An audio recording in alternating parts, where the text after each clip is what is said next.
All right. Let's call this meeting to order. 1:32 on April 16th. Shall we stand and say the Pledge of Allegiance, please? I pledge allegiance to the flag of the United States of America and to the republic for which it stands, one nation, under God, indivisible, with liberty and justice for all.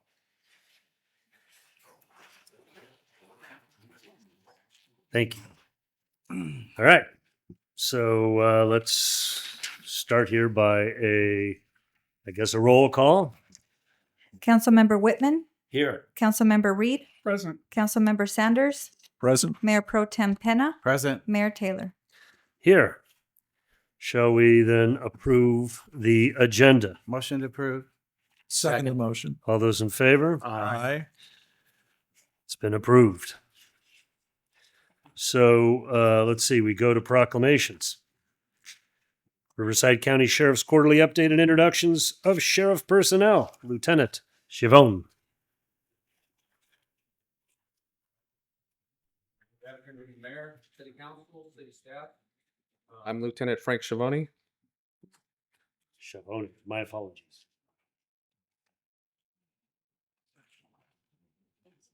First and foremost, I'd like to discuss with everybody, Deputy Yu crashed about 2 weeks ago on his motorcycle at 111 and Cook. He was looking for... If you could speak into the mic, then people who are listening remotely can hear. He was looking for distracted drivers. The vehicle stopped in front of him. He reared it at probably 30 miles an hour. He has a sprained thumb, a sprained foot or ankle, and a broken toe. And then he's more embarrassed than anything. So he's And his motorcycle's totaled, huh? His motorcycle is, we don't know if it's totaled yet. It's being under repair or we're getting it looked at to make sure what needs to be done. So he'll be back probably in 8 or 10 weeks. So that doesn't mean you could speed because we have Deputy Abrego out there trying to keep things down.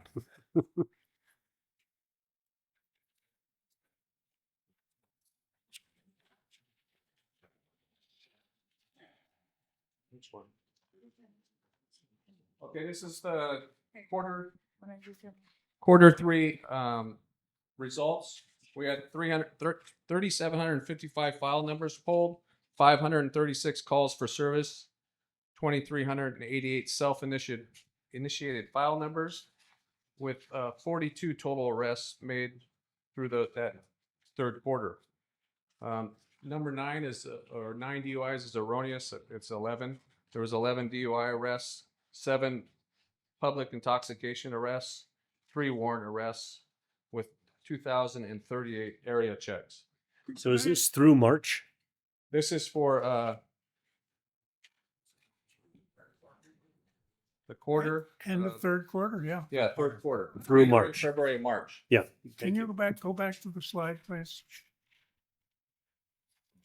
Well, do you have any figures of those people that were arrested, of the 42 arrests?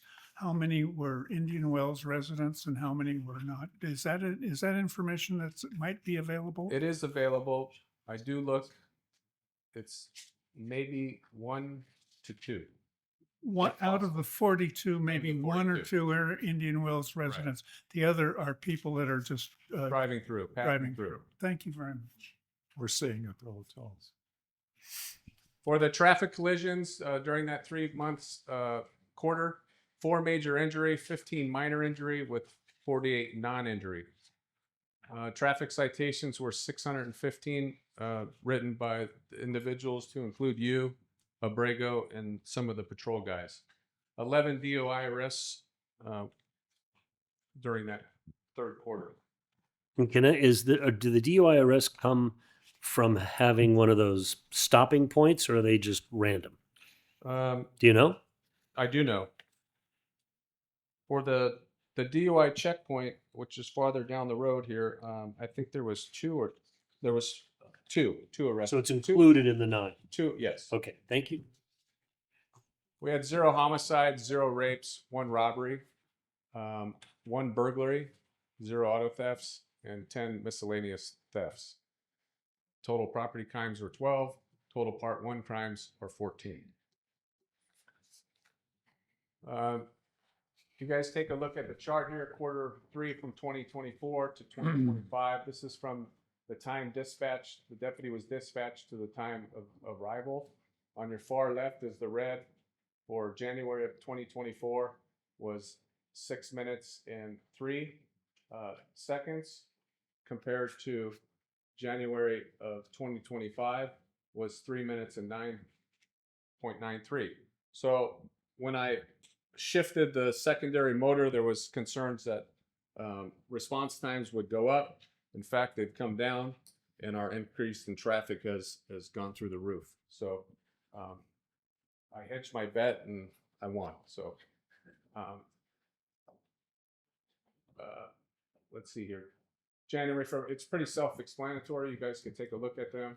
Our priority 1 is the most important calls, the life-threatening, the domestic violence that are in action, or traffic collisions that are people may be injured. Those are the ones that we're racing around to get to.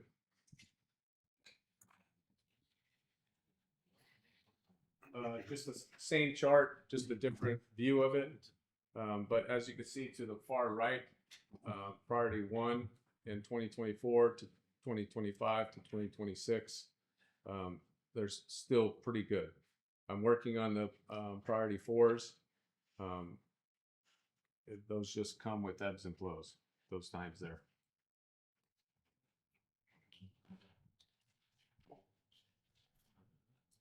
These are some of the highlights of the cases that are being done. I'm not going to read that verbatim, but long story short, during the course of BNP tennis tournament hosted here at the Indian Wells Tennis Gardens, there was a group of what we commonly refer to as gypsies. They were a Colombian organized crime base. They came through here with the intent to steal. They were successful enough to steal a $435,000 watch off somebody's arm or wrist. And long story short is that 3 people are working in concert. They're going around taking pictures of people's watches, their fancy watches, utilizing them as their targets. And then they create a diversion of the victim. This particular diversion was a rather attractive female that had a load full of money, and she drops the money along with her partner. The partner and her, or the victim, goes down to help her pick up her money. Her partner, basically says, "No, don't do that," or "We got it." And while the commotion is going on, he's able to get the watch off your wrist. If you look on YouTube, there's some videos. I understand that these guys are so slick that they're able to get the tie off your neck without you realizing that it's gone. So Is that why you're not wearing a tie? yeah, I'm not wearing a tie. Mr. Sanders, they could get that tie off your neck. Yeah, whoa. It's a valuable tie, too. Some of the highlights that was conducted by members that were assigned there to include the Indian Wells set team, along with the robbery burglary suppression team that we have that is also hosted partially by Indian Wells. It's a team made up of 6 or 8 guys and a sergeant. They authored 13 search warrants up and down the state, mostly in Ontario and LA, to include some jewelry stores. They were able to get initially 2 people in custody based on flock and vigilant cameras with the use of identifying their vehicles. They got the first guy in custody. The DA's office did not want to file. We got his phone. During the phone and the extraction of the phone based on one of the search warrants, there were multiple pictures of multiple people in multiple locations at the tennis gardens with individual watch pictures. So the DA's office, because we didn't have a watch, but showing the intent with all these pictures on the guy's phone, they ultimately filed on him. So he was released. We had a surveillance team outside the jail. We didn't want to take him back into custody. We wanted to bring him back to his house. So we had a surveillance team set up on the jail. We followed him all the way to Ontario, where we landed at a house. At the house, we were able to identify, based on many, many hours of surveillance, of the female that was involved. So ultimately, all three were taken into custody. And they're over there. Well, two of them are at the jail, waiting charges. And I think one had an outstanding INS warrant that the feds came and picked her up without our knowledge. So she's back on her way to Columbia. No watch returned. We went to the jewelry stores down there. Some of them, they're scandalous jewelry stores. They don't know anything about it. They've never seen this watch. But we have GPS of them being inside the store. During the search of the residence, there was multiple papers located with shipping address for shipping containers that were going back to Columbia. So we assume that that watch is on its way to Columbia.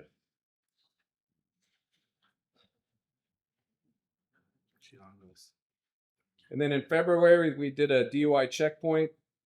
921 vehicles were screened, 53 drivers were referred to secondary. So if you go through the DUI checkpoint and they notice that your eyes are red or watery, or you have the smell of alcohol emitting from your breath in person, they divert you into another lane, and then another set of guys come and they evaluate you. So they ultimately evaluated 4 people, and 2 of them were ultimately arrested for DUI and booked into the Indio jail.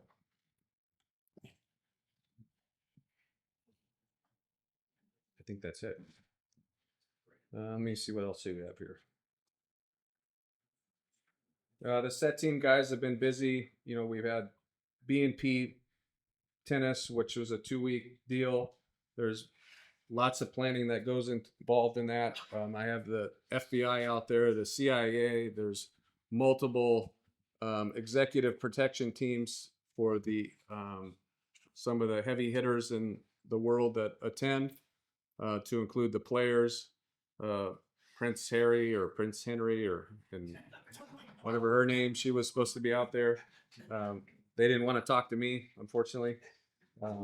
But so we work close with the executive protection teams and just to keep everybody safe.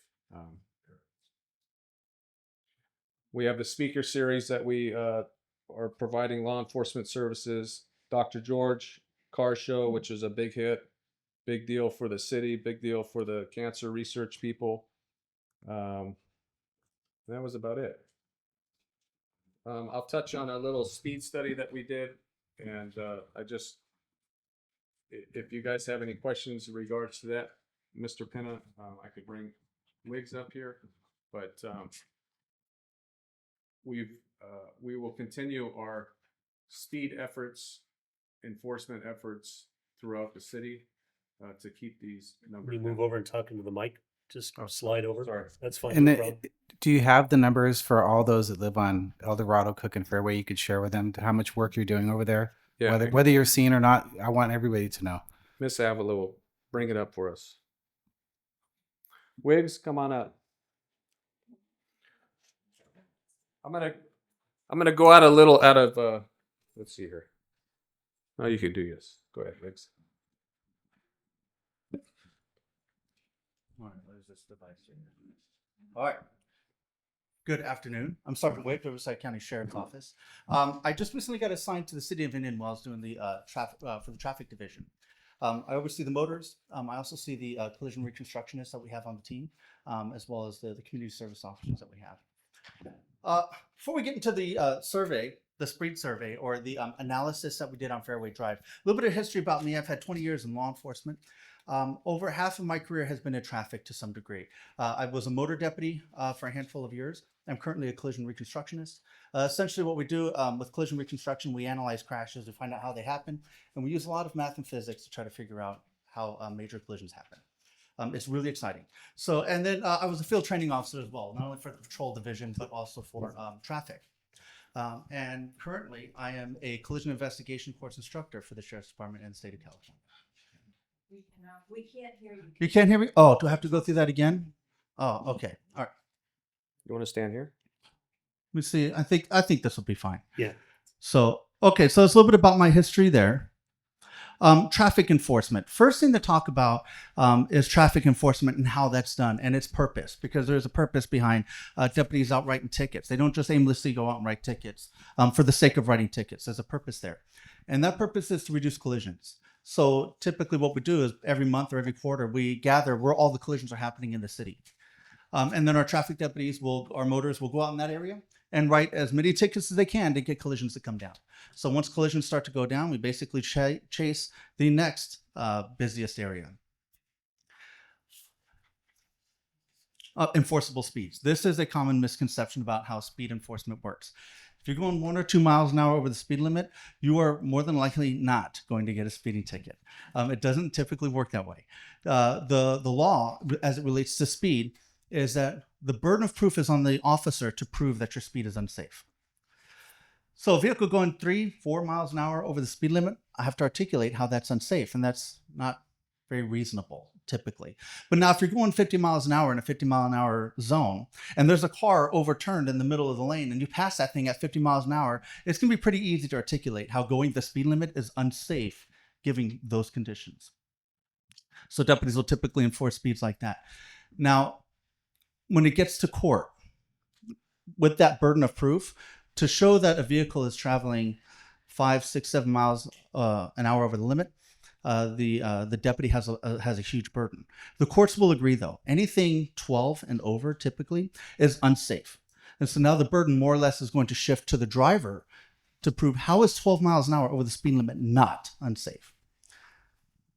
So when we start talking a little bit about the data here on Fairway Drive, when I start talking about speed and I talk about how many vehicles are speeding, I'm talking about the vehicles within that enforceable speed area. I'm not talking about the vehicles that are doing 1 or 2 miles an hour over the speed limit. Resources, what we do to enforce traffic laws. We have motor officers, as you can see. This is one of our newer motorcycles. I believe this is Deputy Brago's motorcycle.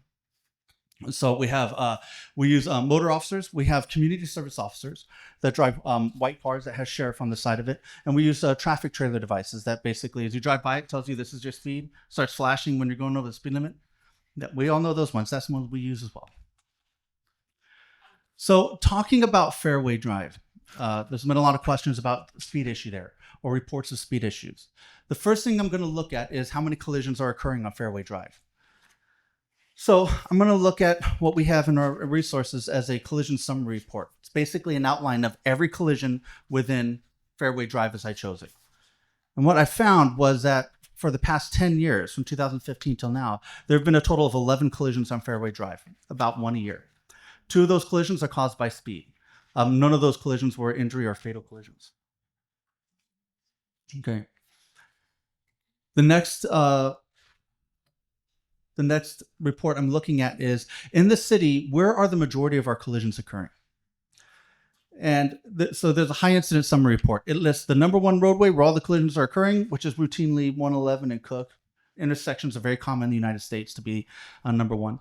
But when it comes to Fairway Drive, City of Indian Wells has between 17 and 27 high incident areas. Fairway Drive competes with being the last every year for the past 10 years. So what did you, Fairway is what? Fairway Drive, it competes with being one of the roadways that has last sentence. Fairway Drive. It competes with being one of the lowest frequency areas in the city. And it's been that way for the past 10 years. Yes, sir, for collisions. Thank you. Next thing I'm looking at is the engineering and traffic survey. And just as a side note, everything I'm providing here is just fact and data. And then afterwards, I'll give you my opinion and we can go from there. But the engineering and traffic survey, which was done in 2022, and it's good for 7 years, basically determines what the speed limit is on a roadway. The way that works is 85% of the cars that are traveling, whatever that speed is, that's what the speed limit is going to be. So the people get to choose how fast the speed limits on the roadways are. If we want the speed limit to be 80 miles an hour on 111, we all have to travel 80 miles per hour on 111 and not get pulled over. So with that, Fairway Drive, 85% of the vehicles, or 85th percentile, is at 38 miles per hour. Thus, the speed limit for the survey is at 35. In July of 2024, the speed limit was reduced to 30 miles per hour. One, because of some speed complaints, but also because there's a park that was installed there. So the engineering department has the right to lower that speed 5 miles per hour for public safety because of the changes there, and which they did. Next thing I'm going to look at is traffic enforcement and how many citations have been written. So we had a radar speed sign placed on Fairway Drive from October 1st to October 26th, 2025. 35,000 vehicles were scanned on that roadway in that 1 month time. 56% of them were at or below 30 miles per hour. 41% were between 31 and 40 miles per hour. And 3% of the vehicles traveling through the roadway were at 41 miles per hour, entering that enforceable speed area. Next, there was a 7-day directional speed analysis that was conducted from September 5th to September 11th. And in that time, that 1 week span, there was 12,000 vehicles that were scanned. Out of those 12,000 vehicles, only 1.8% are within enforceable speed. So here's the how many citations have been issued annually on Fairway Drive alone. So we can see in 2015, there was a total of 6 citations. Speed enforcement wasn't starting to be conducted until 2023. And currently in 2026, we have about 248 tickets that's exceeded that by now. But there are 248 tickets written on Fairway Drive, 92 of them being speed related. That's just in this year, the first 3 months of this year, you're already at 248, Yes, sir. and 92 of them are speed. What are the other 200? The more common is you're looking at stop signs. Ah, Right, we do get some stop signs there. You get an occasional right-of-way violation, but the majority of the time, it is going to be it's going to be stop signs.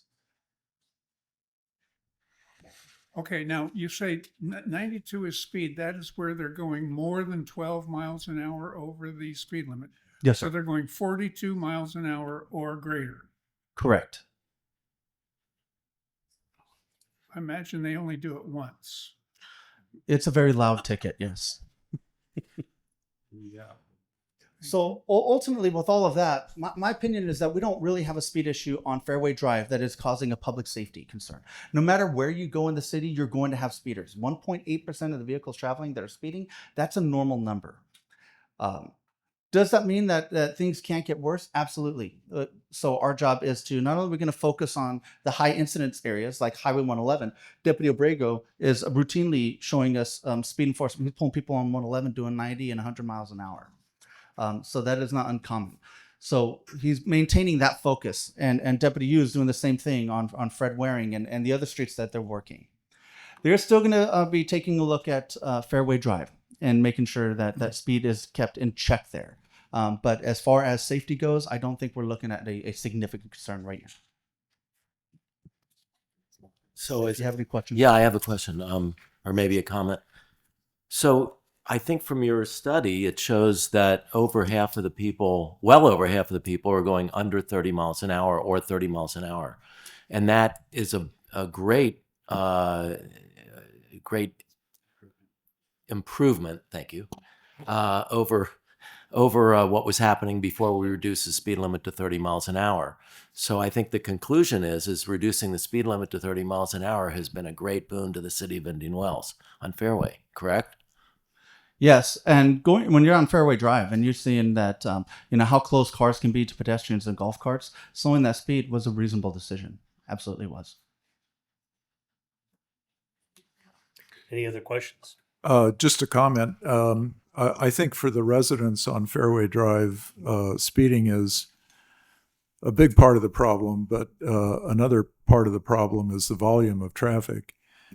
And if you drive from one end of Fairway Drive in Palm Desert, where it originates, to the other end of Fairway Drive on Indian Wells Lane in Indian Wells, the entire stretch is residential, except for one use at the northeast corner of Portola and Fairway. There's a church there, but every other use is residential. So I think it's unreasonable to have huge buses and other non-automobile traffic other than golf carts zooming up and down Fairway Drive, which is for all intents and purposes, a residential street. I just want those folks to know who live on Fairway or in close proximity to Fairway that we had a very robust discussion about this at the Public Safety Committee meeting yesterday. And we're going to try and take steps to curb the bus traffic, other heavy traffic, and so stay tuned. Any other comment? Yeah, Dana. That's great news. I believe in the Palm Desert portion of Fairway Drive, all commercial vehicles are prohibited. And to the extent that we could look at making that same prohibition in the Indian Wells section, it would be, I think we should look at that very carefully. I live in an area where I go in and out of Fairway to get to my home, and speed does not appear to be the issue. It is the issue of just too much traffic, and people on bicycles who are going the wrong way. And so when I'm looking here and there's somebody over there, so I think when we get to safer streets, that will be addressed as well, I presume. But anyway, as far as the commercial vehicles are concerned, I think if we simply duplicated what Palm Desert has done and enforce it, I don't know how they're doing with enforcing, but if we enforce it, I think that would make a major difference. I think that's a good call, and the Public Safety Committee will roll that into the discussion. Eventually, it will get to the council. Thank you.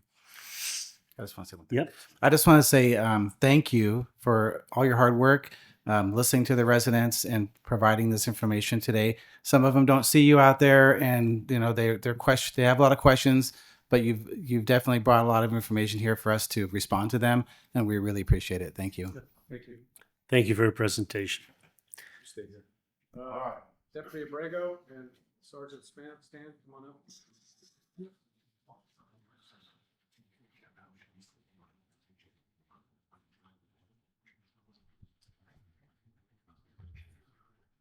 Council, Sergeant Robert Wiggs, he's going to be the secondary motor sergeant, riding partially between the two cities. He's in the process of getting some equipment ready so he could have a safe ride. So I'm going to skip the introduction for Sergeant Wiggs. He pretty much introduced himself. He's been around here about 20 years. He worked for me back in the Indio station. He was the Jew of La Quinta. Over there, he wrote lots and lots of tickets, and always with that same smile on his face. And I never got any complaints. He was a great enforcer and a hell of a salesman. So this is Robert Wiggs, and clearly he's got the real analytical side to him with numbers. So it's a true blessing that he's here working for the city. I'll move on to Sergeant Stan. He's been on, I think, about 15 years. Also worked for me. Rode him like a horse. He doesn't even want to stand next to me. He's still terrified of me. But he is going to be in charge of the set team. I've set some high standards for these members of the team. He's been at a few different stations, several different assignments, so he comes with a history of knowing what he's doing. So we'll see how long I keep him. No, just kidding. Deputy Abrego, he's been on 20 years. He's been all over the county. He's worked personnel. He's worked the jails, the courts. He is really good at social media stuff. He's done a lot of photography stuff and safety briefings. You can look on the sheriff's website. He's got a whole video about e-bikes. He takes this job very seriously. He's very passionate about speed. He spends a lot of time on 111, and daily I get text messages, pictures of people up over 80, 90 miles an hour every single day. I mean, so these people are out there, and he's trying to combat that. So these are the members of your team here for the Indian Wells.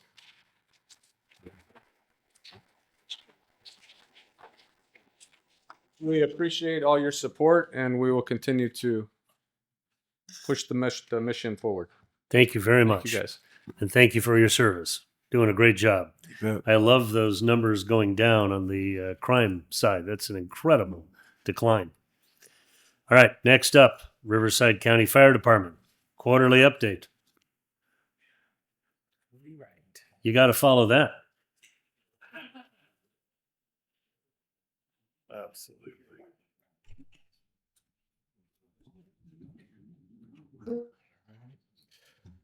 Good afternoon, Mayor, Mayor Pro Tem, and City Council. My name is Cody Wright, your fire chief, and I'll give the third quarter updates for 2026, which will be the months between January and March. So from January to March, we had 415 total calls for service. We averaged a 4.4 minute response time, which is excellent. We're meeting our benchmark there. Engine 55 ran 281 calls. Medic 55 ran 162 calls. And Medic 255 ran 134 calls. I would also like to mention the fact that nurse navigation, which is when 911's called and it's not necessary to send a fire engine or an ambulance to that call, 12 additional calls from the city went to that. And a lot of those were mental health or possibly logistics where the person's not able to get to the hospital and didn't necessarily need a fire engine and an ambulance going code 3 to their house. So that was lowering our call volume. Additionally, we had 1 commercial fire, 59 false alarms, 296 medical aids, which made up 71% of our calls, 21 calls for public assist, 2 residential structure fires, 2 rescues, 28 traffic collisions, and 2 vehicle fires. Here's our response map for the city. Pretty much all the blue dots are the medical aids. The red dots are for fires and various other calls. As you can see, throughout east to west, the majority of our calls took place in the center of the city. Looks like the Straits of Hormuz. Yep. Yeah. We'll go back. Yep. All the ship dots. There it is. Is there a blockade? I'm proud to announce with the assistant city manager, we were able to get new Medic 55 in service. It's bright and shiny, and the guys are loving it right now. It was a learning process for myself, getting it accredited, licensed, and all the hoops and red tape we had to jump through to get it. So it was quite a big accomplishment, and I thank you for that, Eric. Your firefighters attended the mini muster throughout the Cove communities, and what that is where the firefighters go and teach first aid, firefighting, and some basic public safety skills to all the young students in elementary school. The kids absolutely loved it. They got a little wet, possibly a little bit muddy, but luckily we had hot weather, so it was great for them. I attended several of them and was able to talk to a lot of the teachers, principals, and even the parents were out there. And it was quite a shocking fact to find out that many of the parents that were there attended the mini muster when they were in school, when they went to the schools out here. So it's been going for over 40 years. It's a long tradition, and it sounds like it's the highlight of the year for the children. So it was great. And we found that when we teach them fire safety at a young age, it sticks with them through the rest of their lives. So it's a great investment for the kids. For significant incidents, we had the Hyatt Grand Champion Resort fire. Crews were dispatched to the hotel. It's a 5-story high-rise at 7:58 p.m. Upon arrival, the first company officer didn't see anything, reported nothing showing. As the crews went to investigate, they located a fire in the electrical room on the 5th floor. The incident commander requested a second and third alarm. Basically, a first alarm would be 4 engines and a truck, so he tripled that. So we probably had about 20 pieces of equipment on scene, as well as three chiefs. The fire was contained to the original room with minimal smoke damage. Unfortunately, 300 occupants were displaced, and 1 hotel employee did have smoke inhalation and was transported to a local hospital. The cause is still under investigation. And that would be the end of my report. Any questions? Any thoughts or comments on BNP Paribas, which occurred during this time? Yes, I went and attended. It was very good. I was highly impressed. There was a ton of people there, and I was completely overwhelmed, not just with the amount of people, but the traffic. I thought it was very professional. I met with a lot of the people doing the medical aids, and I had medical aid stations and everything, so it was great. Cool. You didn't see any expensive watches, did you? No watches. Anybody have any comments or questions? Thank you for your presentation. Appreciate the update.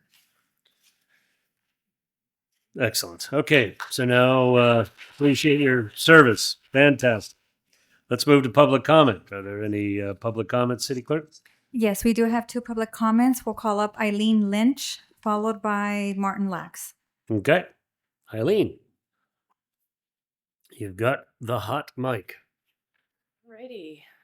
Hi, everybody. Thanks for being here today. My name is Eileen Lynch. I am the Executive Director of Parkinson's Resource Organization, and I'm here today because it's Parkinson's Awareness Month. So I just wanted to call some attention to that.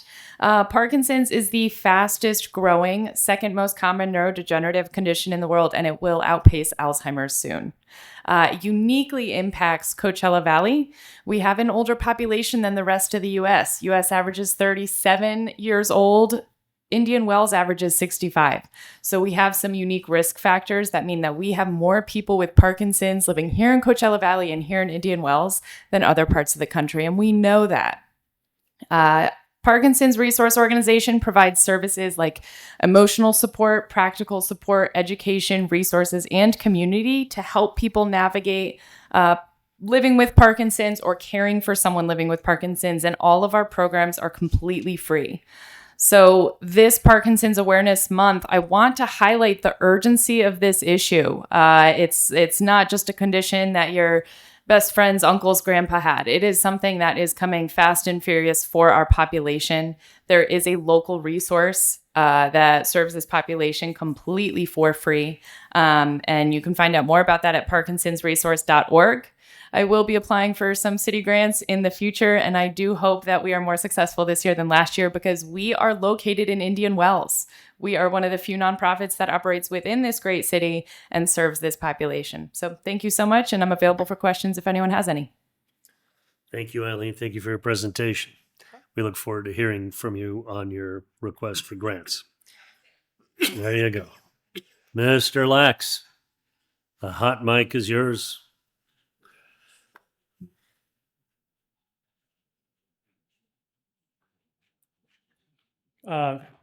Mr. Neighborhood Mayor, Vice Mayor, council members, staff, neighbors. Good afternoon. I'm Martin Lax. Lived here in Indian Wells for, since I started my law firm here in 92, moved here in 95, raised 3 children, including many musters. I wanted to comment about 3 different things. First, the increasing plane noise over our neighborhood is becoming more and more disruptive. It's not just the sound itself, it's the frequency and duration. Sounds like my wife's pregnant again, frequency and duration. But the planes are just constant now, especially at night until 11 o'clock at night even. And with the mountainside right against us, it echoes. I asked council to do something about this. I sent, I think, the complaint response to the FAA to the city, and I hope that helps. Second, when the golf courses were redesigned many years ago, the city shared that achievement with us residents. We had a day on the course, got to meet neighbors we never met before. It was a nice time, and it recognized us and how we support the course. We had now just redesigned the course recently, and I ask you to consider doing the same sort of thing. Maybe next fall, we can do that. And third, on the lighter side, been writing letters to bagel companies. I like bagels. From LA, went to school in New York. Well, guess what? H&H Bagel just opened up today on Country Club and Monterey. And no, I do not have any financial interest in it. Anyways, I encourage you all to go there. It's pretty good. That's it. Thank you. Thank you very much. The FAA, by the way, we're going to have I believe, a future agenda item next month on a whole series of research and investigations this group has been doing to try and figure out how to let's say, encourage the FAA to change the landing pattern. So we'll have an update next month. We'll have a report today from the city attorney on a closed session item related to that too. Yeah. Yeah. Yeah. So stay tuned. Yep. We are with you. All right. City manager report. Thank you, Mr. Mayor, Yep. members of City Council. I have no additional report today. Wow. A man of few words. Yeah, exactly. Mr. City Manager. Did Dana put you up to this? Oh, no. Yeah, maybe. Mr. City Manager, we have, I believe, quite a few golfers in the audience who golf at our golf resort.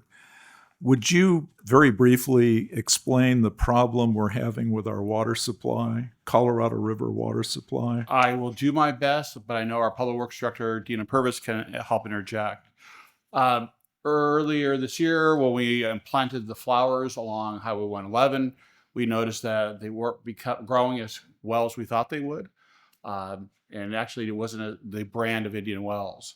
So as our Public Works crew removed them, they decided to find out why this was the case. They did a soil sample of the flower beds and found that the salinity in those flower beds is almost off the chart. So as such, they determined in cooperation with the golf resort that it seems that there's a high level of salt content in the water coming from the Colorado River, which goes into the detention ponds at the golf resort, which is used to irrigate the golf course, as well as Indian Wells' landscape. And so we had some discussions over the last week and looking at solutions to perhaps find ways to drop down the salinity amount coming into the golf resort from the Colorado River, or perhaps looking at different water supply, including wells at the golf resort. But it does affect the landscape in the community and perhaps the growing at the golf resort. So the vegetation at the players' course, brand new grass, et cetera, on several of the fairways and greens has been stunted, perhaps as a result of the salinity in the water. In conversation with Dick Leitner, who is the agronomy director, he's here as well. He's more than happy to answer those questions. But yes, it has impacted the golf resort. Thank you. Mr. Bennett, do you have a question you want to ask? No. What? No, I just wanted to ask, when did you discover this? Ms. Purvis?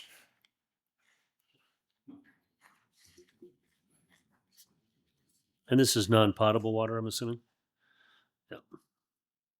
Good afternoon. We tested the soil at the flower beds approximately 4 weeks ago and got the results last week. Okay, thank you.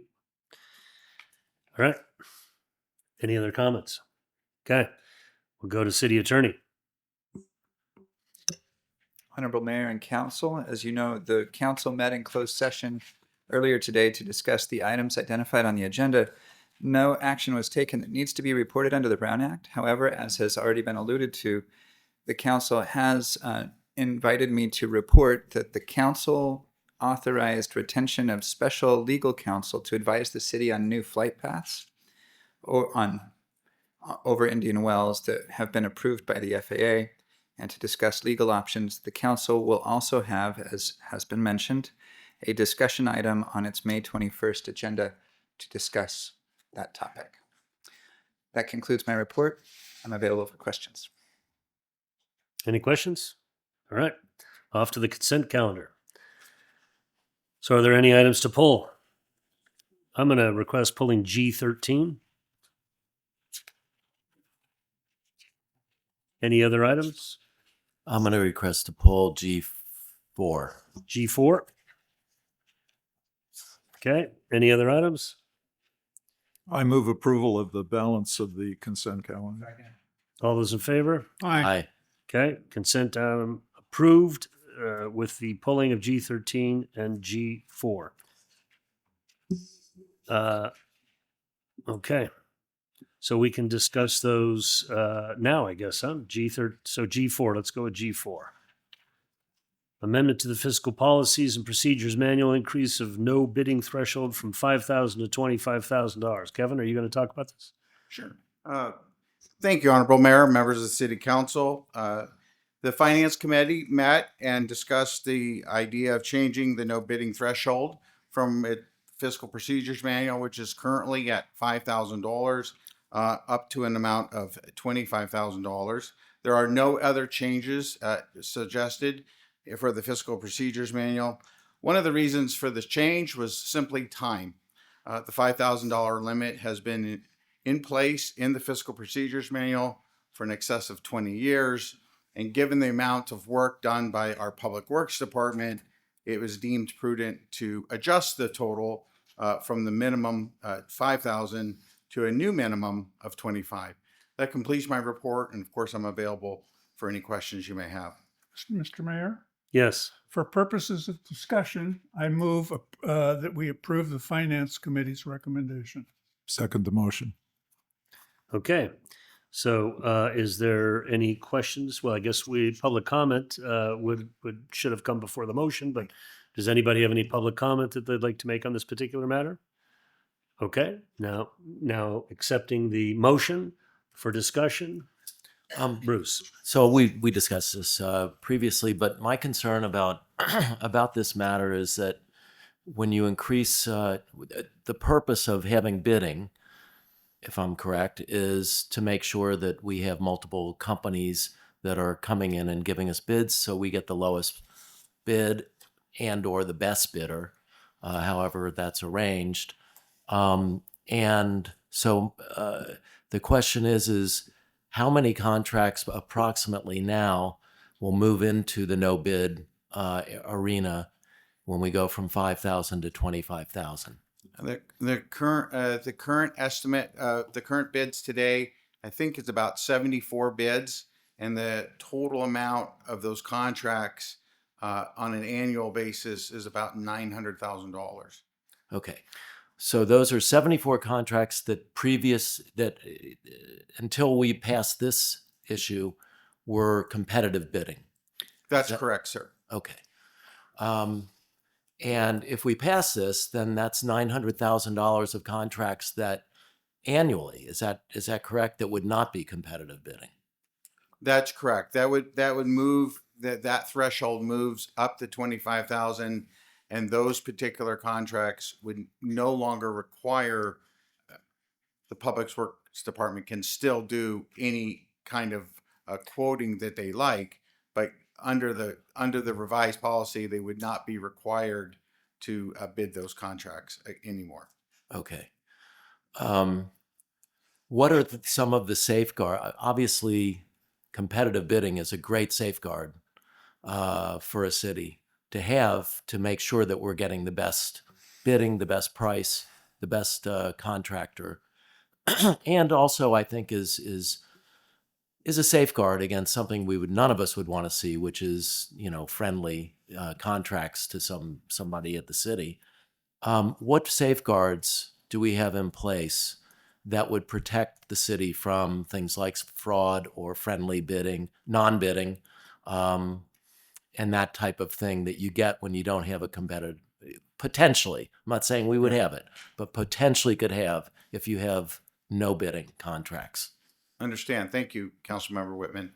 Well, there's a number of things in place. First of all, this is simply removing the bidding requirement. And what that means is that all of these, as alluded to, all of these are still contracts, meaning that they have all the internal control procedures. All of those vendors are still required to carry insurance, indemnify the city. There's still all the separations of duties that exist. The one issue that's being changed is the bidding requirement. And the lion's share of those 74 agreements are really essentially professional services that are on call. And two of them that I think maybe are very easy for the council and folks at home to understand is our air conditioning companies. So we have a number of air conditioning companies, and we even to this moment, we have a most qualified company that we work with. They came to us under the under the bidding process. It's a company that we use all the time. Annual services, if and when an air conditioner breaks down, It's often much greater than $5,000. And rather being stuck in the situation of having to bid for air conditioning repairs, now we have a company on duty that can come out immediately and service that. Another example is in Public Works is towing. So if and when, if possible, one of our vehicles breaks down, needs to be towed, now we have a company already in place that we can simply call and have those services done immediately rather than bidding that out, which, as I'm saying here, it sounds a little foolish. So that's a good, those are two good examples Right. of where this would work best. Okay, I get that, but my question has to do with preventing favoritism. You know, the fact that competitive bidding does protect the city from favoritism in no bid contracts. I think that's pretty well acknowledged. Are you able, or would you be able to do some tweaking? Because when I read the ordinance, it doesn't really talk to that issue. It just increases the amount. Is there anything that you could do administratively to tweak that statute or that ordinance to prevent any favoritism, as in the same way that bidding would do, competitive bidding would do? Sure. So one of the things, and I've spoke with the Public Works Director about this, one of the things that would happen regardless of whether it was in the policy or not, is that in this particular example of, let's stick with air conditioning. So if we had a service or air conditioning condenser broke, for the sake of the argument, it was $12,000. And if the very next time we call the same company and it happens to be $12,100, $200, our Public Works Director is going to just immediately repair it.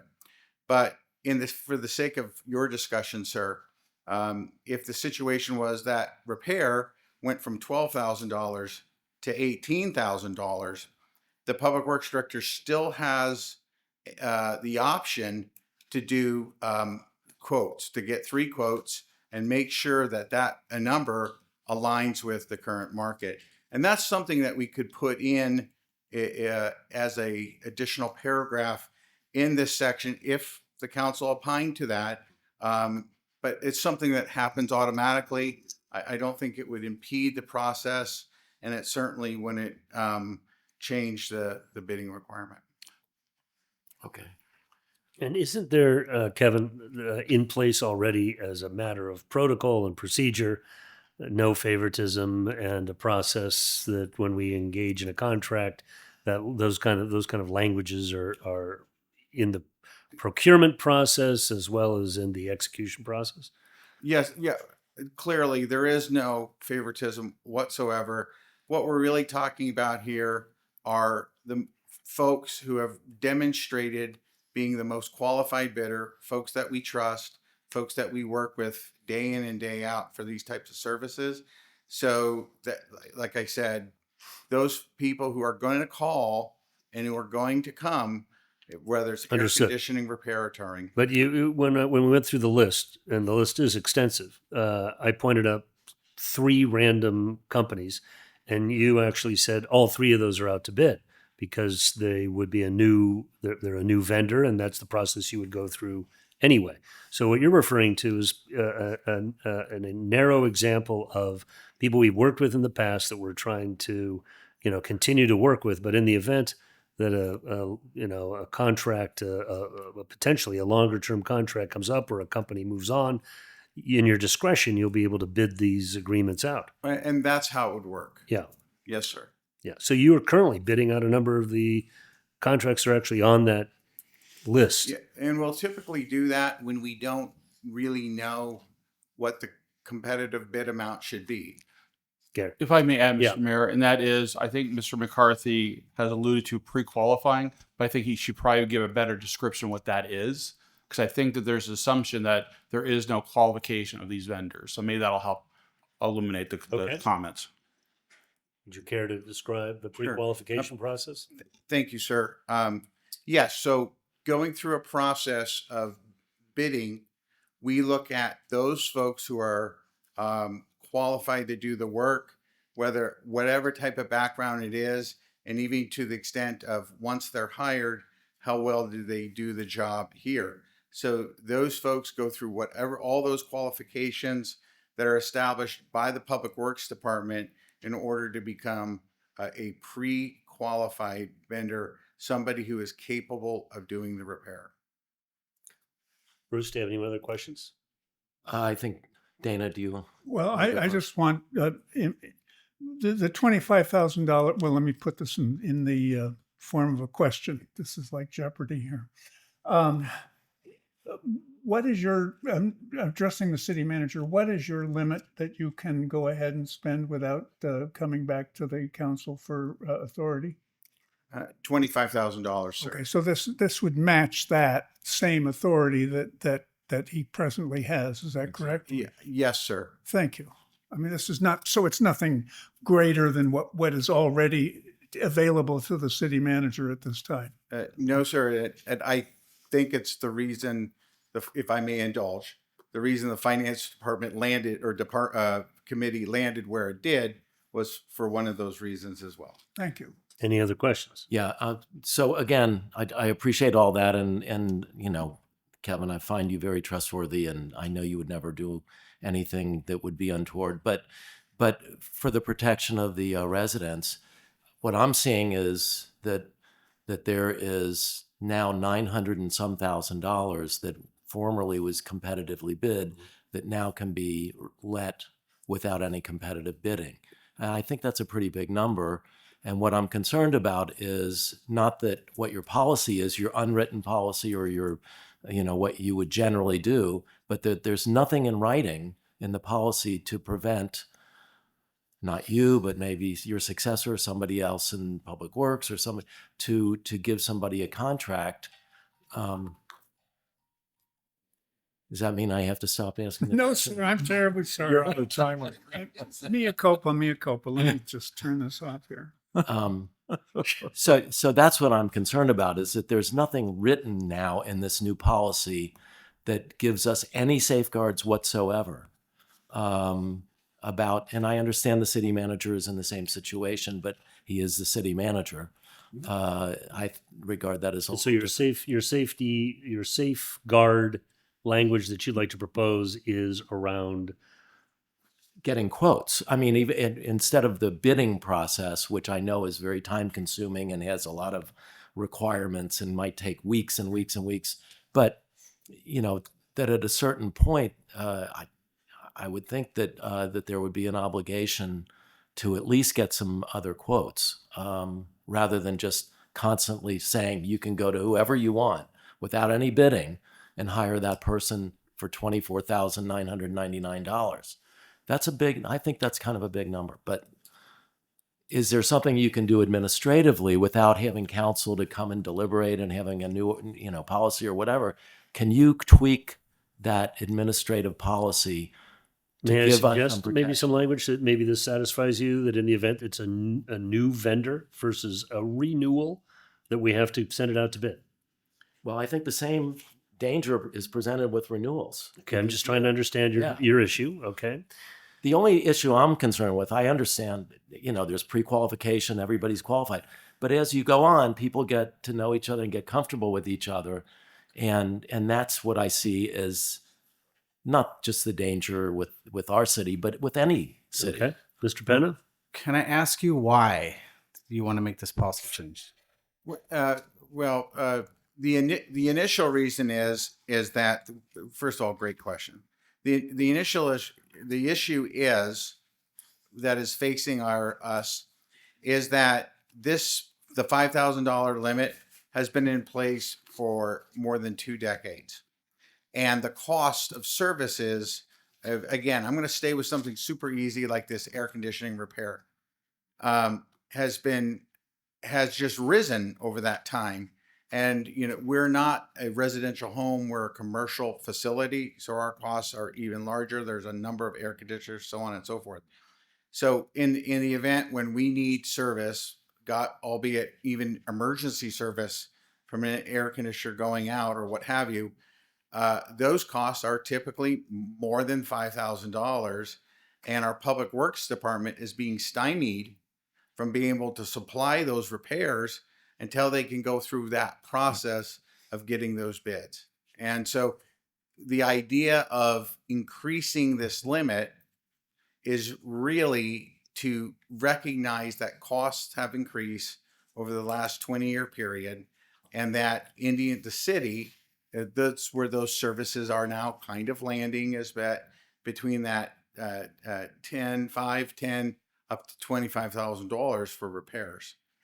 Mr. Mayor, in line with what the finance director just said, $5,000 20 years ago is not $5,000 today. If you just take the consumer price index rate of inflation compounded every year for 20 years, you're going to get a very, very significantly higher number than $5,000. Some of these contracts are best measured by the construction cost index in terms of inflation. And there are years when the construction cost index has been running 10 to 15% per year. So $25,000 is really $5,000 in terms of 2006 numbers. I believe, Well, Mr. Are you complete? Sorry, wait a second. Are you complete, Mr. Sanders? I am. Okay. City manager.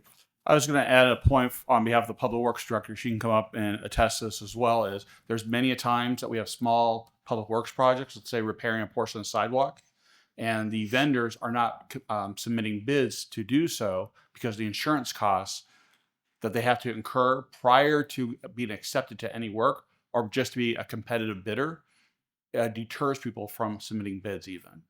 So there's been public works projects where maybe it's a $10,000 project. They'll spend maybe $1,000 on the insurance requirement, and yet not bid or not get the project. So it's deterring people from actually bidding on the projects too.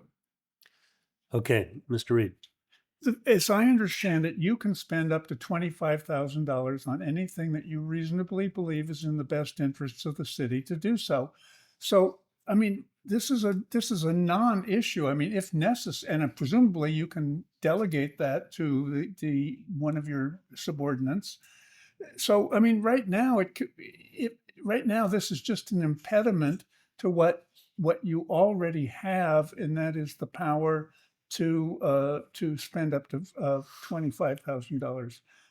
That's why we recommend that we do this. Bidding, sending it out to bid is a time-consuming, very expensive process, and as was just discussed, the cost of living has increased dramatically in the last 20 years. So I would urge an aye vote on the Finance Committee's recommendation. Could I just get an answer to the question that I asked? So I understand all that. I think it's fine. Is there some way administratively, without us re-going over this policy completely with bidding, that you can put a little bit of teeth into the policy? Because $1 million now is at no bid under this new policy. Is there some kind of teeth that you can put in there administratively to have some greater assurance in writing that protects us from any favoritism? I can work with our city attorney, but yes, if what you're asking for is, can I craft language that would allow, if there was a large discrepancy in the cost, to actually have language in the fiscal procedures manual that would say at some reasonable point, our public works department or whomever would be required to do, I'm going to call them today bids or Quotes. Get 3 quotes for that. If there's some large change in the price, that's something we could craft in there and put in that language. And it's something that the Public Works Department would do anyway. So I don't think that's an impediment to them. As the maker of the motion, I'll accept that as part of the motion. Okay. Okay, so we have a motion and amendment to the motion. I think it's time to vote. All those in favor? Aye. Aye. Motion carries. Go to G13, please. G13 is the notion of the creation of what I will casually call a adult miniature golf course at the Indian Wells Golf Resort that is going to replace the Shots in the Night. We have not only seen these facilities that have been already produced in Arizona and other cities with much success, but the only issue I have here is that I would like to see this approved subject to approval of the design of the city council's approval of the design of the actual golf course, miniature golf course and facility. There's going to be that's a motion. Second. Does anybody, is there any public comment on this particular matter? Anybody have any public comments? Okay. Now we have a motion to approve, subject to approval of design. Any discussion? No clowns or windmills. No clowns or windmills. Okay, I think we can make that accommodation. Any other comments? I have a question. Yes. I have a question for Nick. Do you have a second? Yeah. Okay.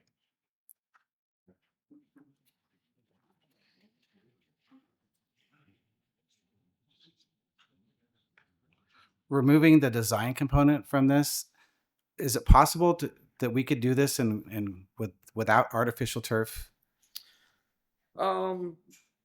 Most definitely, but I think especially the way that we're moving and the state of California is moving and the southwestern United States is moving with water conservation, moving towards artificial turf is in our favor. But does it fit our brand? I mean, we have world-class agronomy, we have world-class golf, we have everything world-class, and then we're going to have artificial turf for like a pitch and putt. It just seems a little out of our brand to me. Yeah, most definitely. I think they're just like Dr. Taylor went ahead and said, there's a lot of examples in different states in Arizona where they're moving towards artificial surfaces and they're going ahead and they're producing a really good product. There is a lot of labor, a lot of water, a lot of fertilizer. There are many components that go into making the Shots in the Night courses work. I think overall it'd be a good investment for the city from our end, especially with the labor and inputs that we input into them. But that's just my overall opinion. In other words, as contemplated with artificial turf. Correct. Yeah. If I can add, I was on the trip to Scottsdale when we reviewed some of these facilities, and I was talking about clowns and windmills in jest. These facilities are really professional. If you took an aerial view, it would look like a miniature golf course. They're very tastefully done, and I think they would be a real attribute to the golf resort. And when you say miniature golf course, it's not red carpeting with windmills, but literally like a mini version of the Players Course. Exactly. Yeah, right. and they're very tasteful. Yeah. Tiger Woods himself, he goes ahead and a lot of these courses are designed after where, there's different pop-ups where Tiger is designing these certain courses that are considered pop stroke that are very tasteful. They provide fun year round. I don't have to go ahead and put any inputs into them, whether it be water or labor. There's no shutdown time if I have to airify them during the summer months or overseed them during the winter months. They're open year round, and I think it would be a great attribute overall to the resort and then to the hotel partners as well, because they're open year round for children's and family to go and visit. So, well, one other consideration, the fairways on these miniature courses are very narrow, and you have to have a putting surface in order to play them. I don't know how you would mow them if they were natural grass. It would be a challenge, I would think. Yeah, and if they were to stay natural turf. They would have to say putting surface, just like we have them currently. But you know, some of the design work that they're kind of using currently with different, you know, water features that are kind of worked into there with the artificial turf, sand bunkers, things like that. They're very cool, very tasteful. I do not think they look, you know, unprofessional at all, in my opinion. So.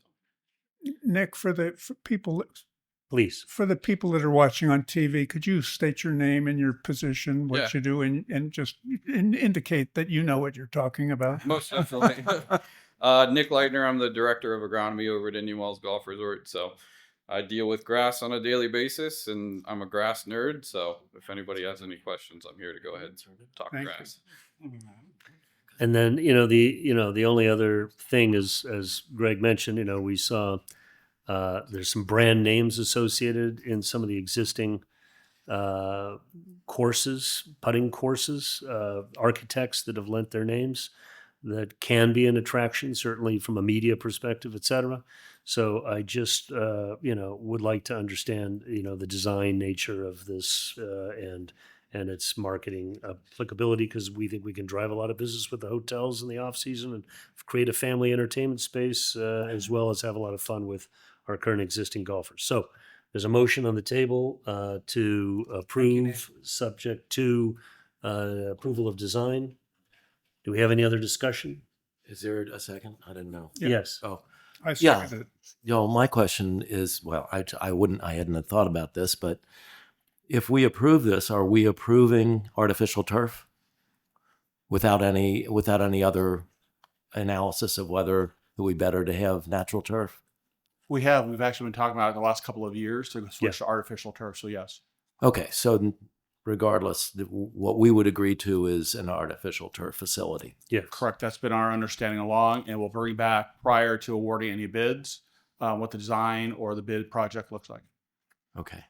And this supplemental appropriation of $800,000 is for design and construction. That is correct. So it's the whole ball game. Correct. Okay. Thank you. Any other questions? Okay, we have a motion on the table. All those in favor? Aye. All right. Passes unanimously. Okay, now we go to public hearings.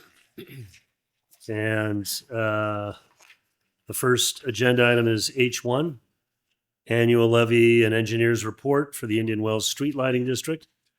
I believe, Mr. McCarthy, you've got the show again. Thank you. Good afternoon, Honorable Mayor, members of the City Council. This is all part of your regular public hearings to levy the roll for the fiscal year 26-27 fiscal year. The levies for the Public Street Lighting District are that the Street Lighting District provides a portion of street lighting for the village area, which is adjacent to Fred Waring Drive and Warner Trail.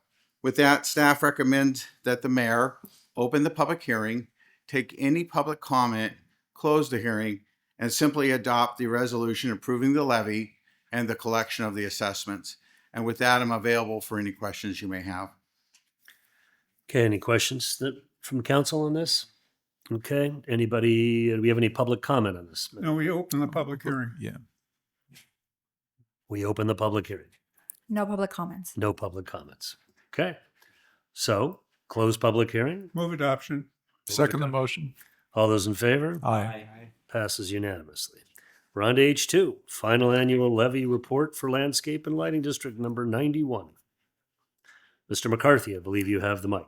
Again, good afternoon, Honorable Mayor and members of the City Council.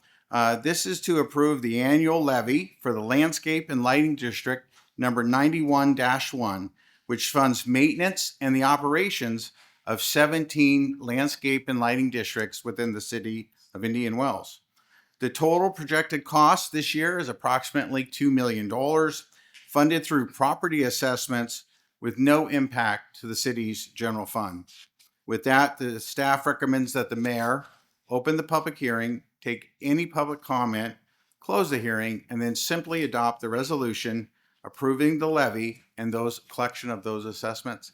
And of course, I'm available for any questions you may have, sir. Does anybody up here have any questions? Okay, open the public hearing. Are there any comments? There's no public comments. Close the public hearing. Move adoption. Second the motion.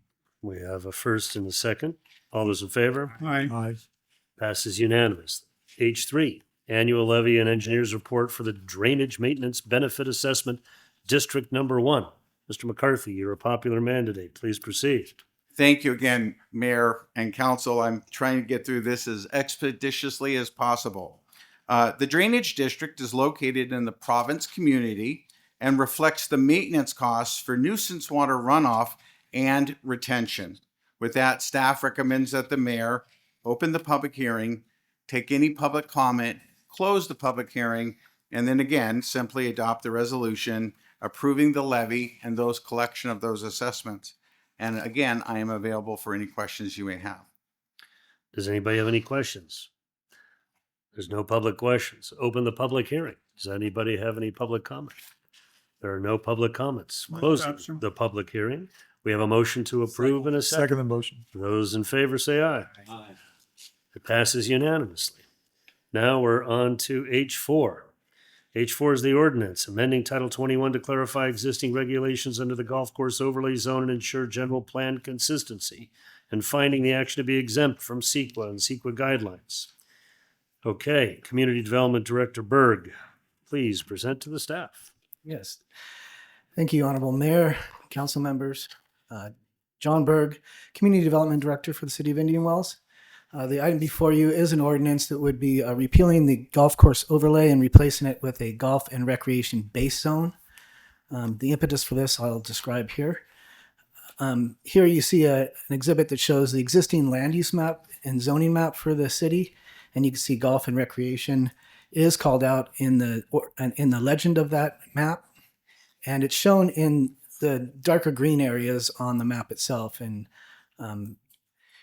the idea of the golf and recreation zone and how it's been historically developed over time is for allowing both public and private golf courses with clubhouses, maintenance yards, restrooms, snack shacks, those types of things that support the golf course, and also supportive country club recreational uses, which include, but not limited to, tennis, pickleball, shuffleboard, resort pools and spas, etc. The idea is that the areas in green are kind of flexible for both of those uses. So they would be changed or are newly proposed by issuance of a CUP and a site plan that defines the areas where both of those uses exist. Overall, we've had some challenges with the golf course overlay, as it's kind of a phantom nebulous floating polygon, if you will, within that green area. And the nature of the overlay within the golf and recreation land use, it creates unnecessary confusion and subjectivity. Problems with administration is the overlay is delineated on the physical boundaries of the golf course, and that could be argued what the physical boundaries of the golf course is, rather than a defined zoning geography, such as the dark green areas that I showed you. So it's hard to interpret, and it's very subjective in nature.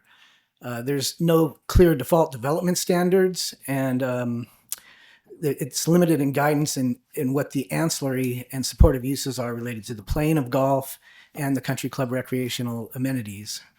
And also the review authority is dated.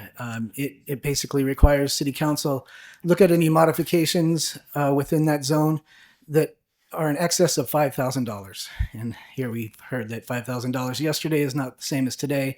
And so we've kind of removed that and have a more subjective review process, and I'll describe that later. I would like to note that in the general plan, which is the land use constitution of the city, it does already call out the uses for golf and recreation, and it's highlighted there in the excerpt below that golf and recreation is intended for the public and private golf courses, tennis facilities, and other typical country club style amenities. And where the general plan is more broad in its interpretation of what the allowable land uses are, the zoning really doesn't prescribe them or enumerate them in a way that's consistent. So here we are just trying to create some general plan consistency with the zoning, which is an action item under the general plan. Action item CD 1A directs the city to update its municipal code to ensure zoning designations and standards align with the general plan. And I would say that the general plan build out table you can see on the bottom did in fact project build out of over 1,300 acres within the golf and recreation zone with golf and recreation uses. Here we're not proposing to add any additional uses. It's all of what historically has been developed, and you can walk out and see with your own eyes in the country clubs itself as they exist today. So what the ordinance does is it, as I mentioned, repeals the golf course overlay, and so essentially removing the floating overlay tied to the subjective boundaries of the existing golf course, and it establishes a golf and recreation base zone, which creates a clear base zone for golf and recreational uses consistent with the city's general plan and the existing land use map. It cleans up related chapters, so it clarifies and restates definitions of modern golf courses and recreational uses, planning areas, the review framework, and with conforming edits and cross-references within the zoning code to read as one cohesive update. It's important to note what the ordinance does not allow, and it is not allowing new land uses. Ancillary supportive uses exist within the golf and recreation zones now, as I mentioned, and it does not amend the zoning map, and it does not approve any physical development. Some highlights of the changes real quickly I'll go over with you is Chapter 2108. It provides definitions of the golf course play area with modern course definitions. So here it describes the golf course play areas, those areas consisting of the tees, the fairways, the greens, the bunkers, the things that are traditionally associated with a modern golf course. It defines golf practice areas to include those uses such as driving ranges, putting and chipping areas, in sand practice areas. Those kind of things are golf practice areas. And it defines ancillary and supportive uses such as mentioned, which does already exist within the golf and recreation zone, snack shacks, cart barns, maintenance facilities, and the like. In Chapter 2112, it recognizes golf and recreation as the base land use category and updates the land use matrix and overlay text for cross-reference accuracy. Chapter 2114 has been updated to replace outdated golf course references with golf and recreation land use title and restates and the allowance for commercial and recreational uses at the city-owned Indian Wells Golf Resort, such as shots in the nights and miniature putting. Chapter 2140 has been updated to restate the permitted golf, ancillary, and supportive recreational uses within the golf and recreation zone that reflect existing development within the Indian Wells gated communities as they currently exist. And it confirms in Chapter 2123 that development standards apply by default unless preempted by specific planning areas. It also continues to prohibit commercial, gamified golf-themed uses like Top Golf and miniature golf within the private country clubs. And Chapter 2148 has been updated to clarify any conforming edits necessary for internal consistency throughout the zoning code and the municipal code itself, and preserves existing telecom siting preferences at the clubhouse within gated communities. So it basically still keeps the oversight of the city intact. The existing tools are easier to read and apply, and any discretionary review is required for substantive changes. So routine work such as ministerial changes where staff can approve it include like ordinary maintenance, in-kind repair, so irrigation, re-landscaping of areas that have already been landscaped. Those types of things are still ministerial. Where you look at architectural and landscape review, you're looking at design-oriented changes that are routed through the city's design review committee, and it's more design focused on changes to the landscape or building modifications.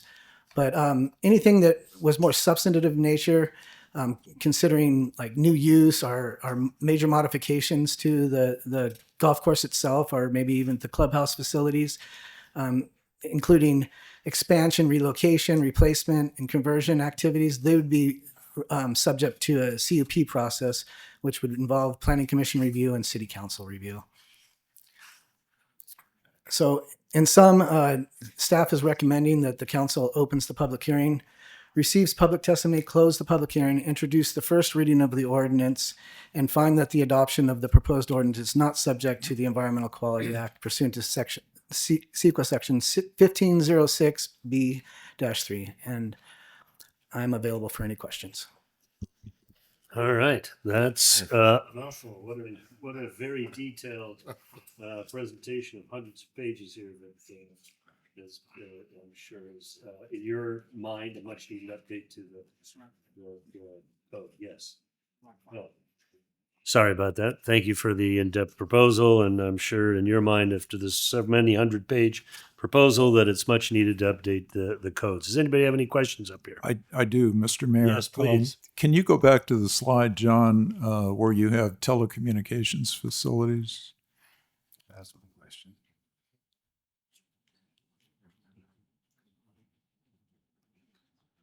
I think you passed it. I did pass it. Yeah. There you go. Oh. Go ahead and state your question. I guess I could try to answer that. Sure. Okay. So the way you phrased it, within the golf course recreation zone, telecommunications facilities can be sited, but the preference is at the clubhouse. That's not just a preference. That's the development standards require that they be sited at the clubhouse or integrated into the clubhouse within the golf and recreation zone. If they are going to be proposed anywhere outside of that area, it would require a variance. Okay. But they could be sited outside of the clubhouse area, somewhere within the golf recreation zone. Yes, if with a variance with the variance and the findings that come with the variance as well. Okay. Would it be possible for a property owner to propose and have approved a change of zone to golf and recreation for the sole and exclusive purpose of siting a telecommunications facility? Under the current ordinance, the capability is there, and under the proposed ordinance, that capability would be there as well.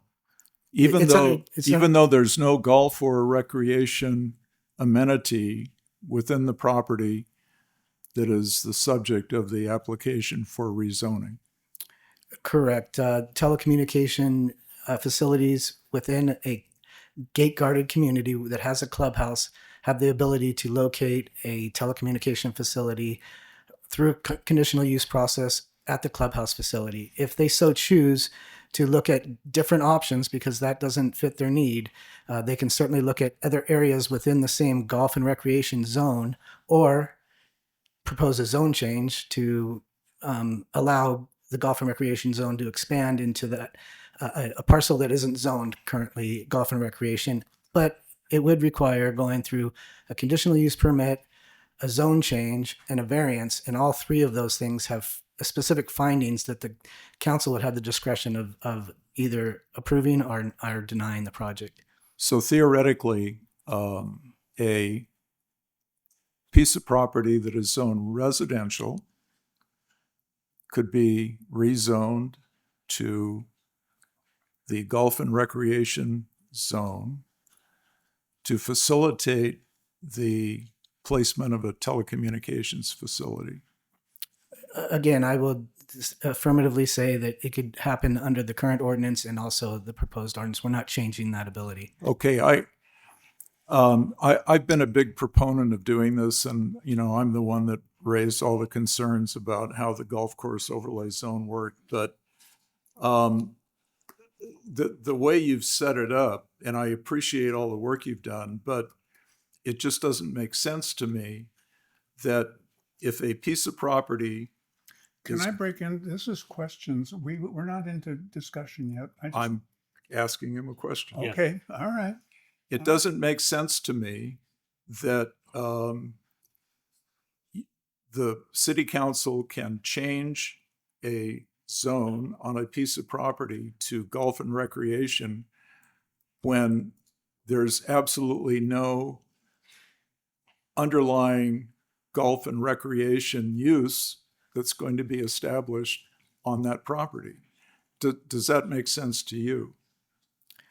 I guess that's the impetus for allowing zone changes, is to allow a change of the zone, to allow a use that currently isn't allowed there to be Okay. prohibited. But again, under the discretionary review of the Planning Commission and City Council, and obviously the community that's affected. I'll have more to say when we get to this. You have a question, Bruce? Yeah, I have a question. Is there any way anywhere in this new zoning overlay where the word pickleball appears? Yeah, certainly we've defined in general terms the types of, I guess, typical recreational country club uses, and we looked interior to what is currently permitted and developed here in the city. And so not only pickleball, but tennis and racquetball types of sports, badminton and those kind of things would be consistent with what we would view as country club recreational type uses. So pickleball can be constructed and approved as a conditional use permit in the golf and recreation area now under the new proposed overlay. Is that correct? That's correct. Okay. Is that new? No, that's not new, because if you look at the history of approvals and what has been developed in the country clubs, pickleball is in 4 of the country clubs out of the 5. So under as I understood the old overlay was stated to be coterminous with the golf course, correct? That's correct for golf. Meaning golf overlay. Yeah, the golf overlay, which is now the golf. It's the same overlay, correct? Same geographical area. We now are proposing to use a base zone instead of a phantom floating, hard to define overlay that just really didn't really have in my mind or in planning, it really doesn't have a purpose other than describing where the golf course exists within the golf and recreation zone. We do that through site plans, and we do that through conditional use permits. So would this new overlay increase the areas where pickleball could be, and even onto the golf course now, instead of like on the practice areas or the parking lot? Under this new overlay, which is golf and recreation, theoretically a pickleball court could be on anywhere in that golf and recreation overlay. Is that correct? It would be under a conditional use permit approval process through the Planning Commission and City Council to modify the existing conditional use permit to allow deviations or modifications to the golf course to allow something else like a recreational use there. So Is that a yes or a no to my that is a yes, but I'm describing how it has to go through a process. It just doesn't by right say you can do this and administratively get it approved through city. Well, like planning any other department. conditional use permit, it has to go through the process. Correct. But theoretically, Can I have Todd just opine on this just for a moment? Yeah, thank you, Mayor and Council. If the question is, will uses be allowed in any new places under the new base zone compared to the existing overlay, the answer is no. The sole purpose of this change is to clarify what is and is not allowed today. The overlay has caused some confusion because of the coterminous language in the past. But as John mentioned, nothing will change in terms of what's allowed where. We're just being more clear about that to avoid confusion over terms like coterminous. And the move from an overlay to a base zone gives us, creates fewer opportunities for confusion. It's more straightforward. It's more clear. Pickleball will be allowed in areas outside of the golf course, just like they are today under the overlay. And as evidenced by the many occasions in which pickleball has been approved in exactly this situation multiple times. So it is consistent with the historical interpretation and application of the overlay. That will not change. We just have a better language to achieve the same result. And of course, in a future amendment, the council could, as a policy choice, decide to change what the rules are. But this is really just a more straightforward way to regulate in the same way. And so to clarify Bruce's question, Is that a yes a or a no? current golf course. I lost track of the a questions. current golf course designation can't just automatically change to pickleball or bocce ball. That's correct. That would require a planning approval and city council approval, et cetera. That's right. It would Right. require a CUP. But you conversely, because that's a recreation as defined, you also couldn't put in a restaurant on a golf course because that's not consistent with the, unless it's a snack shack, that's not consistent with the new recreation, golf and recreation definition. Yeah, I believe that's correct. Okay. I have a question, John. The intent for this 1,308 acres, am I correct with that number? Correct. Okay, is to redefine the golf overlay. Is there an intent there for in the future for this golf and recreation area to grow, to expand? Because I think that's a really important question, and that should be established now. Yeah, I'll let the city attorney opine on that.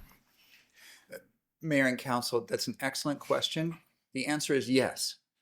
The answer is yes, but it's no different from the reality today. Today, someone can come in and apply for the golf course overlay to be applied to a new parcel. And just like someone after this change, if adopted, someone can come in and apply for the golf and resort base zone. Recreation. Thank you. Golf and recreation base zone. It will be no different. Anybody can come in and apply for a zone change. That goes through a legislative process, and the 5 people up here have a lot of say because findings have to be made. Is it appropriate? Is it reasonable? Can we make these findings? Is it consistent with the general plan? So has this actually changed anything?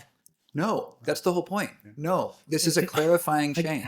I guess I would say that it did enumerate more clearly what are typical golf course uses and what are and ancillary uses, and also what are in definition in the zoning code.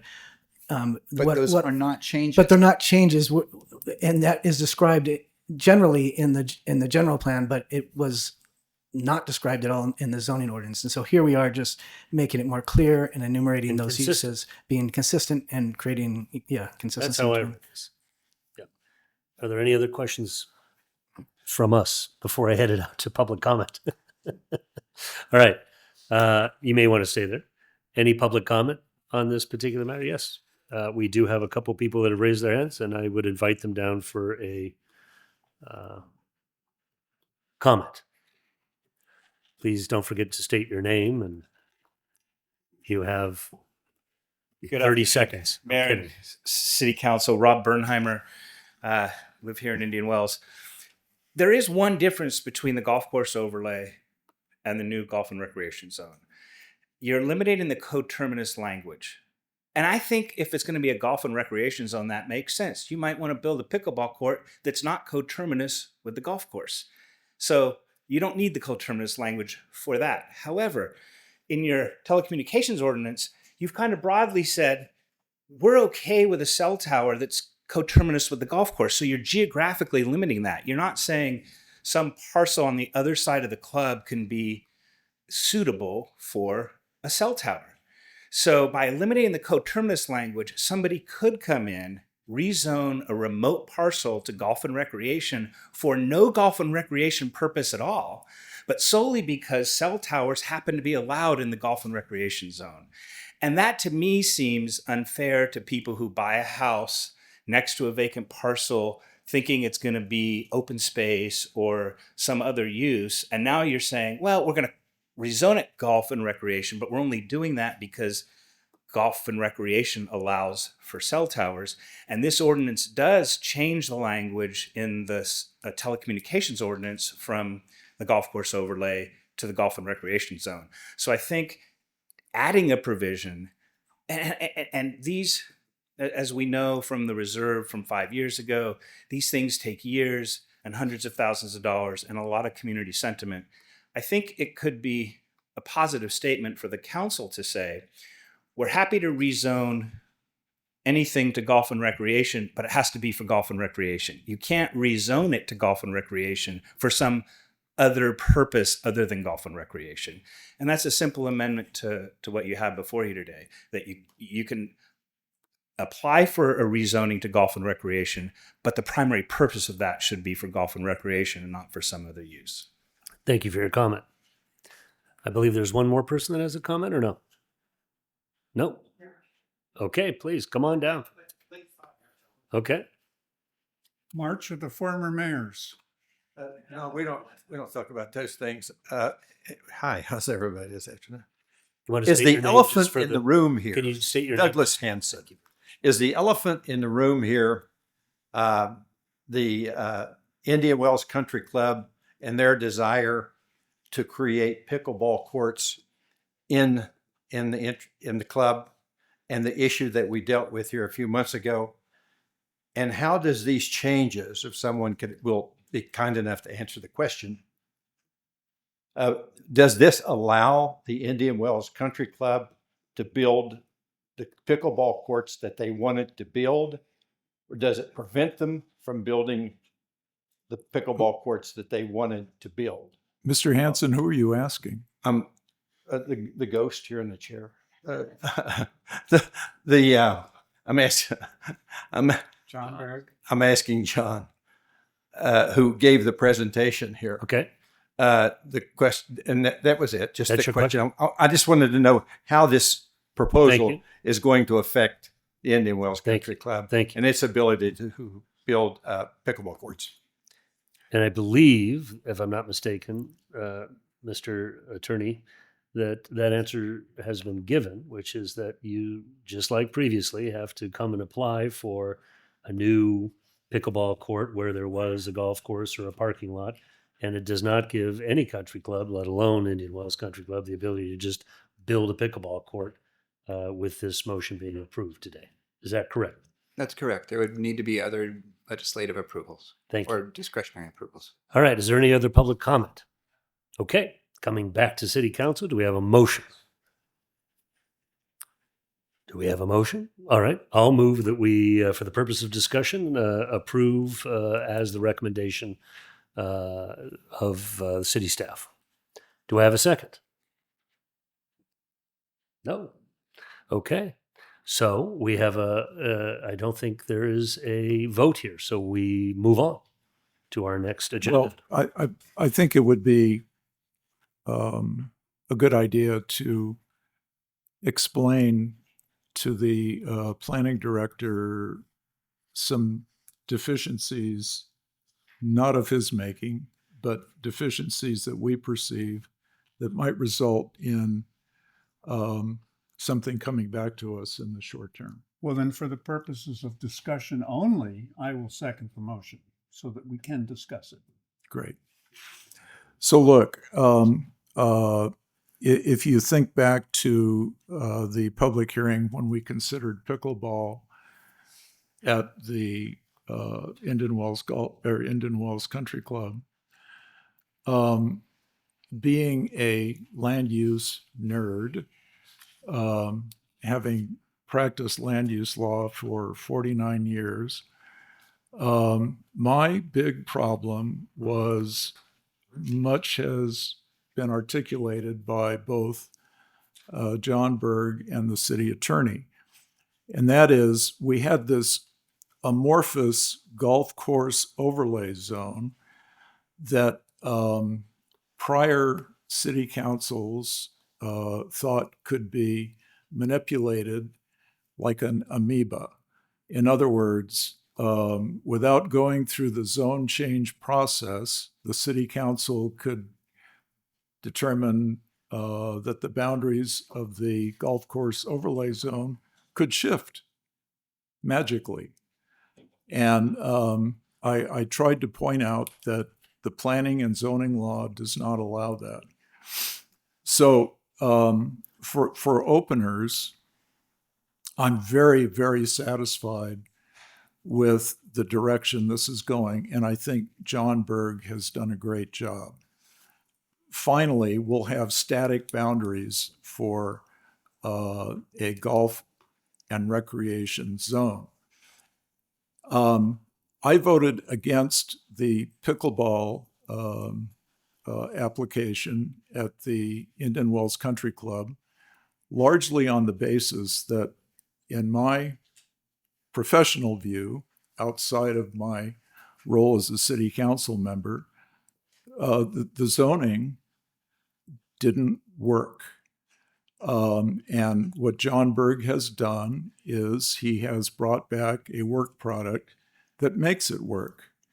So pickleball can be, in my view, approved at the Indian Wells Country Club without the problem of having a very, very vulnerable decision that could be challenged by a resident who feels that he or she has been harmed by the presence of pickleball.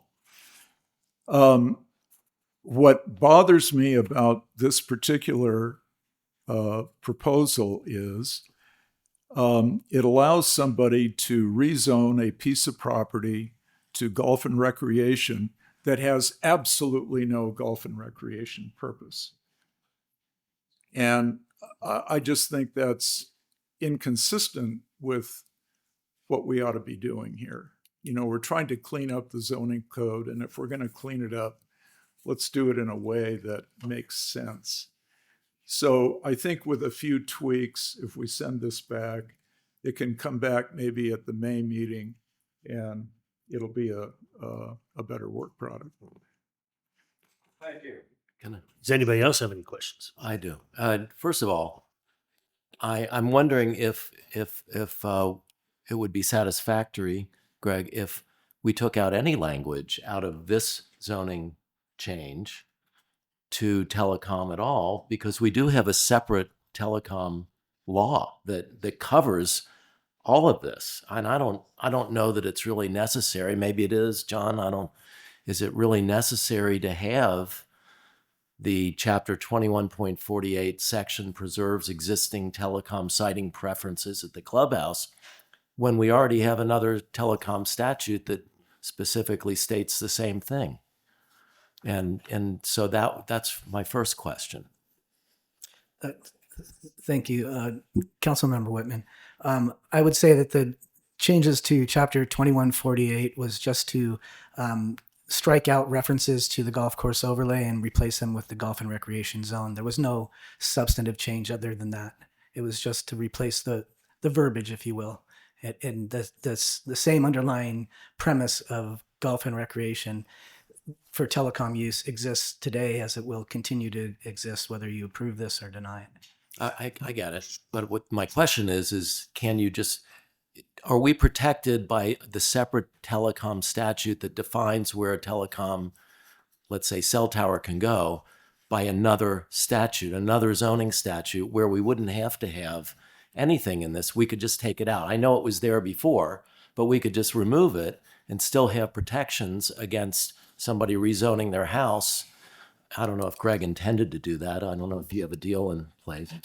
No. But you know, where you wouldn't even refer to this statute for telecom. It would just go directly to the telecom statute. Is that a reasonable way to resolve this issue of that Greg has properly brought up? Right. So again, the only clarifying amendments to Chapter 2148 was changing the verbiage. So we're not changing anything there, but we do have to make the verbiage clear so that we're talking the same language between different chapters and sections of the code. He's suggesting taking it out altogether. And I don't know what that means, other than we didn't make means you just take it out. take Don't it out, address but then we have to change the verbiage of the golf course overlay versus golf and recreation zone, because there's no such thing as a golf course overlay if we approve the ordinance as it's being proposed. But I would also say that under the current ordinance, under 2148, anybody could go to the perimeter of the golf course if they wanted to locate a telecom and say, my telecom facility would be better suited in this open space area that's conservation in the mountainside. And therefore, I want to change the zone into golf and recreation to facilitate that. So it's not just, there's unintended consequence here. If you think it's just residential, the ability to change residential to golf and recreation, you're going to lose the ability to change other land uses to golf and recreation that may be really suitable for future telecom uses if we hamstring. Okay, is. here's I I have another question. I don't think we got the right answer to that one, but my other question is, and I guess I look at this a little bit differently. It seems to me that our old statute was very clear because it stated that the golf course overlay was coterminous with the golf course itself, and therefore recreation purposes would be allowed outside of the golf course overlay, other than golf, right? That's correct. And so now with this change, the entire golf course area, including all of the practice areas and everything else, they are now in the same golf course and recreation base zone. And therefore, the way I see this, now we're opening up the golf course to recreational uses other than golf. Because I mean, I understand you have to go through zoning, you have to go through, but approval. But still, I mean, you are by definition allowing more uses of a golf course if somebody comes in and council wants to approve it. I would, I guess, reply to that by saying the golf course overlay zone is malleable just as much as a site plan of a golf course is. And so if somebody wanted to modify their golf course to make a par 5 into a par 3 and add tennis on the remainder parcel, they can certainly do that, whether it's a golf course overlay designation or the golf and recreation zone. It's a CUP process that goes through the planning commission and then ultimately the city council for approval. So So my that's not question is changing. correct. It hasn't changed anything. It doesn't change. It does not change that. But just read well, it's just a yeah. You're just redefining golf overlay to golf and recreation. Yeah, we're restating the And allowable create uses. static borders. Exactly. And nothing's been excluded. Nothing's been excluded. Nothing's been added. I do think Mr. Bernheimer raises an excellent point, though, about making sure that if we are to designate something recreation, golf and recreation, that it should be golf and recreation and not something else, like a telecommunications tower. So we should take that out. Maybe that could be a motion. Excuse me, Mr. City Attorney. Not a city councilman. But I don't know if it helps the conversation at all, but if someone were to try, in Mr. Bernheimer's scenario, if someone were to try to apply either the golf course overlay or the golf resort base zone. Golf recreation. Thank you. I keep doing that. The golf and recreation base zone to a parcel, it would be a legislative approval. You would get to consider whether that change of zone is appropriate, if it's consistent with the purpose of the general plan, with the purpose of the zone. And a big part of that conversation, I'm sure, would be what golf and recreation will there be? And if the answer is none, just a cell tower, you would be well within your rights to say, go pound sand. So a lot of, maybe not. I mean, I don't know if you do agree with me, Mr. Sanders, but I do think that there is that level of safeguard built into the process. If you want something more express, we'd certainly be happy to work with staff to bring something back for your recommendation. I think that would be a good idea. I mean, not only would you have a telecommunications use in this case that is really inconsistent with all of the other kinds of uses that go along with the golf and recreation zone, but once the zone change is made and the telecommunications facility is approved, then the residents might be subject to applications for tennis, swimming pools, pickleball courts, et cetera, et cetera. All of those uses that go with the golf and recreation zone travel with the zone change to the site that may be inconsistent with a whole lot of the surrounding uses. Okay, so That's the problem. I guess the question is, do you have a particular, is the issue, is the telecommunications issue, or is it broader? Well, it's just as I articulated it. It's broader. Okay. I just don't think we ought to be even considering isolated golf and recreation uses unless there's some sort of a master plan or something that makes it all make sense. Okay. This is an invitation to ad hoc kind of zoning that has frankly destroyed a lot of communities. Okay. So are you suggesting that we, that this group go back and address the issue of, I guess, non-contiguous zoning of? That's one of the issues, yes. And is there any other issue that you can give them direction to so they can come back with this in a month or two? I think we've laid it out pretty well here. Okay. Telecommunications and non-contiguous. I would just ask that,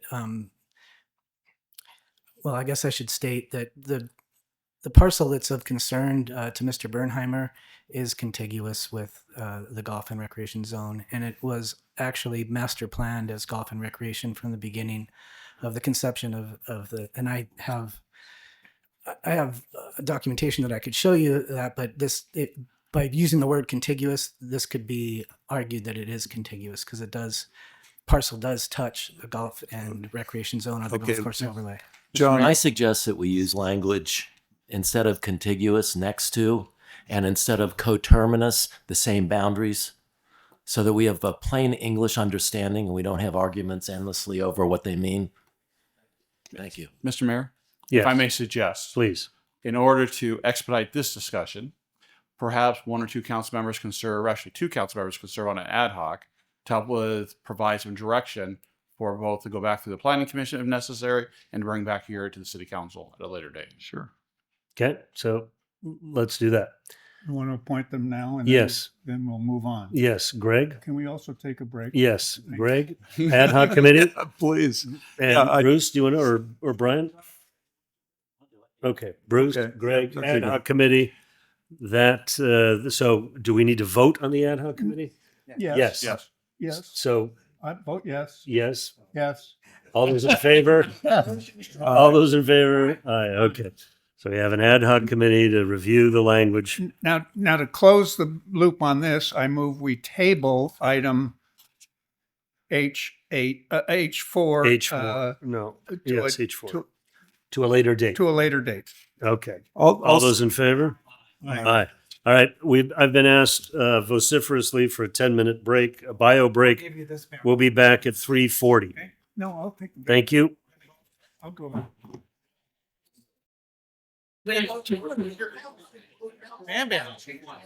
Here we go.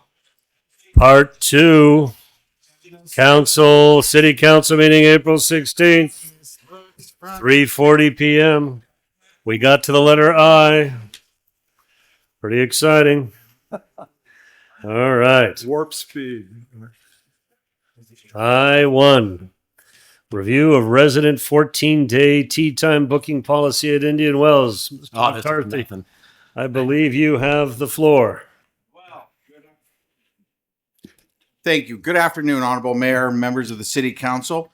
This is our third review of the resident tea time booking policy at the Indian Wells Golf Resort.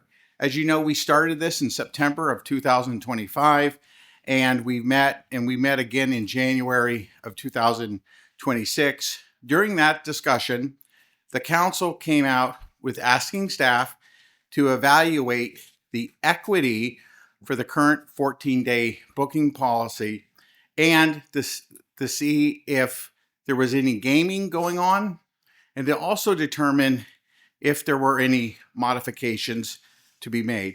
Now, I know you've read my staff report. We did a exhaustive amount of research with the Troon team, and the 14-day booking system works perfectly well.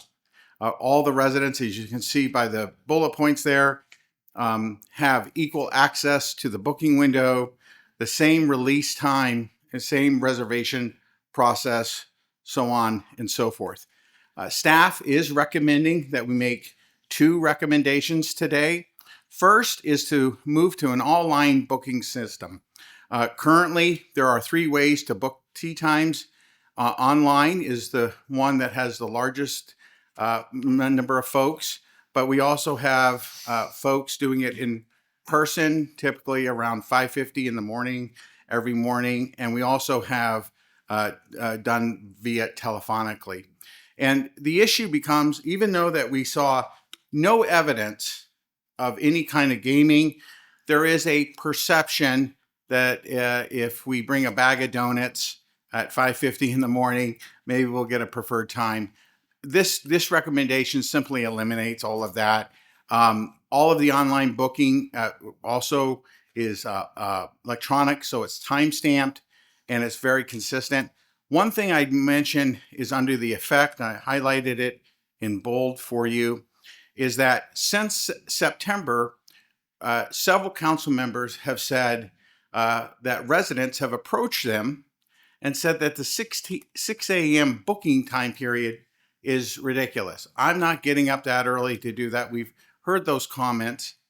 An intended consequence of going to online booking only would be that the city council could have the opportunity to change the daily booking time from 6 a.m. to whatever they wanted, whether it was 9 a.m. or noon or 7 p.m. in the evening, what have you with that. Our second recommendation,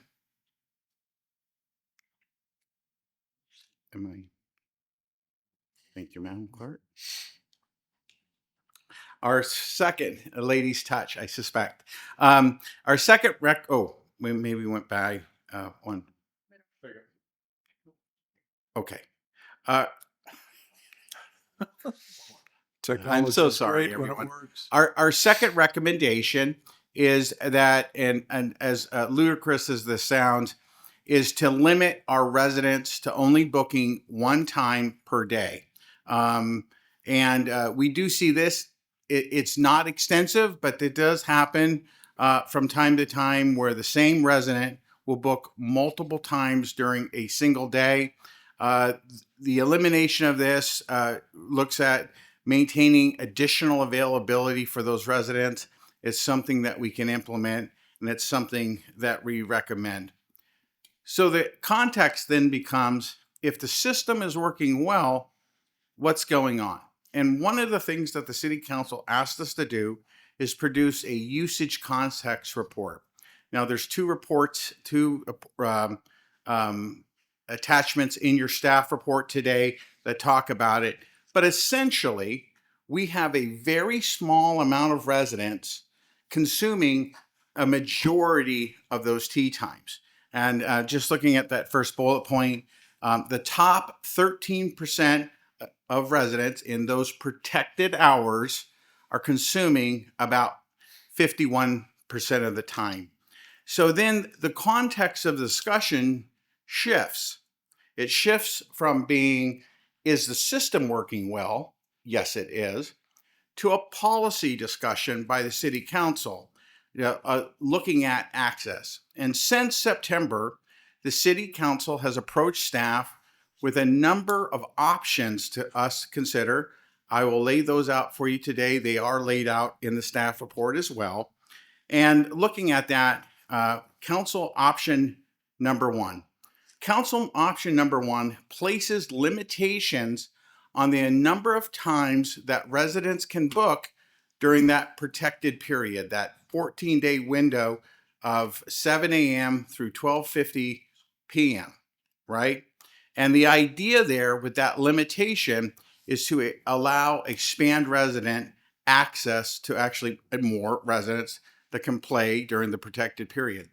Now, it doesn't permit or prohibit high-use residents who use the golf course on a regular basis. It doesn't prevent them from booking. It just changes that from 14 days to that 72-hour time frame where all the tee times open up for everybody. Option two is a resident-only protected hours, whether it's 7 a.m. to 12:50 p.m. or 8 a.m. to 10 a.m. That's part of your discussion. But what this tries to do is limit for those protected hours, whether it's 7 days a week or 4, whatever you decide you'd like to do, it limits those folks who can per se. So no guests, for instance, during these periods. limited to only residents being able to play during those protected tee times. Option 3 is a variant of option 1, and rather than going from 14 days limitation all the way to when the tee sheet opens up at 72 hours, it places a limit from 14 days to 7 days. And at that point, it opens up. So all those high cyclet rate, high end users of the golf course then can get all of the tee times that are available at 7 days out. And the idea here with this option is it tries to balance early access with broader resident participation to the extent they'll consume them. And then at that 7-day window, whomever else is on the tee sheet, all the other residents can fill the tee sheet. Option 4 is the first one that adds a tiered booking program. Now, don't get hung up on the numbers. They can change however you like, but this is the one that really establishes the first 30-day window, where the idea here is that residents would pay a premium to be able to book out 30 days on the golf course, right? So you have those high-end, high cyclet rate users who are kind of at that 14-day window. What I'm imagining as part of that council member discussion was booking at 30 days would be as a resident, maybe over the holiday period, I'm having my family come in. It's the only time they're come in from college or what have you. And I end up paying a little bit of a premium to be able to secure a 30-day booking time for them to be able to play. Again, this kind of distributes the tee time utilization to that period. The last option, council option number 5, creates a secondary golf cart. I call this, for me, I'm calling it kind of the concierge policy that extends the booking window. For example, it could be up to 30 days or even more. And under this plan, it would guarantee 1 tee time of up to 4 players. And it would also be concierge in the sense that direct booking through the golf shop, and that residents would pay a fee, whether it's $200 or $300 for each guaranteed time. So if they wanted a guaranteed tee time one time under this plan, it would be, say, for example, $200. If they wanted to guarantee 2 separate tee times up to 4 players each, it would be $400 and so on and so forth. The nice part of this is it adds additional access as an additional option, and it also maintains the existing system that we have now. So those are the 5 council member options. Mr. Mayor, before I sign off, I would please recommend that we adopt staff's recommendation of those 2 options I previously mentioned. And of course, I'm available for any questions you have. Senior management is with me. And as you've seen earlier, we have a senior operations management from Troon who is available to answer any of those technical questions if you have them. With that, thank you, Mr. Mayor. I'll turn it back over to you, sir. Does anybody have any questions? I do, but there may not be an answer to it. When the 14-day advance booking was decided upon by the city council, was there any magic to 14 days, or is that a time period that was pulled right out of the air? Councilmember Sanders, I am not aware of anything specific about the 14-day date. I do have my colleagues here. If anyone knows, please come up. It's a very good question, sir. I thought there would probably be no institutional. Joe, you've been around for a long time. Do you know? You want to come up?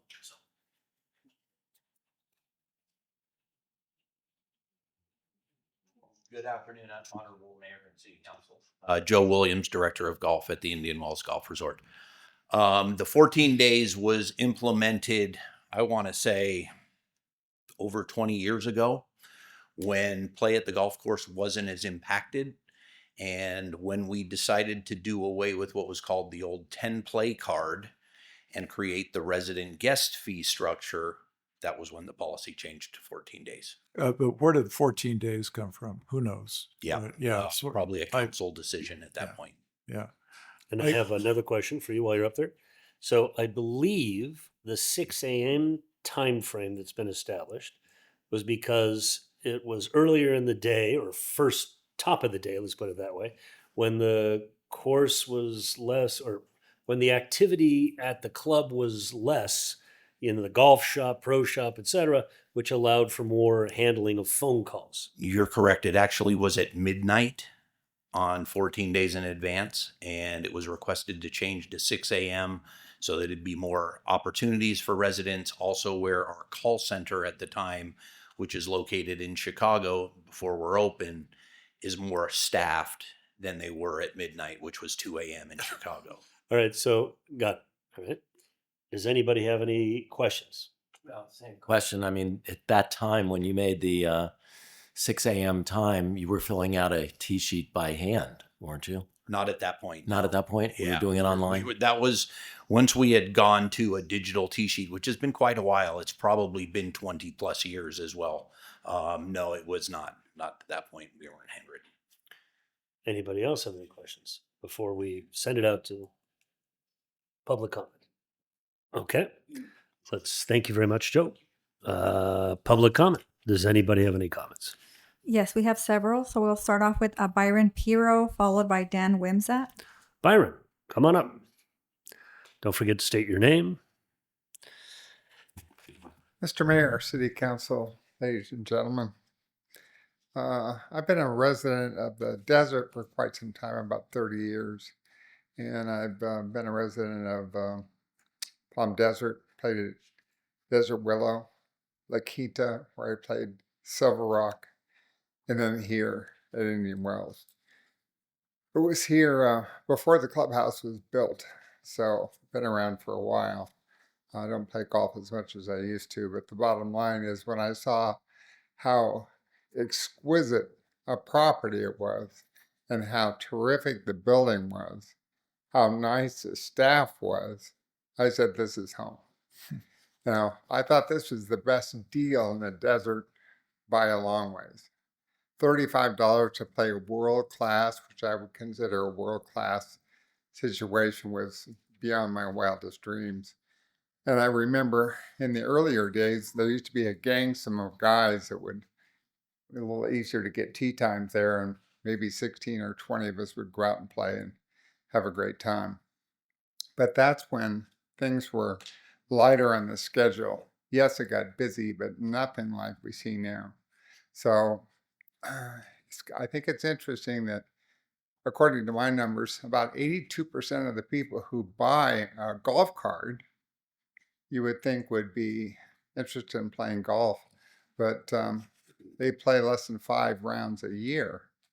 And that is a problem. So I like the online reservation system because I think it eliminates the confusion for the pro shop and for the phone calls that were coming in, gives everybody equal access. So I think that's a really good idea.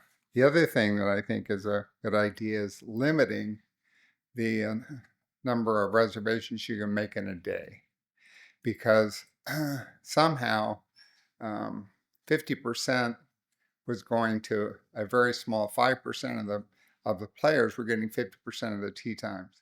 So your reservation system and your access isn't the problem. It's availability of tee times is the problem. So we have to fix that somehow.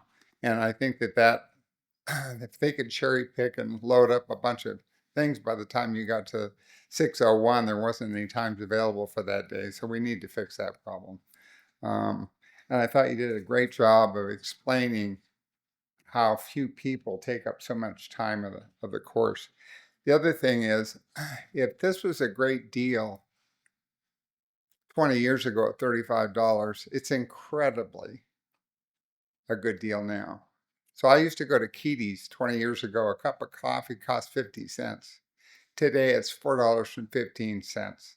So if the costs of coffee have gone up that much, how can the city be allowed to sell those 1/3 of those things at such a low price? I really think that needs to be adjusted, and I think that we need to get back to a cost structure that actually helps the golf course get enough income in to give it the kind of care that it needs. Thank you. Your time's up. I appreciate your comments, and thank you for having the courage to stand in front of the mic. Next up, don't forget to state your name, please.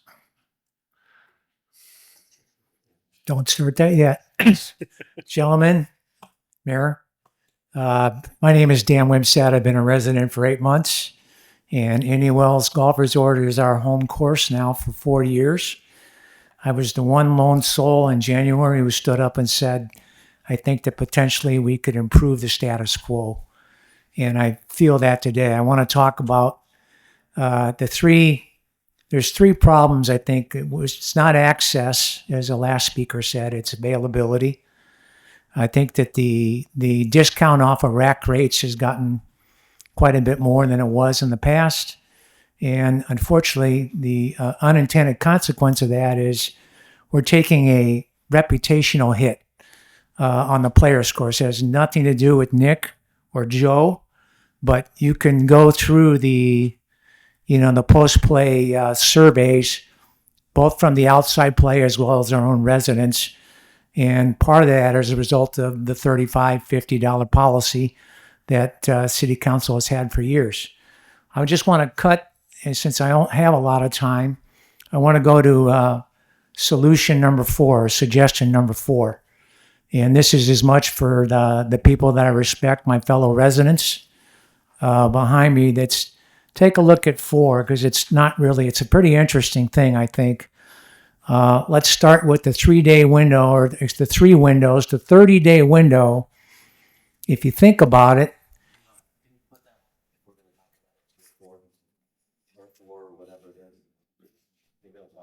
do I get 10 more seconds? Yes.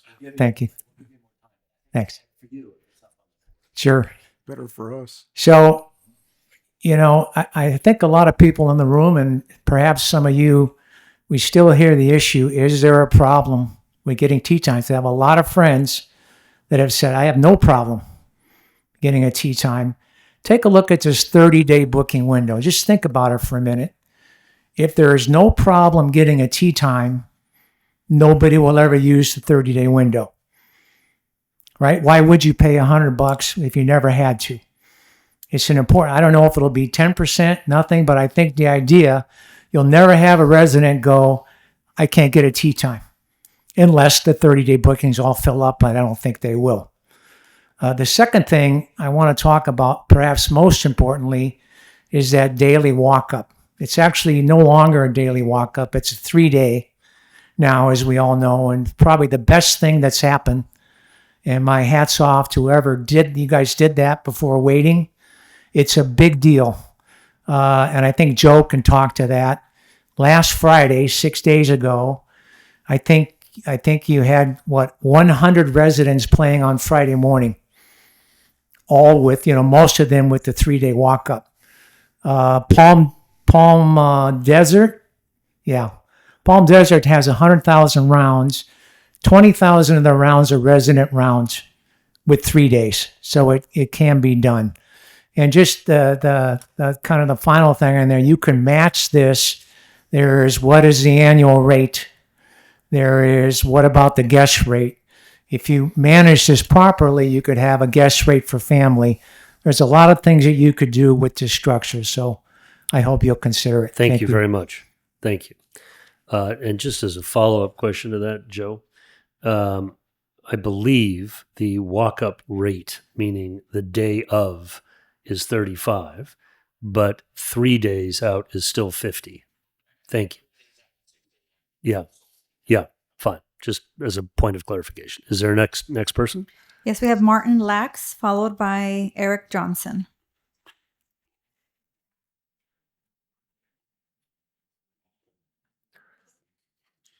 Back again. Mr. Mayor, Vice Mayor, I should say Mayor Pro Tem, council members, staff. Please state your name again. Apologies. Sorry? Please state your name again. Oh, sure. Martin Thank you. Lax. The question hasn't really been answered, I don't think, as are residents not getting access? I don't hear that being a problem. So why are we messing it with it? I'm opposed to new restrictions or penalties on resident play. For example, if you have to cancel your time, why are we being penalized? We shouldn't be. Things happen in life, and believe me, someone will pick up the spot. So why are you going to do that? If someone abuses that, then fine. If they're making reservations and just to cancel them, sure, then they should be spoken to. So that's what should be considered. That's pretty much it. I just think that there was one more thing. Allowing someone to pay more to get a time as opposed to another resident who may not be able to afford it should not happen. And the reason you see so much walk-up play or last-minute play is because they don't want to pay the higher price. So not everyone is going to be a multimillionaire in this town. I know that we have that reputation, and we all have almost $1 million houses, if not more. But some of us are on fixed incomes.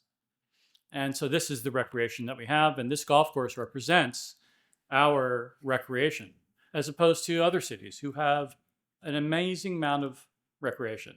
Last point, when I raised my 3 children in this town, I was told that the golf course is our park.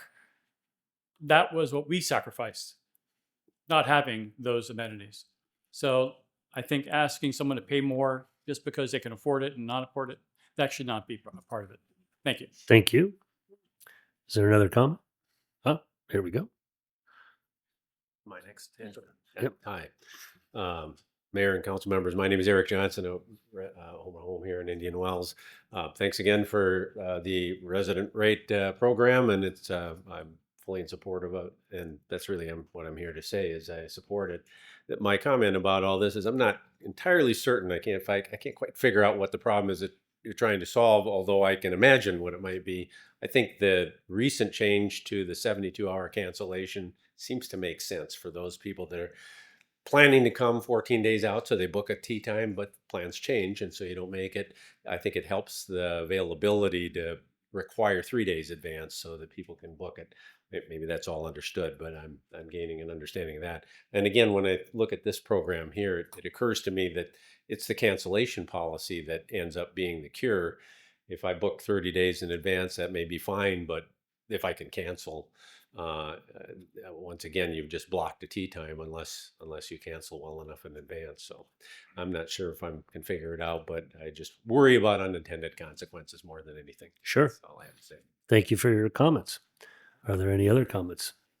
That's it. Anybody else have any more comments? Okay. Back to council. All right, gentlemen. May I suggest that we maybe break this into 2. One would be to vote on the recommendations by staff for fine-tuning the current booking process, all online, no phone calls, 1 booking tee time per day. Those are the 2 recommendations. And then we can have a discussion about fairness and availability of tee times. Do you agree with me, or would you like to? Can I make the motion? Yes. For discussion purposes, I move that we accept the recommendation of our staff with 2 provisos. One is that, as I understand it, Kevin, the 1 time a day is during the protected period. If somebody wants to book at 7 o'clock and 2 o'clock, that would not be limited. Is that correct? That's correct, sir. Okay, so this it's is only one for those time during protected period. 7 to 1. Okay. Yes, sir. The other thing is if we go to all online booking, there's 2 things that I think we have to do and that I would propose that we do. One is we have to improve the website because it's not that easy to use. And secondly, we have to train or offer training or offer people who may not be that adept on the internet or on going to websites, and it's a little bit difficult to do the tee time online. And then we have older people who don't really use internet all the time, that we have some pretty good training if we do that. and so that everybody knows how to use it. And if they don't, if they can't, there's a place online for them to find it. There's a training online.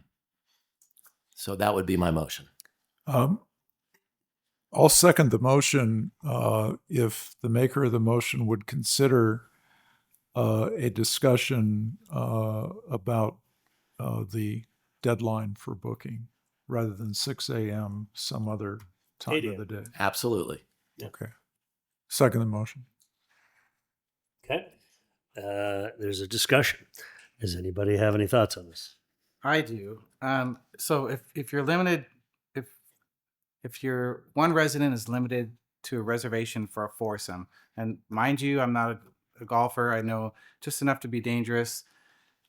If they have another group where you have two foursomes and they want to play, how are they going to achieve that if you can only make one reservation? So, in other words, you're saying that, then somebody else, if there are 8 people playing golf, right, one person in Group A can make a reservation, and one person in Group B can make a reservation, and then they can book 2 contiguous times or close to contiguous. Right, but they're not going to be guaranteed to play together because they. In theory, I suppose that would be accurate. Yep. I'm just throwing out Yep. what possibly could go wrong here. Yep. That would be a potential consequence. So that is a concern. We don't want to limit our resident benefit to the golf course to our residents. I mean, this is the crux of our community. This is why people move here. So we really need to be mindful about the changes that we make and how fast we make them, because the unintended consequences can come like a deluge. So this needs to be done very thoughtfully. I wonder if we could allow one person to make 2 tee times. If there's a family in town or something like that, would that solve it? Or one guy gets through and gets 8 of the 8 tee times. 2 foursomes. 2 foursomes. That's 8 tee times. 8 individual teams. Or 8 individual. What? That's happening. I have a question. Is that happening now? That's a good question. Can I go on my phone if it's available and book 2 foursomes on my resident benefit card? Yes. Okay. Do I have to tell? And I've never done this. Do I have to divulge who's going with me? Who's playing? Yes.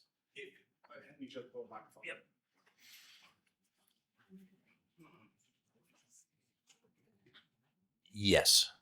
This was part of our recommendation as to why to go to, as Kevin had mentioned, the booking as online only. Okay. Because most of those situations are call in or in person. Okay. And then when you do, stay there. When you do, so if I book the 8 tee times and I put in who's playing, and then we shall show up and there's only 2 of the names on there that were originated on that, then what happens? If they are residents with a valid card, we'll simply change the name and the time has been prepaid. If they are not residents, we will up the charge to the $110 resident guest fee and charge the maker an extra $60 per person. Okay, thank you. Are they limited to 2? Or can somebody come in and get all 88 at one time?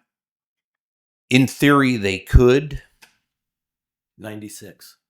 Is it 96 or 88? 96. 12 tee times per day per course. Wait. Which is 12 times 48 times 2. 96. 96. Okay, fine. Thank you. Okay. So do we have any other questions? So, I mean, I think what Brian is asking is, how often does that happen? Is that just an occasion where a family is in for Thanksgiving, or is this something that No, that happens happens quite a bit? frequently. It happens frequently. Yeah. Okay. Well, that's not good. As one of the speakers mentioned earlier, we had no restrictions and we had a golfing group that would book up to 4 or 5 foursomes and they'd have 16 to 20 residents play in that group. Since that has changed, obviously a lot of folks have gone. We still do have, like 6 or 8 guys that want to play together and they will do that. Okay. Stay there, Joe. Okay, so How did this escape your survey? I mean, were you aware of this, that somebody could come in and take all 96 things with one call? That we are aware of. The restriction that we're talking about isn't what's being addressed right now. So the restriction we're talking about is having the same person, Kevin McCarthy, reserve a tee time at 8 in the morning, for example, and at 10 in the morning.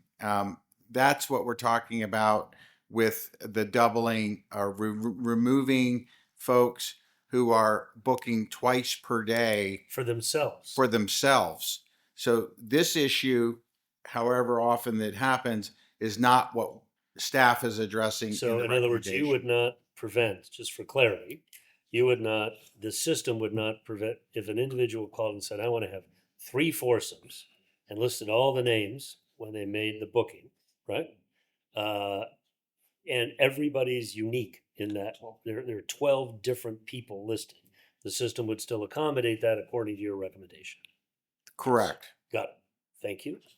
So that's the answer to your question. It allows you to do what you want to do. So you still can. Okay. You can book 2 foursomes. Now explain to me how this looks when you have online scheduling for tee times, but yet you're still allowing someone to walk up at 6 a.m. to play. This is, go ahead. And then let's just say you can't. Let's just say the internet's having an issue, or the platform is crashing, or whatever, and you can't call. So now what happens? So we haven't had that issue in the past, but by the situation, which is what promoted us to, or kind of sent us to the direction of online booking, is because things have gotten so busy. The other day I walked into the golf shop at 5:55 and there were 7 people waiting in line to book a tee time. I only have 2 agents at the desk, so they're going to start at 6 a.m. helping the first 2 individuals in line, and then you have 5 people behind them. By the time they finish those first 2 reservations, there's a pretty good chance that the majority of the tee times would be But gone. the online booking would fix that. Correct. And the other issue, if I would, Mr. Penna, Sure. is there was a perception that there could be favoritism. Maybe you're 5th in line. Hey, I'm here. Can you block me the 9 o'clock tee time? There was also a perception that people were bringing in gifts or goodies to get that preference from the staff. And as much as they haven't done anything like that, I don't want them to be in the crosshairs and be something that can compromise the system. So how do you police? Let's just say hypothetically, it's all online. You can't call. It's online. You still have the walk up. And I would be great with a 1-day walk up, Right. being able to come inside. But how do you police that issue or that situation when you have a bunch of people walking up saying, "Well, we still want to play," because you're still allowing that face to face with the golfer. Correct. So you mean like if there were 7 people in line and Right. they're 5th and they come up, there will most likely still be tee times. They just might not be their desired tee time, which is kind of what we're facing with some of this. I know there's a lot of people that say they cannot get tee times, and I don't know that that's true. They cannot get the tee time that they're desiring, meaning we have plenty of room after the protected times at 1 o'clock many of the days.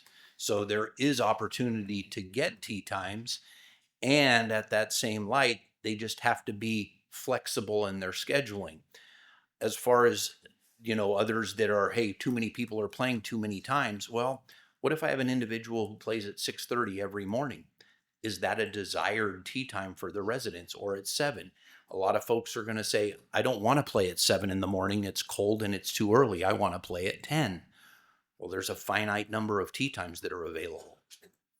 And I don't sell a ton of 6:30 to 7 o'clock tee times to our hotel guests, nor our off the street folks that are paying $250 to $300 per round. Okay, last question. So the current issue that we face today, does it rise to the level to make any changes?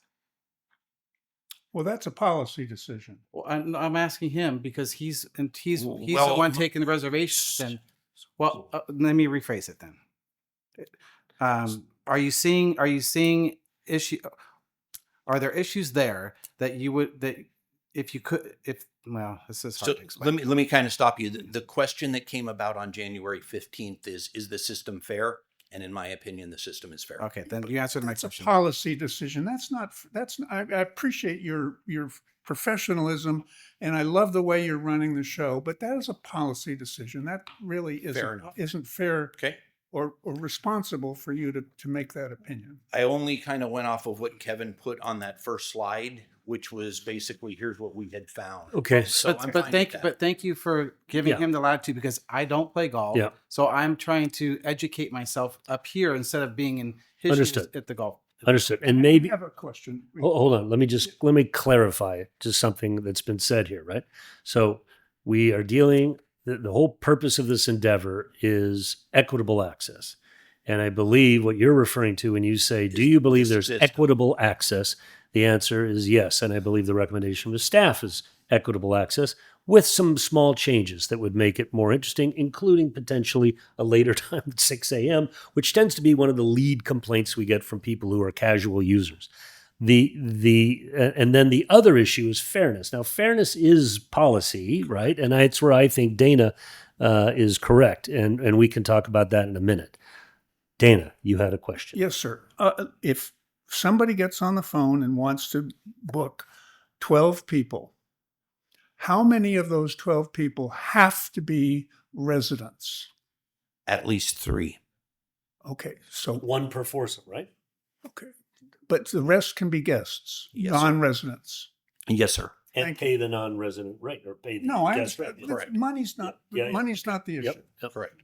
So of the 12 seats or whatever we're calling them that are reserved for residents, really only 3 of them are reserved for residents In that situation. in that situation. Thank you very much. Does anybody else have any questions? I do. Please, And, Greg. You'll all have to indulge me because when it comes to technology, I do email, that's about it. I'm really kind of. Doesn't even do emails. You're one step ahead. So I have a mental image of what's going on inside the computer that is taking the online reservations. And my mental image is there's my son, the hamster on a wheel. There's a frenzy at 6 a.m. Is that accurate? I would say the majority of our tea times for the resident slots are booked between 6 a.m. and 6:05. So there's a frenzy. I think that what occurs when you have one of the greatest deals in the world of golf today. Yeah, no kidding. So if I'm trying to book, let's say 3 foursomes, and the tee times are filling up, are they filling up as I'm typing in the names? For sure. So you better be a damn good typist and very fast at it. I think the quicker you are, the better your opportunity. Okay. That Because if you wait till 6:02, you're going to have lost some inventory. Yeah. I have a question. Thank you. So can you sit on your laptop, computer, phone, whatever, and at 5:55 and get that ready to go, just where you hit the button and boom, you just took up whatever. You took up as many spots as you wanted to. No, you can't select the slots. You can only queue in your information. But you can't. The slots will not come available until 6:00. Okay, gotcha. So no. But you can. Right. I'm saying at 5:59, you can enter your name. Right, and then at Correct. 6 o'clock in 1 second, You're you enter the then slot. you can. That's my Yes. point. Then you can get those. Yes. Okay, but you have to have 3 resident benefit cards to get anything. Okay, makes sense. Yep. Okay. So at 6 a.m, unless I've had about 4 cups of coffee and have been awake for at least an hour, I'm kind of at a severe disadvantage if I'm trying to make a tea time. And it just gets to the issue of whether 6 a.m. is appropriate or Yeah, not. and so I did some studies, obviously, from the other neighboring golf courses and things like that. And the one that was something that Kevin has brought up is we can change that.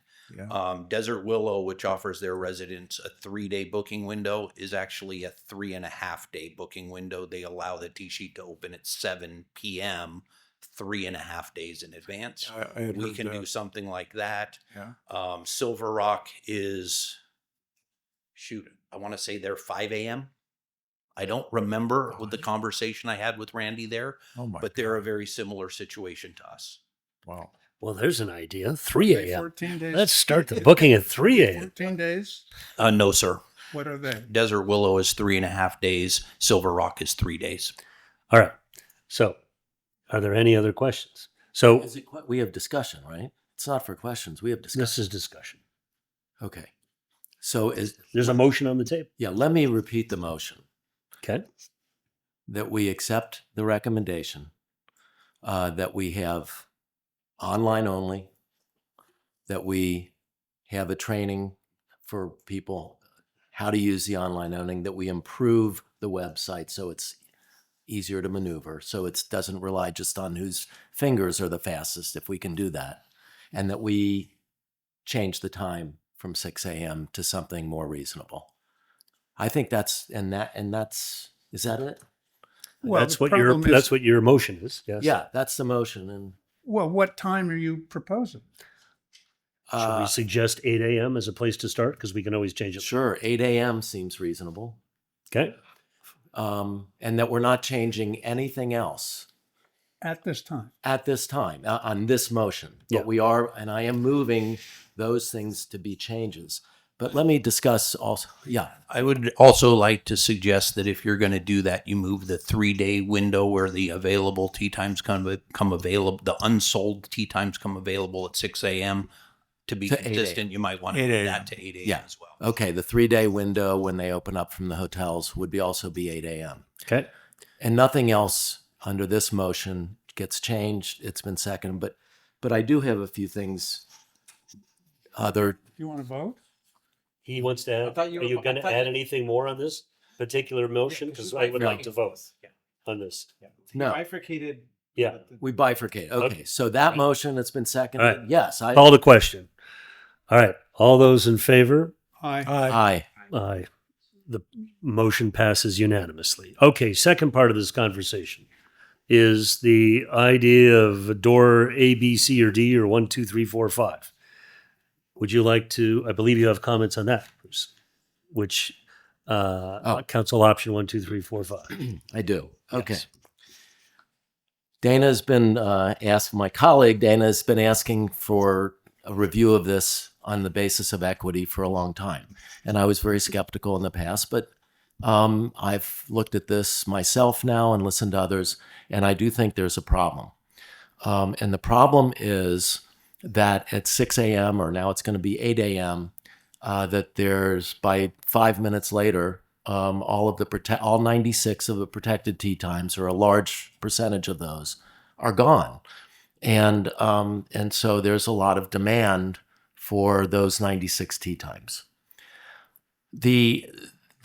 So the problem, I think, is stated. But analogy to law, you can state a problem, but you have to have a cause proven before you can get a remedy. And the problem I think that we have here is that even though Troon and our staff have worked hard and they've come up with various remedies, we still don't know what the causation of the problem is. We don't know. Is it 10 people that are taking all the tee times? Is the fact that that the top 13% get 51% of the tee times, is that why it's hard to get the tee times?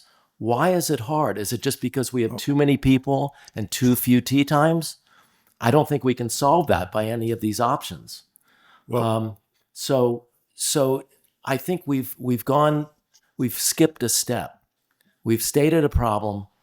We've asked for equity. We're stating some optional remedies, but nobody has shown the cause of that problem with any certainty yet. And I think it's very easy to prove that cause, but you have to do it mathematically, and you have to do it with the people that are getting those tee times and who are being refused those tee times. And I have two suggestions there. One is that Troon go back and tell us who's booking those tee times, how many tee times are they getting on a daily basis, are they during the protected period, and is that preventing other people from getting tee times in the protected period? Are there 96 tee times being taken by 10% or 13% of the people that prevent other people from getting protected tee times? Don't we have those numbers? We have the numbers, but we haven't done the math to show that those are the people that are protecting those tee Oh, times. you'd think it's maybe different people. What's the nexus? Yeah, what's the nexus? So The other thing is, and I got this from talking to my son last night about this, why not use AI? Why can't we use AI? This seems like a great issue for AI. We've got the data, but it takes a mathematical formula to figure out what the problem is, and it seems to me that this is perfect for AI. Now, I can't do it, but my son thinks that Okay. it would be easy to do. So are those your 2 points at the moment?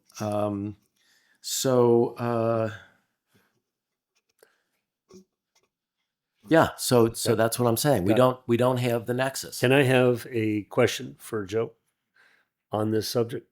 So, there's a very famous story of a German physicist who came to New York during World War II and was asked to analyze how to improve the airplanes because people were dying, planes were getting crashed, and everybody was looking at the planes that came back, and he pointed out, you're looking at the wrong data. The planes that don't come back. So the fact that there are tears in the wings and the planes are landing, wrong data. We got to fortify the rest of the plane because the wings will be able to fly. So in this particular instance, really the question is about the data.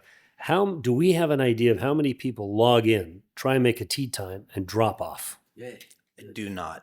Okay, that's because this question has been asked, and we've gone down this road, but currently we don't have that data. So we don't have the ability to analyze this data. Excuse me, 1 second. What we do have is a lot of hearsay from, not hearsay, people walking up to us, me included, you've tried to get tee times for foursomes, you can't, so you drop off. I do too. I have the ability to play a different golf course, so I don't play here. But a lot of people don't have that ability. Now, so you were going to make a comment. I forgot. Okay. Does anybody have any questions for Joe while he's up? No, just picking up on a comment that Joe made, and it gets to your point, Councilmember Whitman. I mean, the real crux of the problem is we just don't have enough preferred tee times to satisfy the demand.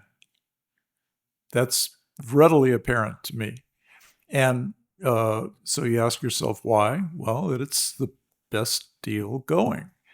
And so, unfortunately, we have a tee sheet that divides the times into 3 parts, and we have to live with that. And we certainly don't want to take tee times away from the public, because the revenues that we produce from those tee times is what really feeds the golf course in terms of the finances. So we can't sacrifice those. So we're stuck with a classic Adam Smith supply and demand situation. And what if it was Adam Smith, several hundred years ago, what he would say is, you just charge more money, but there doesn't seem to be the sentiment to do that. So we're at $35 off season, $50 during season for tee times that are worth $200 to $350. That's the problem. And, I think one way of addressing that, if I may, because you make a good point, is proposal number 4. And I think it's something we should try for a season, and we can always pull it back. It does not change anything it allows for a 35-day walk up. I mean, day of rate, a $50 14-day rate, and then I would add a $75 21-day rate and a $100 30-day or 31-day rate to see if that would encourage more people to book tea times that are residents of Indian Wells who are trying to get a foursome on a weekend in a prime slot, because that goes exactly to what you're trying to talk about here. And we've had several proposals of residents come in who are golfers that have suggested increasing the tee times, the prices on the 14-day, on the walk day. We've heard from a lot of residents that they're concerned about the current rates. But I think we're not here to change the rates today as is, the 35 and the 50. But I would advocate that we try a 21 and 30-day time of 75 and 100 for a year. We can always pull it back. Can I add one thing to that? I don't think that that's a bad suggestion, but there is a loophole to that. You may want to make those tee times non-cancelable. There you go. Because there will be times where people cancel and have to a get the friend lower rate. book. Yep. Correct. So we So can you- make them non-cancel. You say non-cancelable. What you mean is you just forfeit your money. Yes, If you correct. don't show up. Correct. Okay. Are you forfeiting? Are you forfeiting the green fee and the $100? No, the green fee is $100. That's what that is. Okay. So you'd book at $100. So if you have a foursome, that's $400. You put your credit card in, and boom, that's it. You got to show up. Okay, so if equity is the issue, I can't think of anything less equitable, I agree. more inequitable than allowing people to buy their way onto the golf course with more money. Totally agree. Mr. Mayor. Yes. It's my turn yet? Yeah, It Dana, should be. please. All right. First of all, I totally agree with you. I can't imagine our being able to charge $100. Never mind, doesn't matter. There are 96 slots a day, which come out to about 2,800 slots a month. And we have 2,500 people who have who paid $50 a year for golf unit. So the numbers are about 1,200 use them. Exactly. But so we've got 2,500 people that want to play golf, and we have around 2,800 available slots.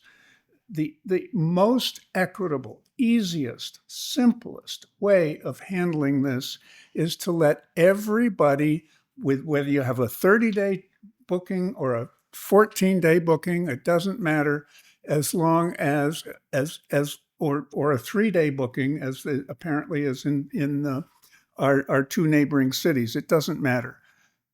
Every single person gets one spot a month, period. And that's it. And unless there are plenty that are left over at the last 3 days. If the people have not used them and 3 days before they're still available, then fine, it's completely open along with all of the other ones that are open from the hotels. But the idea of somebody being able to take 3, 4, 5 bites of the apple means that there are 3, 4, 5 people that can't take the bite of the apple because there are a finite number of apples. And it is so it's like if there are tickets or whatever, everyone gets one until everyone who wants one gets one, and then if there are any left over at the end, fine, then you can get Okay. 2, 3, or 4. Got it. And they are residents only, no guests. This is our private golf club for the residents. This is not the 96 slots are not public slots. They are for the residents. And for somebody to be able to come in and get 12 spots and only have 3 residents, that totally destroys the whole idea of what's best for the residents. And so it's really simple. We have to limit on a monthly basis the number of times that people can use their $50 rate, except for the last 3 days. And if whatever's left over, then it's freewheeling. Mr. Mayor, can I respond? Yes, to that? please. The problem with that is we have 2,600 people, 2,700 maybe, who buy a golf cart for $50. If they want to play one time that year, they have benefited. They have had a resident benefit of $200 for playing that one time. Or more. And we don't have the data of knowing whether they want to play more than one time, but they're getting a great deal anyway to just play one time. So you're assuming that everybody who buys a golf cart wants to play once a month. No, There's no evidence of that. I'm not assuming that at all. I'm saying if they don't use it, then the last 3 days it's open to any other resident. No, but we're talking about policy here. We're talking about an equity argument. Your policy, your decision that people can only have a limited number of tee times at the resident rate assumes that there are a lot of people who want those tee times because they've bought the golf cart. And that is not, we don't have data to support that. But the bottom line is if they don't use it, it is available 72 hours before the event. Well, it's not like it goes to waste. It's not like they're going to be an empty golf course. They're available Well, we don't know that. 72 hours ahead. So we don't know that. I mean, the people that are booking 14 days in advance. I will say, too, that if you look at the analysis, these golfers, this 51% of the tee times support this golf resort to the tune of about $500,000.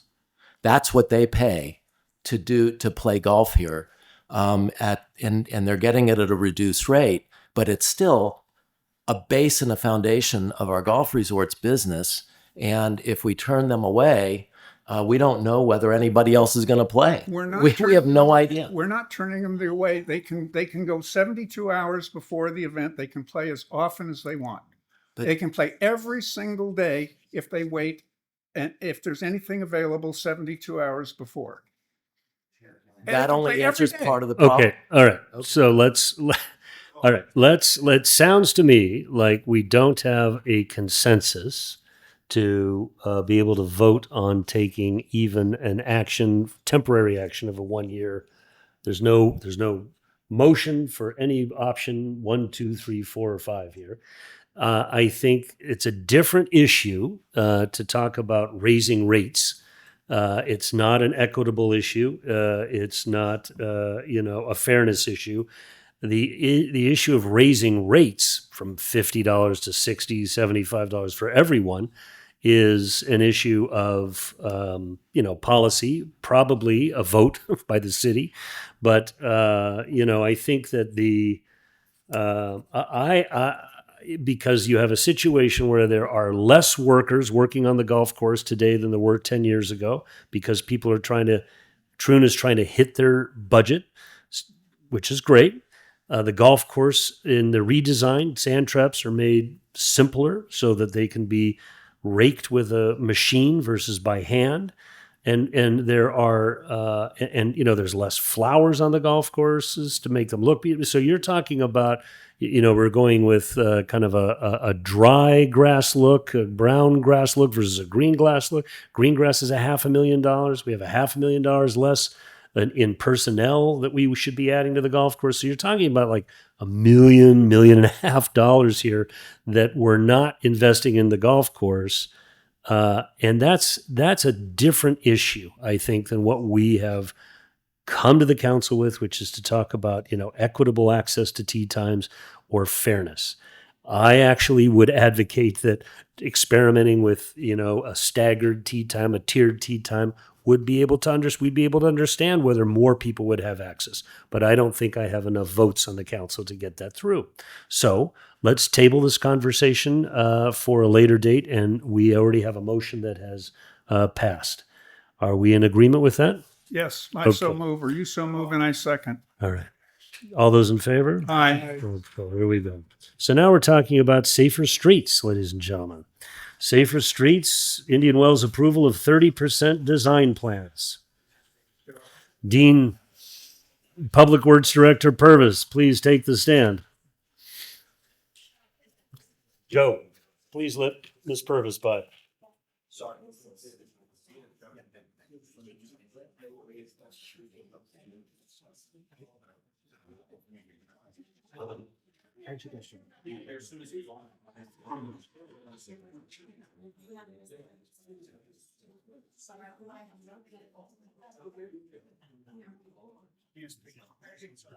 Excuse me?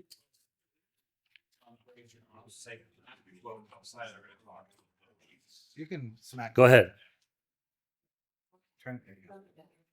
Good afternoon, Mayor Taylor, council members, and residents. Dina Purvis, your Public Works Director.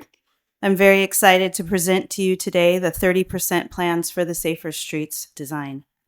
Please keep it down out there.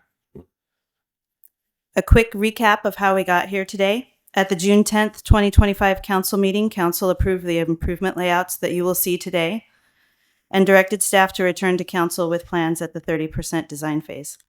Council also directed staff to combine the original two-phase project into a single phase. These plans reflect that direction. In addition, speed surveys were conducted and shared at the December 2nd, 2025 meeting.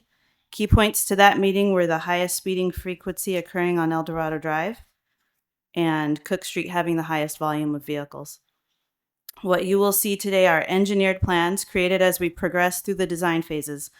Today we are beyond the concept stage in which you saw the prettier pictures.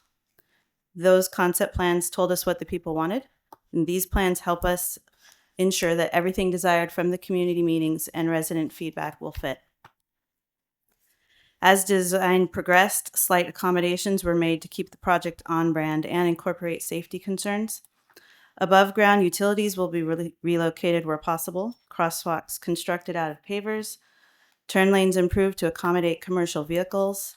We'll lengthen merge tapers and make landscape accommodations.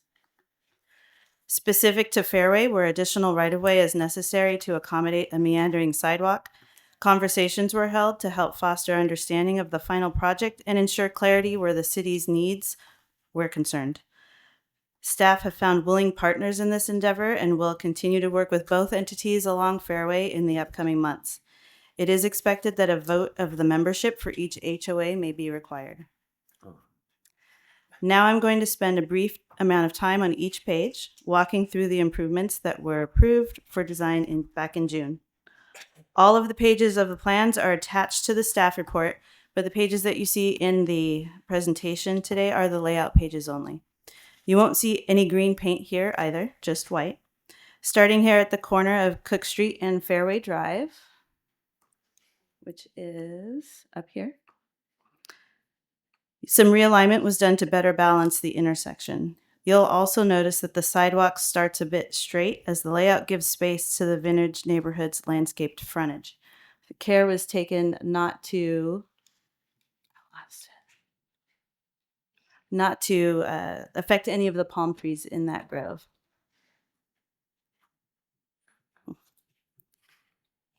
The meandering walkway continues along Fairway. The approved changes to Fairway included a 6-foot meandering walkway constructed of colored permeable concrete and striping on Fairway for a parking lane on the north side, 1 lane of traffic in each direction, and an 8-foot combination bike golf cart lane. I have been asked questions about how all of this would fit. In this particular portion of the layout, the curb line as it is today would move south an average of 4 feet.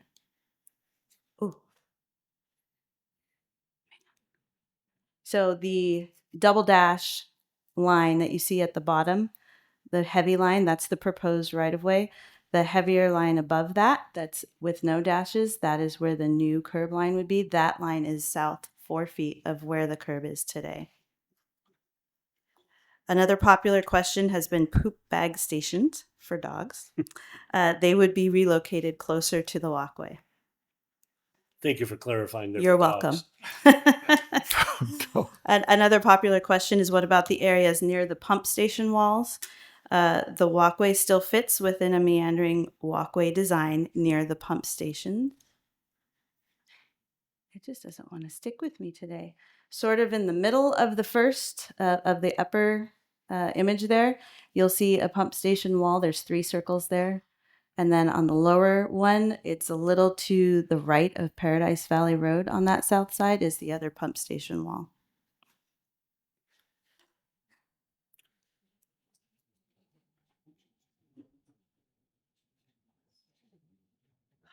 I would like to point out that on the north side of the street, there is no impact or any changes to resident driveways.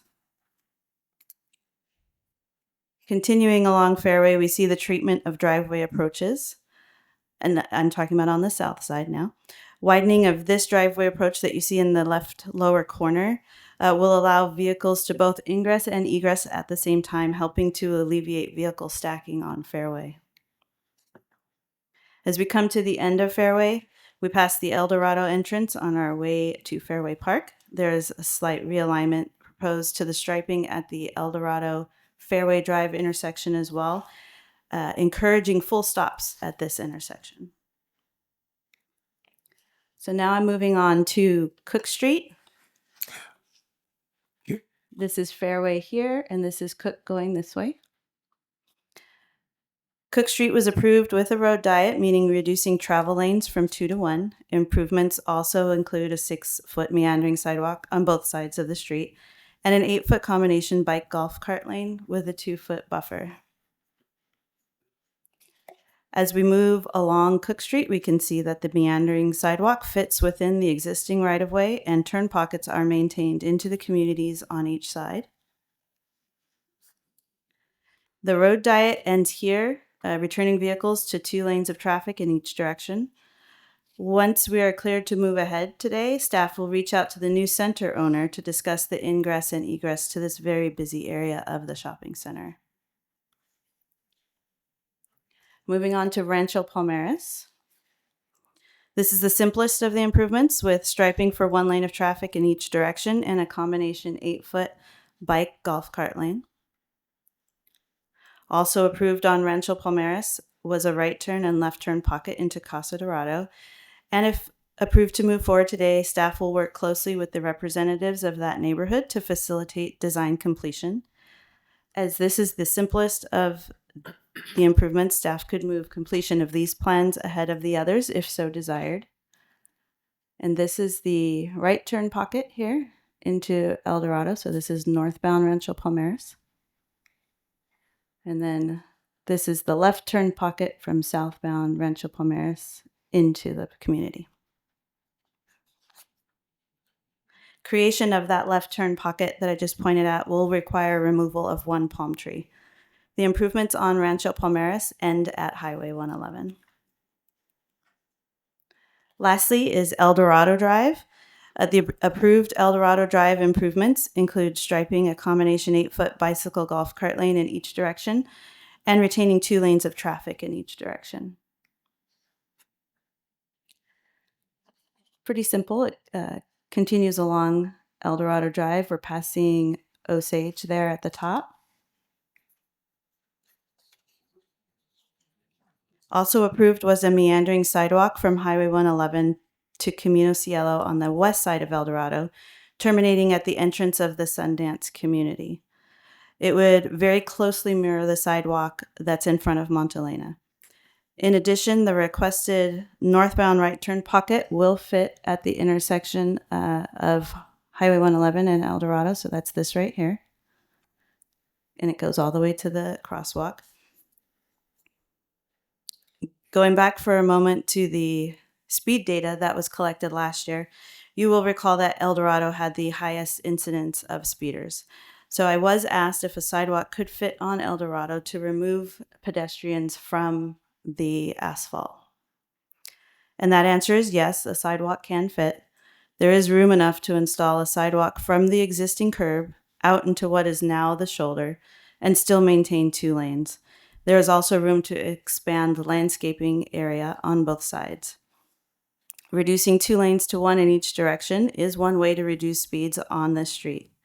This particular example only shows the west side of El Dorado, but the same can happen on the east side. As just a personal anecdote, in casual discussions with residents, a number of people have approached me about having a walkway on El Dorado. And that's just an extension of that. So a quick recap on the money. We currently have $3.4 million in approved funding through 2 programs, SB 821 and HSIP. We have also applied for CMAQ and did receive a a recommended rating on the contingency list for approximately $9 million. So what that means is that if someone higher up on the approval list has a project that doesn't go, we are already approved for that funding. We are also applying for this year's cycle of ATP funding. I have been asked how much it would be to just pave the 4 streets. While that number is a moving target right now due to fluctuating fuel and oil prices, $3 million is the most current estimate from the design engineer. The most current cost estimate for all of the project together, as you see layout on these 30% plans, is just under $8 million. After the surveying was completed, it was determined that Fairway was the only street that required right-of-way. With approval today, staff will be moving ahead with conversations with all frontage-affected property owners. Landscaping meetings will be scheduled with efforts made to speak with HOA groups while they are in residence. Staff will also move forward with completing right-of-way negotiations. Plans for Fairway would not move beyond the 30% stage until consensus has been reached by all parties. Moving ahead with that design without the consensus opens the city to design cost increases if changes are required. Depending on today's outcome, there certainly are streets with simpler improvements whose timeline for construction could be moved ahead. The recommendation today is to review and approve the proposed 30% design plans, or recommend any additional changes to the proposed design to advance the project forward to completion. And I'm available for any questions. Okay. Does anybody have any questions for you? I have 2, Okay. if I may. Greg, please. Can you put the Fairway street up again? Any particular area? Yeah, the whole thing. Right, there you go. Okay, can you show us where the property line is between El Dorado Country Club and the Vintage? Green dot on the big screen. Roughly over here. The green dot is on the big screen here. It also shows up on the little screen. Does it really? Yeah, amazing. Oh. Yeah. Can you see that? So it's roughly right around here. So I need the full street all the way to Cook. I only have that in the beginning one with all 4, like this. Okay, that doesn't work. Go back to the section that shows just the Vintage frontage. At their entrance? Yes. Okay. How much of the sidewalk is inside the existing Vintage right, or the existing city right of way? Here, a very small amount. Okay. Only where So this heavier line here yeah. shows you where we would like to have right of way. This shorter line here, or lighter line here, shows you where the existing right of way is. So this area is currently owned by the city. This area is not. Okay. All right. Thank you. And then can you go to El Dorado? The country club or the city street? The street. Thank you. So you mentioned a golf cart lane. I didn't hear you mention a pedestrian area in the street. You talking about painting or sidewalks? Painting.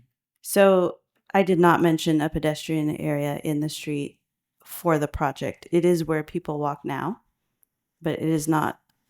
There will be no pictures of people painted on the street with the golf and bike cart lane. So there's no separate striped area for pedestrians to walk? No, sir.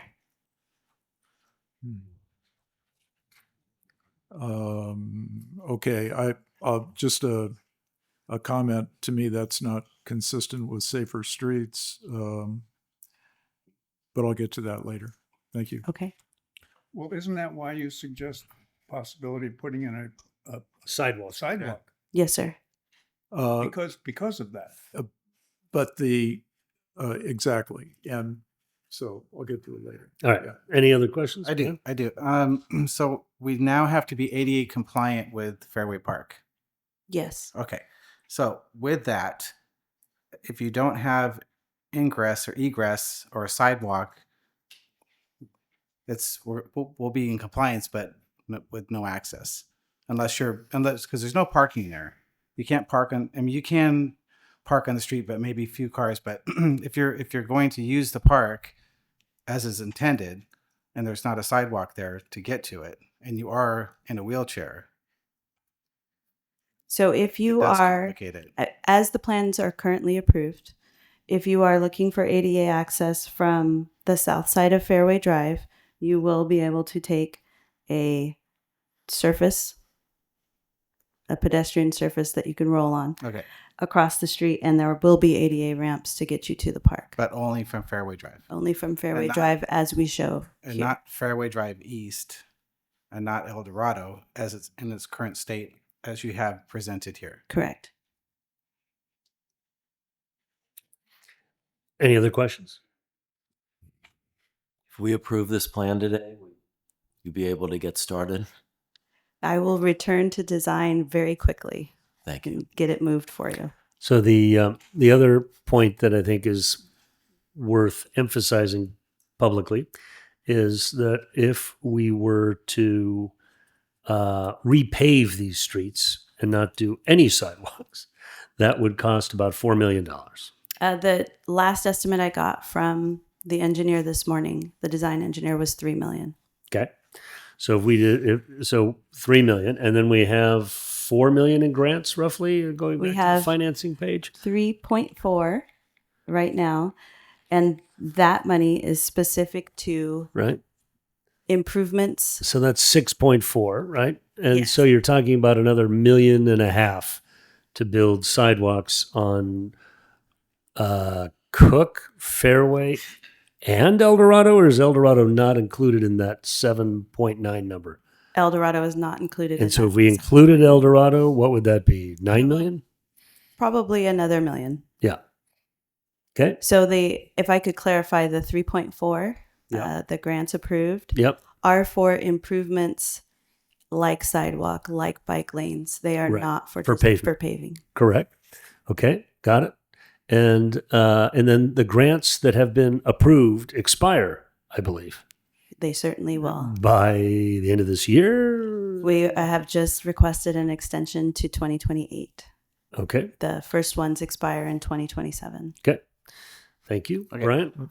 Mr. McCarthy, how much money do we have set aside for paving that's already earmarked for if we did nothing?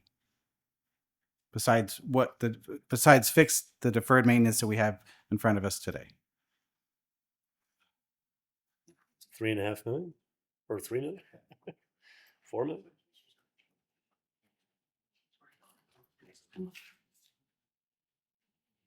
Honorable Mayor and members of the council, Mayor Pro Tem Penna, would you repeat your question? I was doing some work. Oh, yes, my sitting- question is we've prepared for the deferred maintenance on the streets, Fairway, Rancho Palmeros, and Cook. How much money do we have earmarked to date for those projects if we did not move forward with safer streets? So what we have earmarked in your city budget currently adopted is $7,550,000. Of that, $5,250,000 of that is funded through the city cash program, our funds.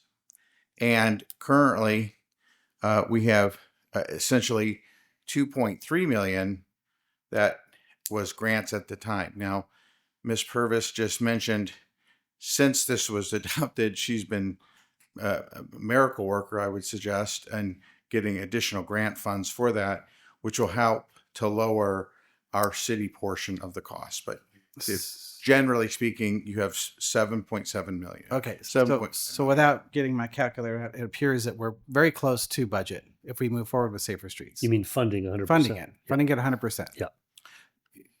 Not only are we very close to budget, I would say that Ms. Purvis has done a far better job than what this is original plan, because we're using more grant money than what we anticipated. Okay, thank you.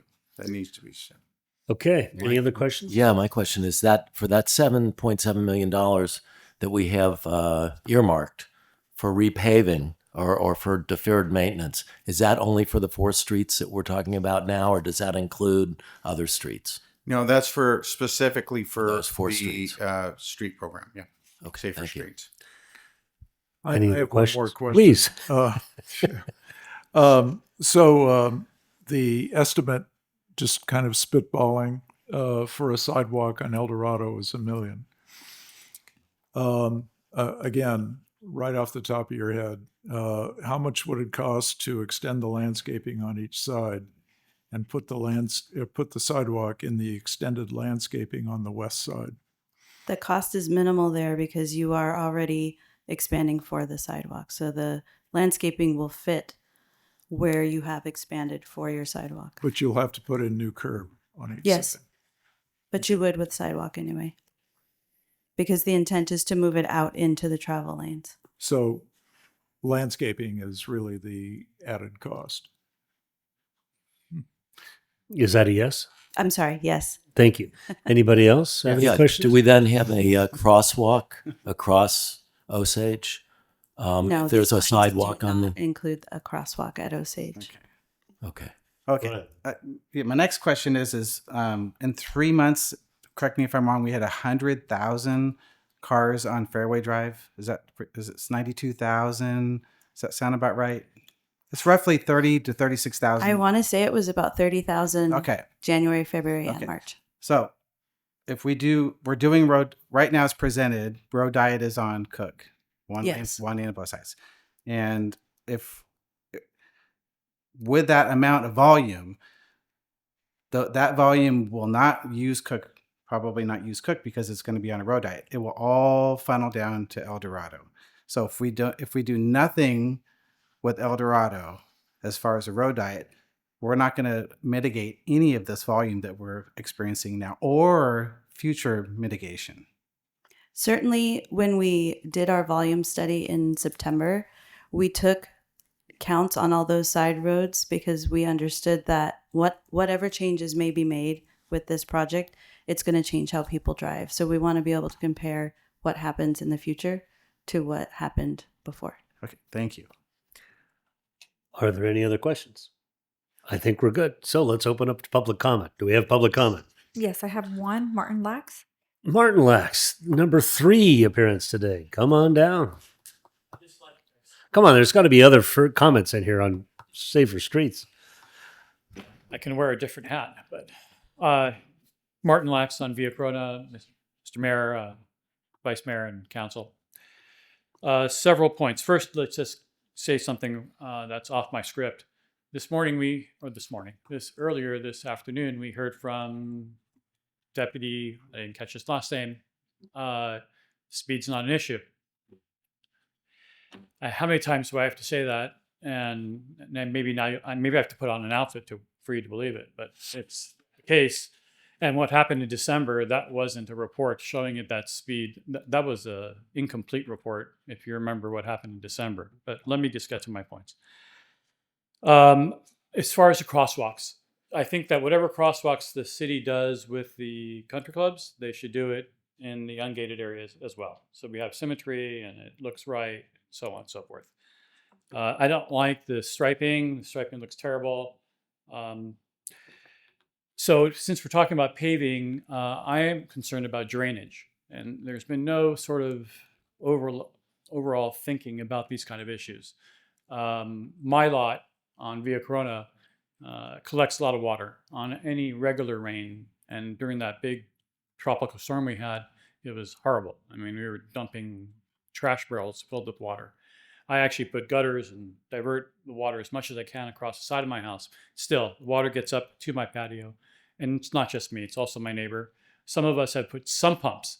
So whatever we do on El Dorado in terms of paving and whatever else we do there, let's think about drainage, and probably not just on my street, but other streets too.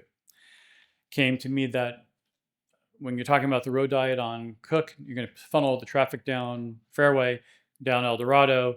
It's been terrible lately. I think that all 3 streets should be single lane. And since we talked about, we heard cross sidewalk, I can't tell you how much I'm against it. Not everyone is, but I am, and I know many others are. And we went through what, Councilmember Whitman, 28, This is our 30, wonderful. But who's counting? But who's counting? So, I mean, sidewalk has been debated, discussed, and we're against it. Any other comments? Thank you very much for your insights. All right. Does anybody else? Yes, we have another comment. Please come on up. Thank you. Thank you, Marcy Maxwell, and I'm a homeowner and live in the Cove at Indian Wells off of Cook Street, also a homeowner in Dorado Villas and a board member of the Dorado Villas HOA. I'm really pleased we've come to this point, and I'm hoping that you will all vote yes in favor of this good decision.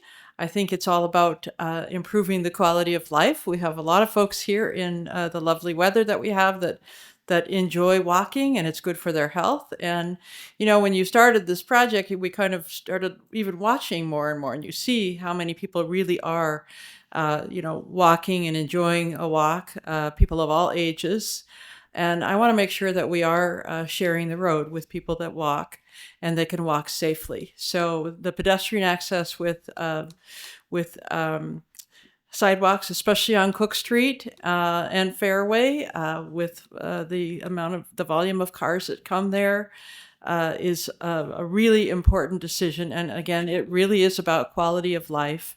And I think it's a great investment. I think it's good for our property values, and it's good for the lifestyle we want to attract here in the reason people live here, which is to be outside. So thank you very much for, I'm hoping, a decision that you will all make. Thank you, Marcy. Thank you.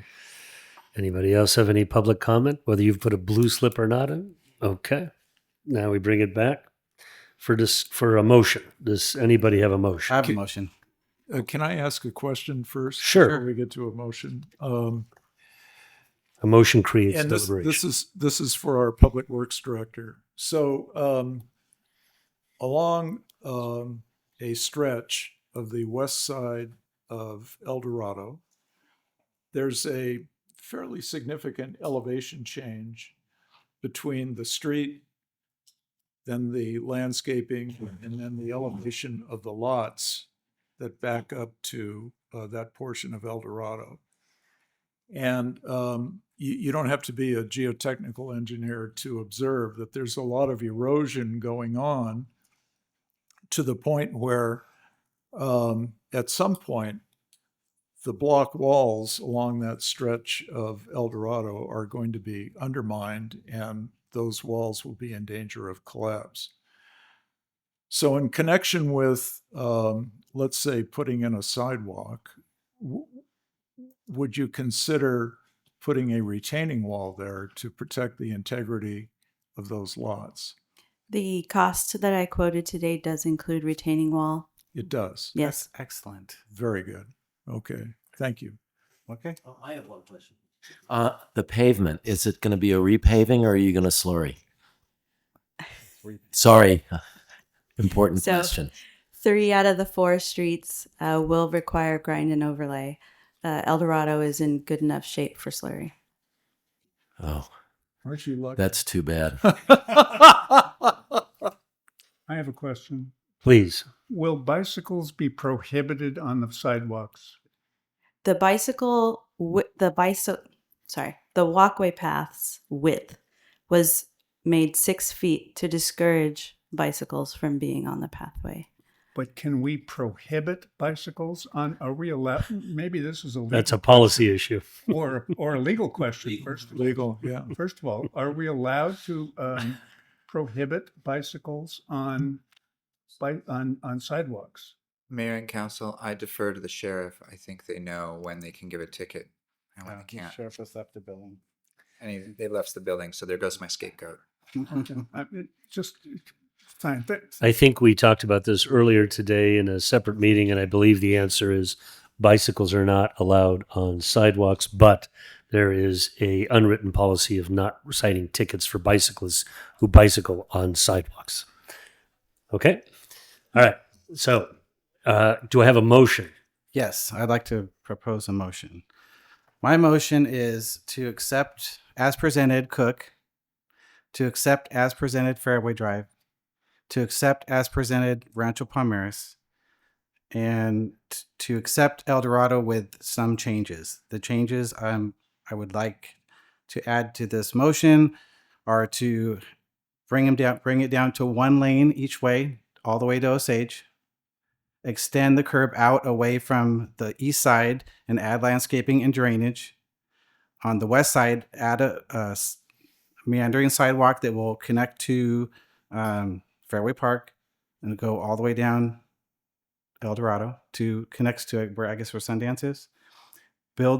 Include the retaining wall, and that curb will be extended out away from the west side to give those residents a buffer. And then additionally, all of the crosswalks to have decorative paving. Do I have a second for that? Second the motion. All the crosswalks to have decorative paving to match the entrance on Cook at the shopping center all the way up to Vintage, and then so those are all matching. So all crosswalks would be consistent. Yes. Pavers. Yeah. It's been moved and seconded? It has been. Okay. I cannot at this point even remotely agree to a 1 lane in each direction on El Dorado. We're talking about El Dorado, right? Yes. Okay. The traffic right now is getting larger and larger and larger every month, at least anyway. I'm sure it'll back off at the summertime. In 1 lane, you're not going to be able to get through 111 with 1 circle of light. I mean, you got to have more. You can't have 1 lane. May I interrupt you 1 second? The 1 lane will end at Osage and open up after Osage. So you're only right now. It's 1 lane, basically halfway down. So it's just a little bit more. So you're going to take the 1 lane from Fairway Drive to Osage, and then it will open up to 2 lanes again. So it won't disrupt Sundance or Montalena. So I believe your concerns have been met. Go the whole way. Why not. do it at all? Because we're trying to mitigate all the volume that we have now. Well, the volume will be mitigated if we have no commercial vehicles on Fairway and enforce it. At least half of the vehicles. Well, that's an exaggeration. A third of the vehicles are commercial vehicles. I totally agree with you. And if we eliminate that, that's a third gone. It's just, well, we've been at this. For the better of 3.5 years, and with all the data and all the community outreach and all the meetings, and it's just been countless. If we road diet Cook Street, it's going to take everybody down Fairway Drive all the way from Portola to El Dorado. And if El Dorado is wide open, that's where they're going to funnel out. They are not going to go down Cook. I can guarantee that right now. And they don't use Rancho Palmares because the signal takes forever. Yeah. So this is what we're dealing with today. And Greg Sanders, if you could opine on this, I would really appreciate it. Yeah. I wish we had discussed this. I mean, just to throw this out at 5:15. This is not new, Dana. And you've had this material for 2 weeks.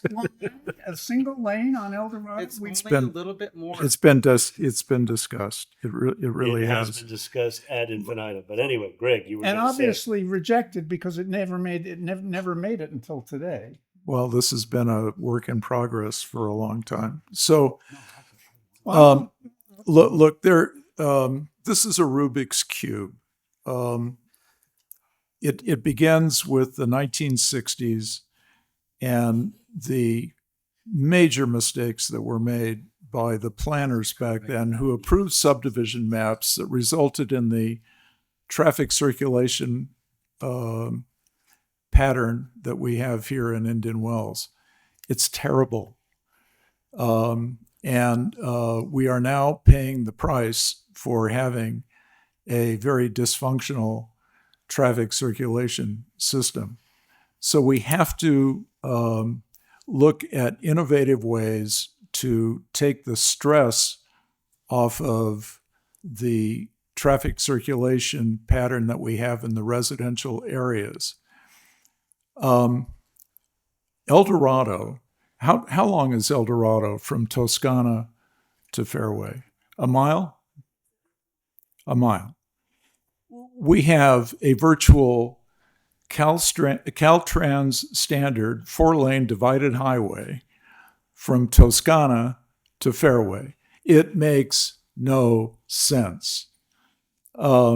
It's ridiculous. I defy you to find other neighborhoods in high quality cities like Indian Wells where you have a 4-lane divided highway going right through the middle of a residential neighborhood. It's a problem. Okay, now what we've got is a real exacerbation to the problem. We have CV Sync on Highway 111, designed to make it possible to go from Coachella to Palm Springs without ever hitting a red light. It doesn't work, in my opinion, number one. And number two, what's happening is the delays for people who are trying to get onto 111 from the neighborhood surrounding El Dorado and Rancho Palmeras and Cook Street, the delays are such that people who want to go westbound are just going the other direction. They'll go south to Fairway and on to Fairway, and they'll take Fairway into Palm Desert. That's what happens when human beings get behind the wheel. They're smart. And now bus drivers who are taking people from off-site to the tennis garden, for example, they think the same way. So now we've got a real problem with buses on Fairway. What I have proposed at the Public Safety Committee meeting yesterday is that we hire a consultant to tell us what is wrong with CV Link through Indian Wells and what can we do to prevent the unintended consequences of CV Link, CV Sync, I'm sorry, from pouring all of this traffic into our residential neighborhoods. Okay, that's a great point, but can we stay on point here? Well, it gets to putting El Dorado on a road diet and creating sidewalks. What's that? And creating sidewalks. Yeah. Narrowing it down to one lane. Correct. Right. Okay. Thank you for the point. Are there any other points? Yeah, I mean, I know this is not going to pass, but I have to make a substitute motion that we approve staff recommendation as recommended with no amendment other than the sidewalk on El Dorado. Dana, could I ask you, it's been 32 times and we came up with this without going to one lane, without a sidewalk in El Dorado, and I can tell you I don't remember all the reasons why. Why didn't we, do you remember why we didn't agree to have a single lane each way and no sidewalk in El Dorado? What is the reason not to do this? If you know what I'm asking. I don't know that there's a reason not to do it. I'm just saying that this has not been, I had no idea that this was coming. Right. Either did I. I agree. And it's 20 minutes after 5, and it's a major, major decision affecting my country club and everyone else in the neighborhood. And I just don't like the idea of being sprung on at the last minute. Okay. To be honest with you, I don't think. I mean, you have the votes. Go ahead and pass it. But I need to. No, I'm with you. I want to know what is the reason. The reason why, because you've explained a reason, is that it would affect the people that live in the neighborhood who use the 2 lanes either way to get easier ingress and egress out in and out of the neighborhood. Yep. But wait, can I speak, please? Okay. Let's break this down. If you don't do a road diet on El Dorado, you cannot do a road diet on Cook Street. You can't. You can't do Well, of one course you without. can. No, you can't.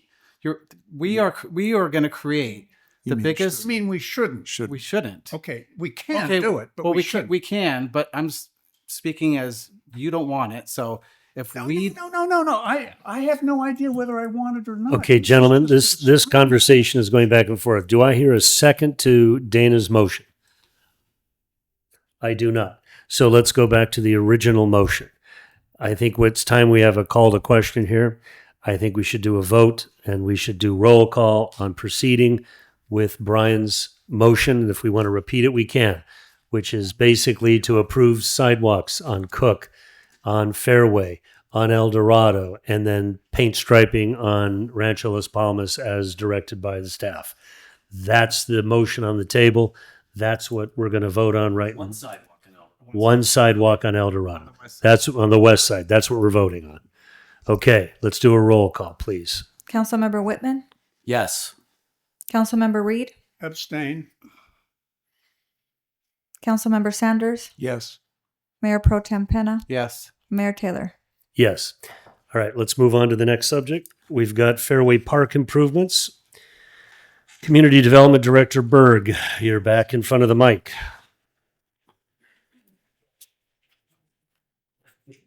Are we going to put a cell phone tower on the Fairway Park? I'm sorry, I couldn't help myself. I'm so sorry. It's a little early for that. So sorry. Go ahead. Go ahead, Director I've Berg. been thinking about that for 2 hours. Is it only 2? Go ahead. Okay. Thank you, Mr. Mayor. Yes. And council members. John Berg, your Community Development Director. Before you is a proposal to do some improvements to Fairway Park. Fairway Park, as you know, is our only public park in the city.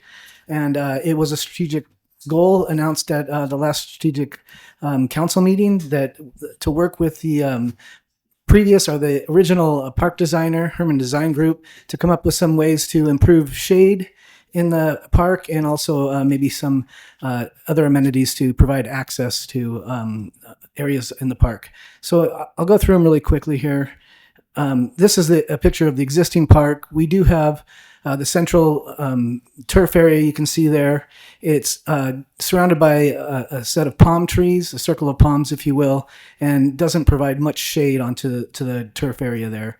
There are some existing seating areas as shown in the red arrows.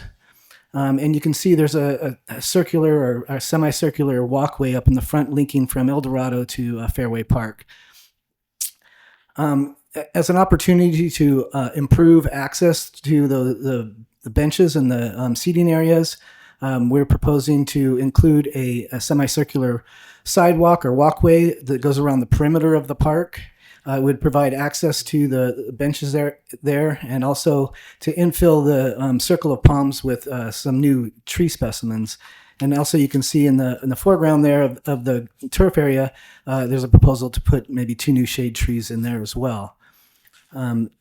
Here we saw an opportunity to include some mosaic art pieces, and you can see there that we would maybe use the logo for the arrowhead, the Indian Wells arrowhead, shown embedded into or inlaid into the sidewalk, or any other type of mosaic art that you would desire.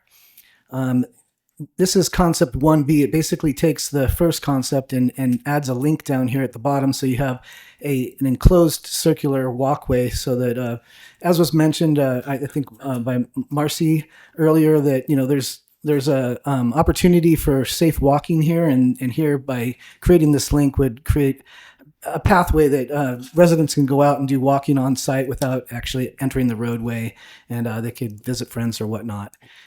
Concept number 1 in summary is 8 new trees located within the circle of palms, and in the lawn area, we would provide the new walkway around the perimeter. There would be extensions of that walkway to the landing areas for the benches, and that's basically the number 1. And through the magic of Herman Design Group, we're going to show you a quick video so you can take a spin around the park. This is the new walkway showing nice lush landscaping on both sides, retaining boulder walls there, providing access to the benches there for ADA as well, and going back out into the main grass area here. And real quickly, what this video shows is kind of a time lapse of the day and how the shade would move across the park to show the benefit of the new trees there. Concept number 2 just takes basically those existing bench areas and moves them into the front of the park on the shoulders, if you will. And it would add 3 new trees, 2 on the little wedge-shaped lawn area there and another one around the perimeter of the park. And basically you're looking at making little plazas here for seating areas, not extending a semicircular walkway around the park, but here's a quick video of that. And this one would include having portable temporary shade structures if you so desire to include those as well. And again, here is a quick video of what that would look like and zooming out to see how the shade would time lapse across the park with the additional trees and the shade structures. So an alternative that wasn't presented in your staff report, but was brought to us by the Herman Design Group, was the suggestion that you could move the seating up into the front where the wedge-shaped lawn area is and just kind of pave that over and create kind of a new seating area in the front there as an alternative with a more permanent type of shade structure in that location. And just looking at the time lapse to see how the shade moves. There you go.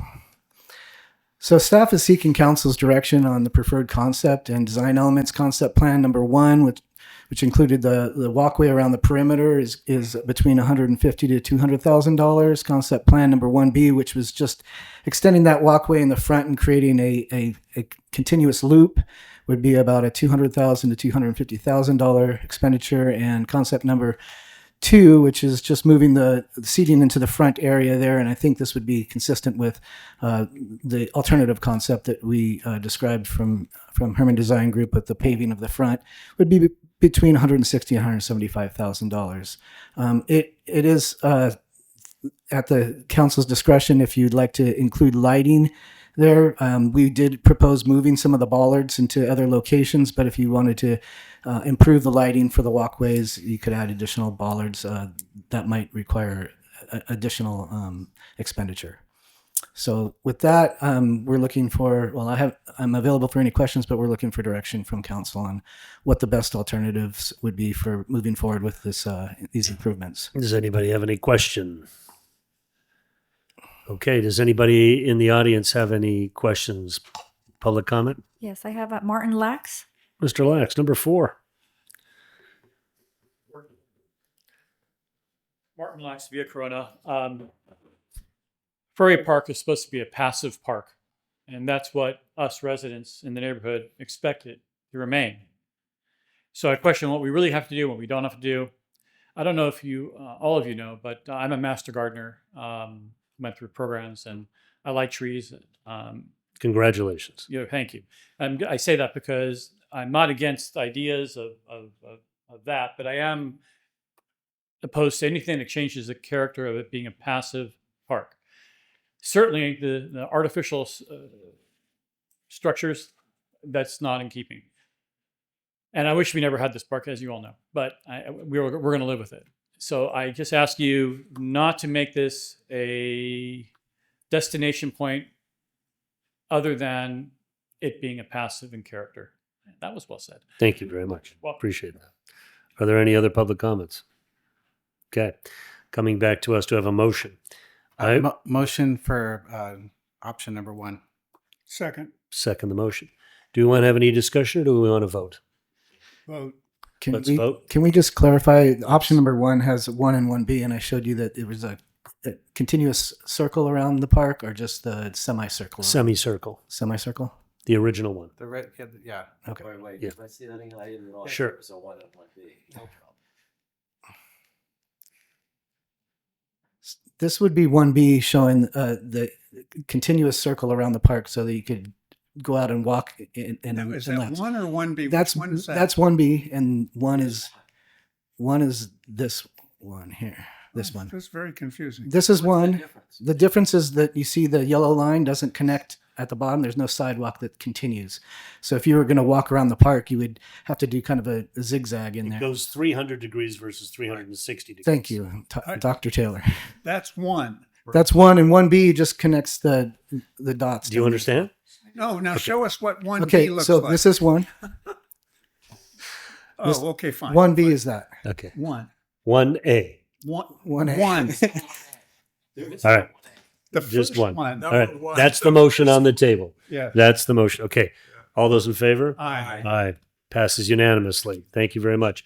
Mr. City Attorney, may I add to the motion on safer streets that is it too late to add a brief amendment that says the entire cost will not exceed $10 million before coming back to this council? There might be people here that were here for that item that left. So when it's they not thought that possible. The item was done. I think you could do a motion to reconsider. That gets complicated. Well, it's coming back anyway. Could we maybe save it for the next time it comes Fine. back? No problem. Just keep it simple. Let's keep it simple. Let's move on to the next. We're talking about I-4 at this point. Council Ad Hoc Committee update on Historic Neighborhood Recognition Program. I believe this is you, Dr. Friedland, that's presenting. Actually, we have representatives from Indian Wells Preservation Foundation will be doing that. I can just Okay. do a brief introduction and say that the City Council formed an ad hoc committees with Councilmember Sanders and Mayor Pro Tem Penna. Come on up. Come on up, Kevin. To look at a neighborhood recognition program. And Kevin Mead from the Indian Wells Preservation Foundation has been tasked by the group to make their presentation. Thank you, City Manager Freeland. My name is Kevin Mead. I'm the Vice President of the Indian Wells Preservation Foundation. I'm hoping to make this just a little bit lighter and a little bit more celebratory than tea times and maybe the Safer Streets discussion. But I first want to just, on behalf of the Preservation Foundation, thank you, Mayor Taylor. Thank you, City Council members. Thank you, staff. And thank you for some of our residents that are still here from a couple of these communities that we want to celebrate.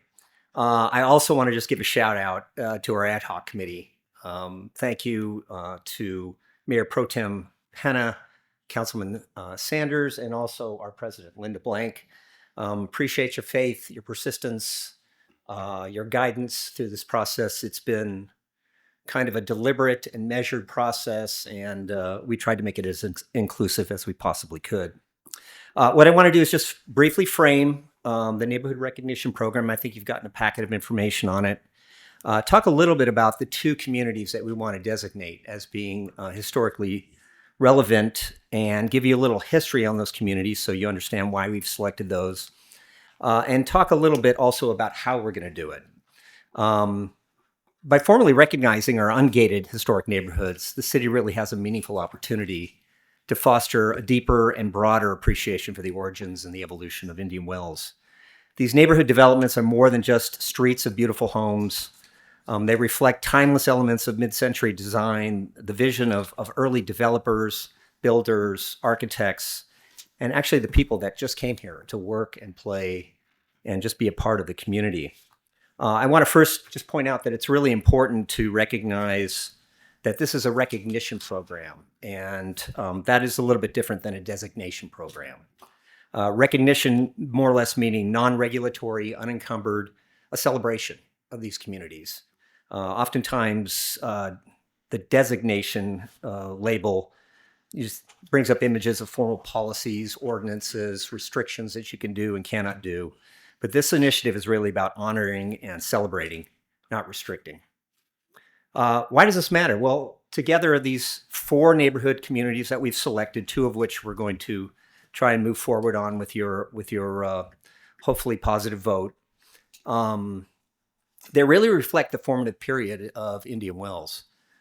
This is when ungated areas of Indian Wells were sand dunes. They were agricultural fields. And can I apologize. I don't want to tread on your feet here, but we as a council have all received the materials and we've reviewed them. So may I ask that rather than context, we just kind of show us what it is you'd like us to actually vote on? Is that okay? Would that be okay? Sure. For the Yeah. moment? Would And you then we like- can ask questions. Would you like me to go through the neighborhood history or not? No, let's just go right to the street signs that you. Okay. Yeah, that would be great. All right. Thank you very much. No, I know it's getting late in the day. Well, we've done our homework. yeah.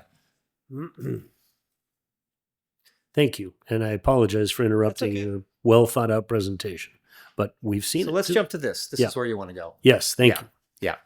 Okay. Well, the street sign blades are really the way that we thought we designate these communities. And our analog for this, really, the closest thing we have is the 25 different communities in Palm Springs that have more or less, through their 1PS program, have adopted these street signs, street sign toppers. And so we wanted to take the original logos of these communities, Desert Bel Air and Indian Wells Village, and incorporate that into the blade, but keep the blade itself conforming, keep the contour of it consistent. I know that's up to the city. Where would they go? I mean, which on Fairway, which ones are Desert Bel Air and which ones are Indian Wells Village? Let me just quickly go back, if I can, to the map. So you can see here the four communities: El Dorado Palms to the east, and then we have Desert Bel Air on the corner of El Dorado and Fairway. Then we have Rancho Palmares, which would be another targeted, and then over in the upper side of the slide there, we have Indian Wells Village. There's also another area in between Desert Bel Air and Rancho Palmares that we're investigating right now to be a potential fifth entrant to this. So that's And the concept is to put these signs, if you will, above existing street signs. Yes. Not adding new street signs. Just adding. Okay. just to showcase the community by placing them on top of existing street signs. And do you have a cost estimate? We do. I think it was in the packet.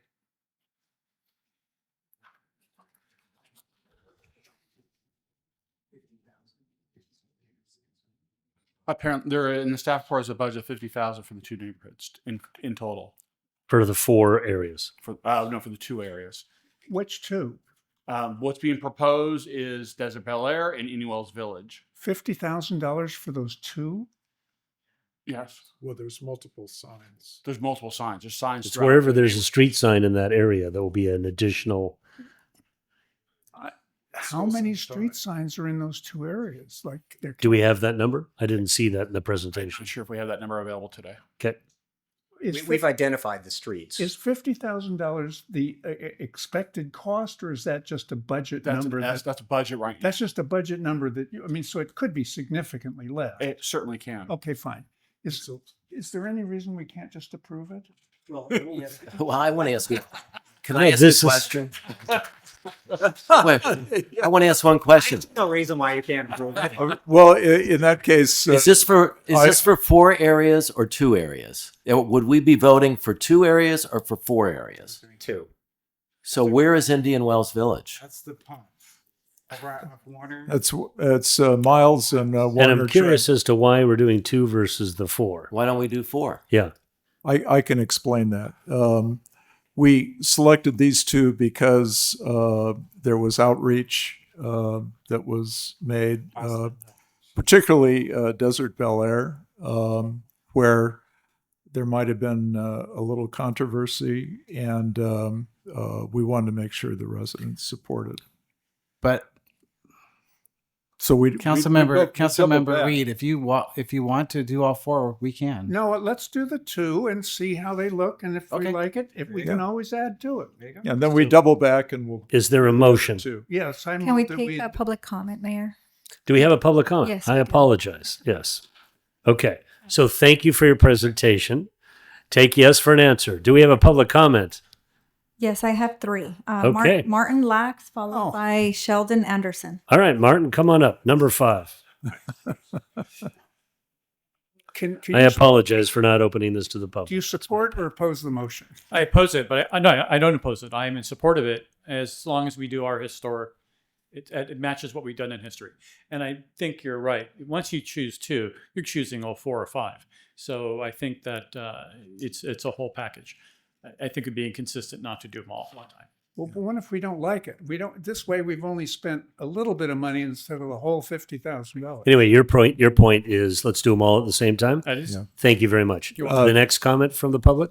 While he's walking up, Martin Please, come Lax on up. did make a good point, and that is I have gotten a lot of feedback that the signs should be historically correct. That is, not modernized. The lettering should be consistent with the lettering that was used for the advertising, et cetera. Is Yes. that what you're looking for, Martin? Yes. Okay, thank you. Go ahead. My name's Sheldon Anderson. Thank you, Sheldon. And I live in Desert Bel Air.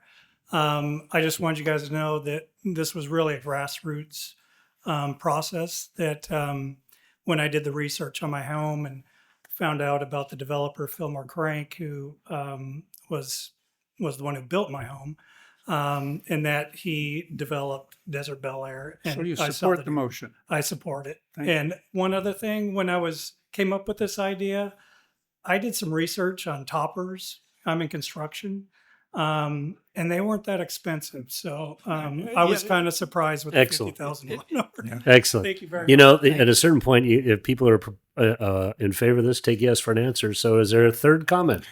Trisha Cole. Come on up, Tricia.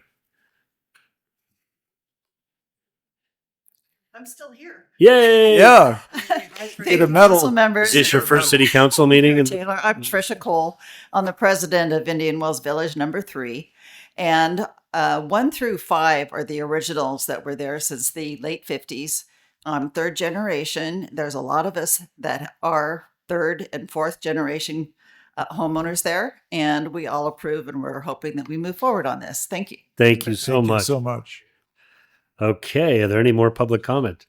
Now we're coming back. Do we have a motion to approve these 2 recommended areas? So moved. Second. Okay. Can we vote, please? All those in favor? I have an alternate motion. I don't see why we don't do all 4. I see. I second that.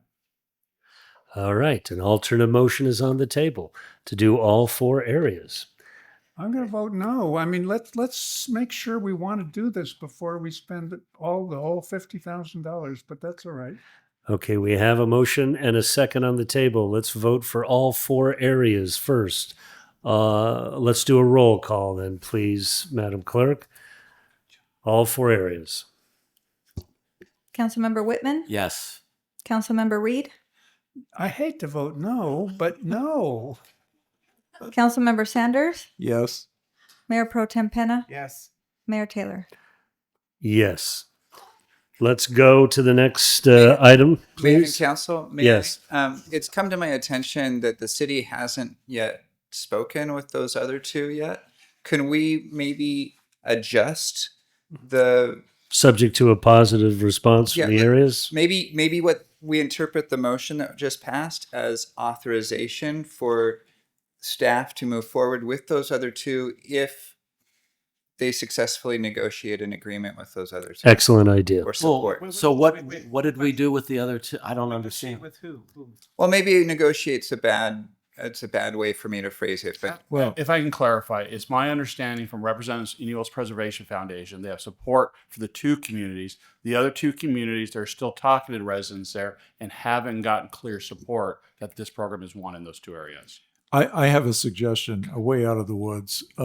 I think most people would want to see what the signs look like. Those should come back for city council final approval. If there's a bunch of blowback from one or both of these other communities, we can always take them off the table. Well, we've approved already that the 4 areas can get signs, and I think the request is simply to say, let's as we roll them out, let's get positive feedback from the Area 3 and Area 4, and if there is pushback, then bring it back to City Council. I don't think that was what Greg said. No. I know it's not what Greg said, but we had already approved the do we motion. need another motion? Well, I mean, if so to put do a we finer wanna- point on it? Yeah, I think we're getting hung up on a technicality here. We can approve something on Monday and we can disapprove it on Tuesday. I mean, we have that discussion. I understand. So do you wish not to approve them to proceed? No, what I'm suggesting is that most of the people that I have spoken with want to make sure that the blades are historically correct in terms of logos, lettering, that sort of thing, that they reflect what was advertised for these communities when they were developed. And so to make sure that we have that kind of consistency, we have the staff bring back to us the designs for the blades. That'll take a while. In the meantime, we can go out to these other two communities, and if there's significant opposition in these other two communities, we can just take them off of the. Okay, are the two areas, are the blades as you're referring to them, are they historically accurate, and can they proceed with those two? Haven't seen them yet. Oh, the first The two? first two areas. We should have a final look to make sure that they are consistent with what the advertising. So I is at am the time. correct in that you would like to retract the vote and say all of this is subject to approval of the designs of the signs.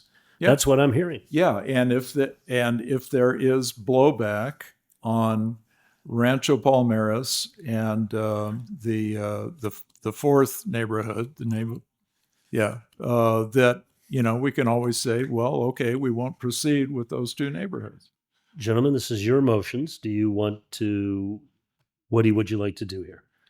Well, I just want to know. I mean, I don't understand what's happened in the other neighborhoods. Did we do a survey? Did we do a door to door? I mean, what are we talking about here? What kind of approvals do you have from these two other neighborhoods? I mean, We didn't go out and go knocking on every door. There, I think the best way to do this. Do you want to come up? Do you have a No, but I think really the best way to do this, we already know that Indian Wells Villages and Desert Bel Air are a go. Let's just do them. And That then was my motion. right. And then we'll bring back the others because this is way too Good enough. convoluted. Yeah, good enough. So let's go with Dana's original motion and strike the other Okay, motion. so first I think we have to vote to Let's just have a motion to reconsider. Yeah. motion to reconsider. Is it seconded? Is there a second to reconsider? So I can't make the motion or second. Okay. Would you please second my motion? Second. Okay. All those in favor? Aye. Okay. no. Okay, 4-1. All right. It passes. Now we're going to have a new motion on the table. I move we approve staff recommendation for the two Areas. Second the that are motion. ready to go. Second the motion. All those in favor? Aye. Aye. Aye. Okay. Now you've got 2 out of 4, and you'll come 4-1. back. You'll come back. All right. There you go. Now we're going on to the 60th anniversary ad hoc committee update. I believe Yes. But it's probably almost the Ms. Avila. 61st by now, isn't it? Here we go. Thank you very much. Okay. Thank you. Good afternoon, Honorable Mayor and Council. The item before you presents the recommendations of the 60th Anniversary Ad Hoc Committee, and staff is seeking council direction to move forward with planning and implementation of the city's 60th anniversary. The ad hoc committee did meet on March 20th to begin planning. Based on those discussions, the committee is recommending a year-long celebration beginning this July 2026 and continuing through July 2027 rather than limiting it to just one single celebration. This approach allows the anniversary theme to be incorporated across events, programs, and communications, providing multiple opportunities for resident engagement to the city's history and future. The committee recommends creating a comprehensive 60th anniversary branding program. This would include a commemorative logo consistent with anniversary messaging applied across city materials that would include the city's new adopted color palette. To launch the anniversary year, the committee is recommending a 4th of July celebration this year in 2026, preferably on Saturday, July 4th, with Friday, July 3rd identified as a potential alternative if vendor availability requires flexibility. While the city's 59th anniversary date falls later in July, this kickoff event would align to the start of the Indian Wells celebration with the 250th anniversary of the United States. creating a strong, patriotic, and community-focused event. Hotel partners and the golf resort have expressed interest in supporting the celebration. If council decides to move forward, staff is requesting an approval of a supplemental appropriation of $70,000 to fund the firework display this coming July. Looking ahead to 2027, the committee is also recommending a signature anniversary celebration that would approximately host about 600 residents. In addition, the committee is requesting the council consider an alternative firework display in July 2027 to formally conclude the year-long celebration. Associated costs to be brought forward to the council at the May budget. So we would incorporate all these costs at the May discussion. The committee is also recommending to formally recognize 2 individuals whose service has had a lasting impact in Indian Wells. Mr. Dick Oliphant has served on the council from 1976 to 1992, including 8 years as your mayor. And he played a key role in shaping the cities through a major development efforts, financial stability, and the service, and his service of the city's first fire chief as well. In recognition of his legacy, the committee recommends naming our Fire Station 55, the Richard Oliphant Fire Station, and commissioning a bronze sculpture with that will be dedicated to him on this anniversary year. The committee is also recognizing Jan Oliphant for her contributions to the community, including founding the city's garden club by renaming the community's garden to the Jan Oliphant Community Gardens and installing a commemorative plaque. So that's another recommendation. Additionally, the committee supports completing the City of Indian Wells historic book in partnership with the Indian Wells Preservation Foundation.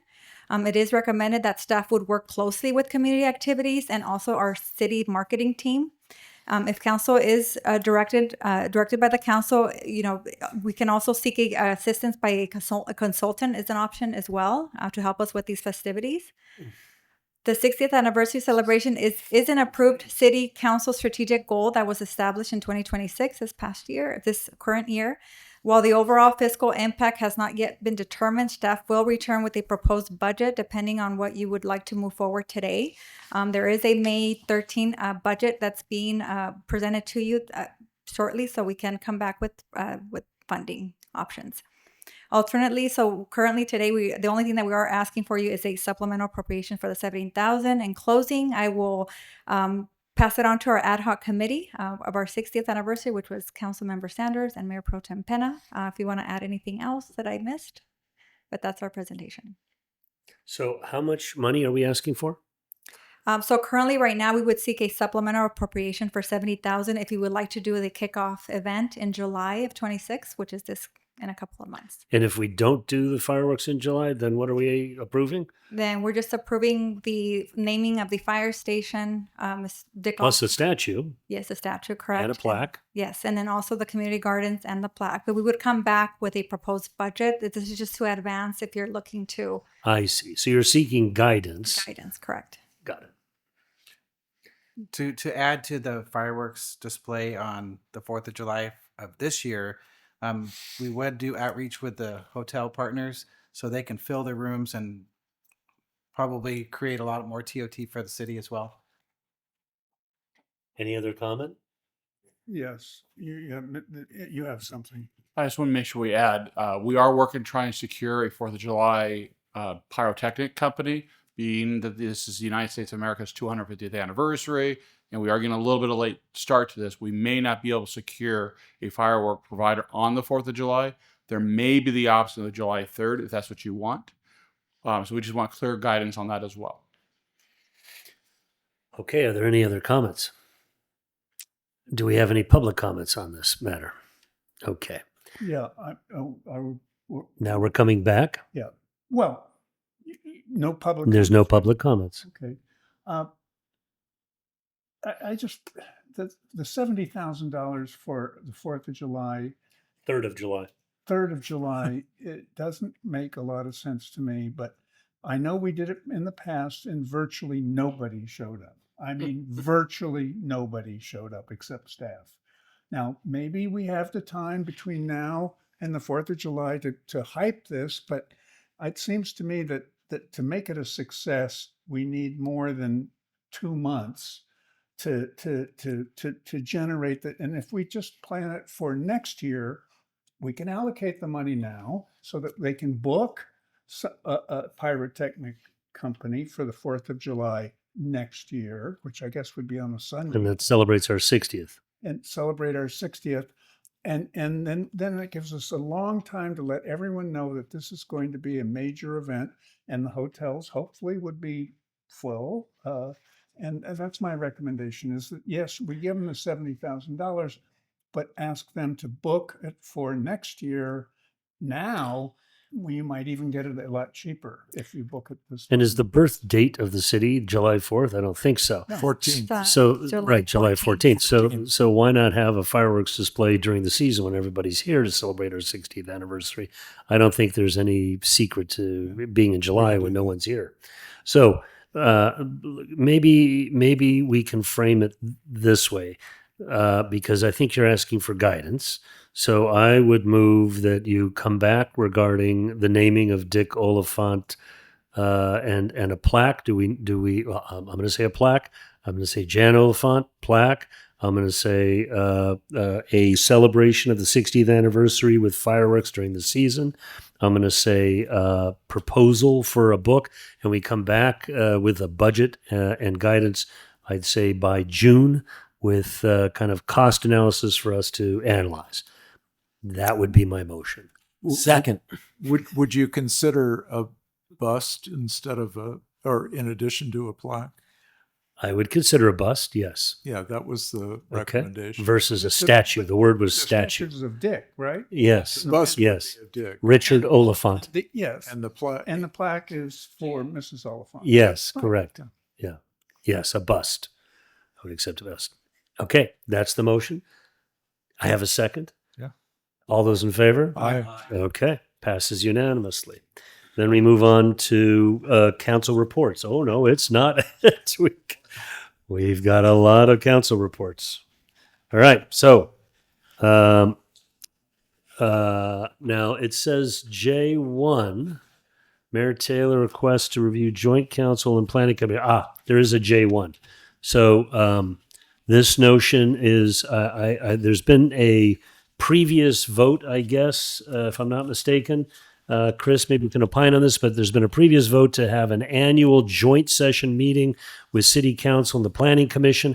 I see no need for that, so I would like a motion So that we do not need to have a joint Planning Commission. Second the motion. That's not one time. That's forever. Yes. Okay, so we have two On an as-needed basis. Yes. Does anybody have any opposition? All those in favor? Aye. Okay, so that's the end of that. My apologies. Now we go to City Council reports. Mr. Whitman.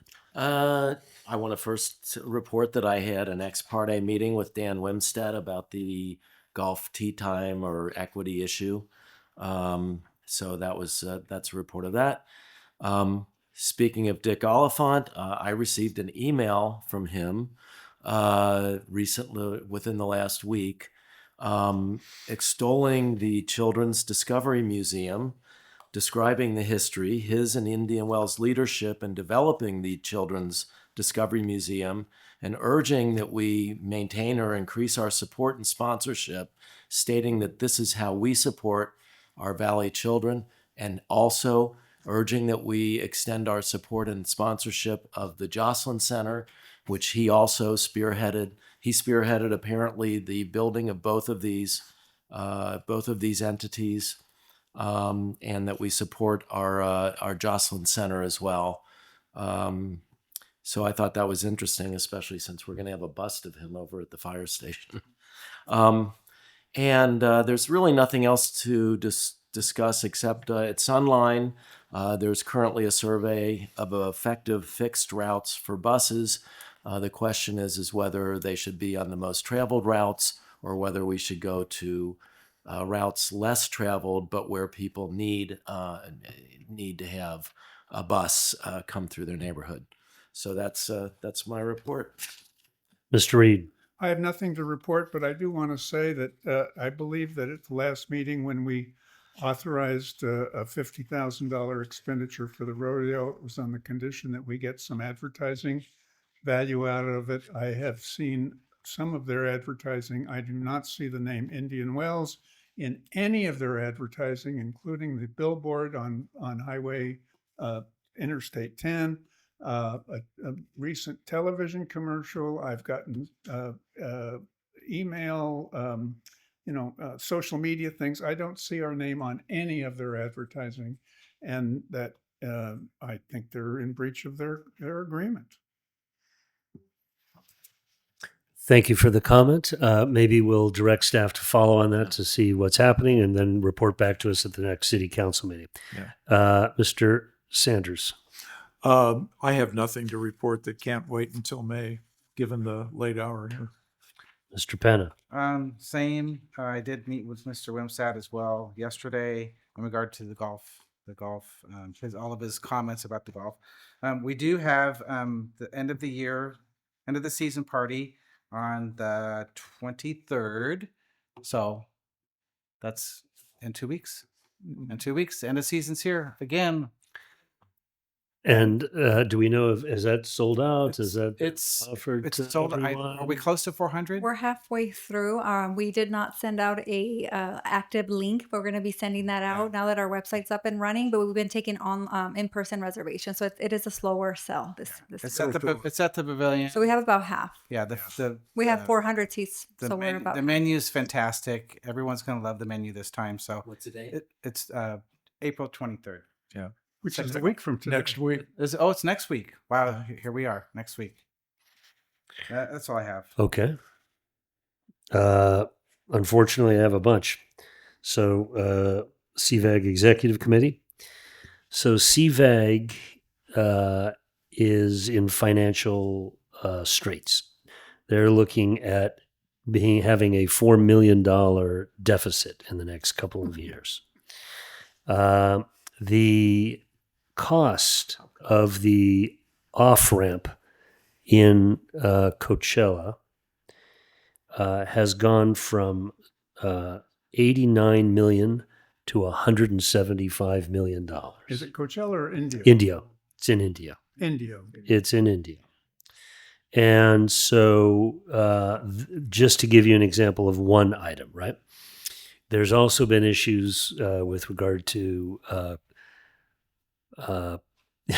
people running into the lights, traffic accidents, so repairing CV sinks, small costs, but nonetheless unanticipated costs, and the purchase of an automobile to service CV sink, and the list goes on and on. So this is an interesting moment in time. There's been an ad hoc committee created to talk about ways in which to create funding so that CVAG doesn't fall into financial straits. The CVAG Energy and Sustainability Committee. Chromium-6 was a discussion item. Chromium-6, of course, is in our water. We currently have the most strict water chromium-6 laws in the world. The federal government is recommending 100 parts per billion of chromium-6. California has 50 parts per billion. CV Water District is at about 23 parts per billion. And the new demand is at 10 parts per billion. To achieve 10 parts per billion, the estimated cost for redoing our water storage facilities and cleaning facilities, et cetera, not excluding potentially any cost of the debris and pollution created from updating these water holder tanks, is $900 million. There are 12 water districts that are affected by this in the state of California. We are one. So there could be a $9 to $10 billion cost. And this is currently being fought in the county, in Fresno, in the county where Fresno is, in the courts. So news at 11. But we are concerned about this because obviously the result is raising the price of water for everyone. And of course, the price of water impacts those people with less means more than it does with people with more means. Just to give you a sense of history, the Aaron Brockovich case, which had chromium-6, was 11,000 parts per billion. CVAG Transportation Committee. We talked about the cost of the off-ramp and the on-ramp, and they're talking about looking at even a increase in taxes to accommodate, continuing to support our roads, not only in the Coachella Valley, but through RCTC, which I'll raise in a second.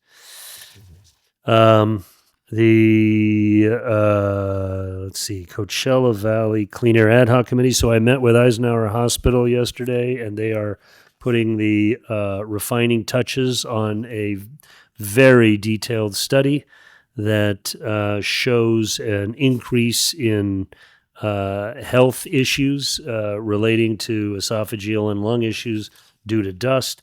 And the greatest impact, Greg, is on children under the age of 13 that they're seeing coming into their... Yeah, Greg and I met with the school district, and there are more and more days every year where the kids can't go out and have recess or kids can't go out and have PE.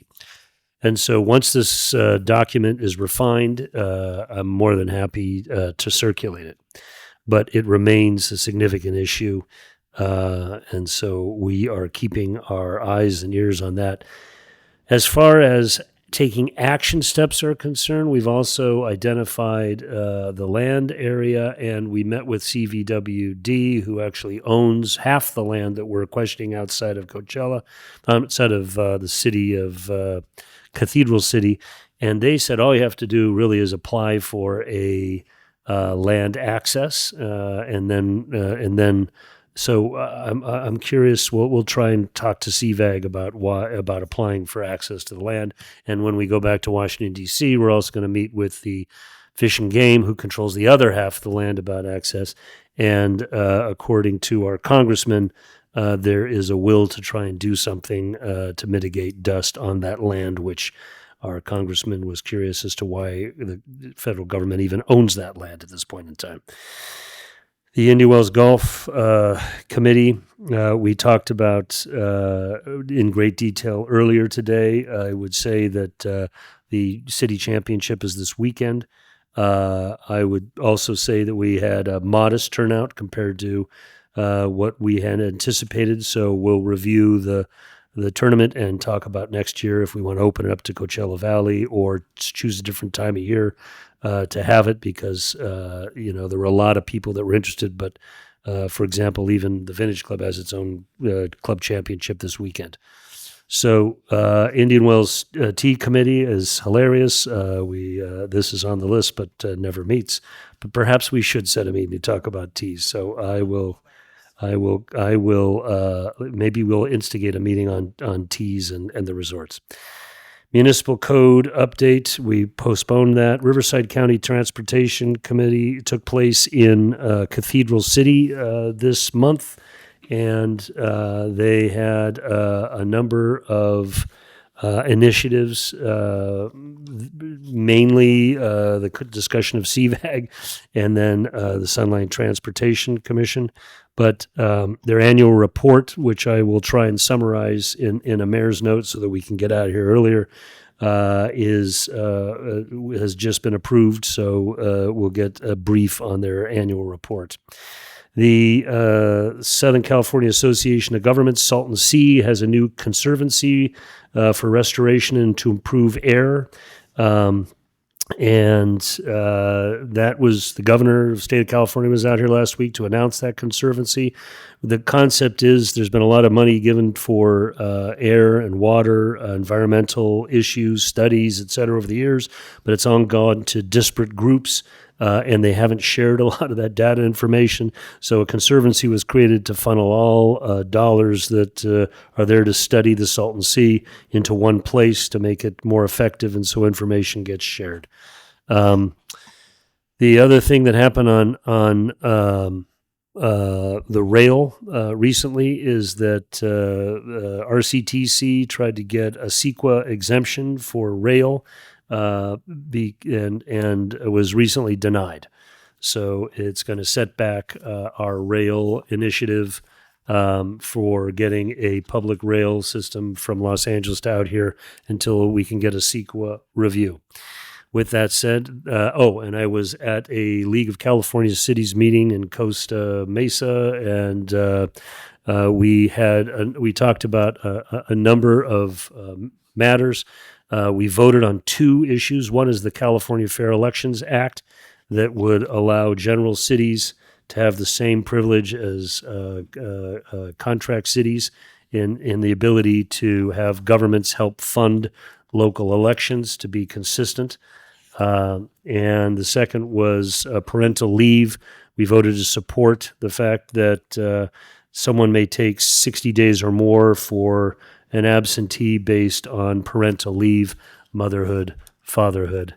And that is the end of my report. So I believe that comes to the end of our meeting.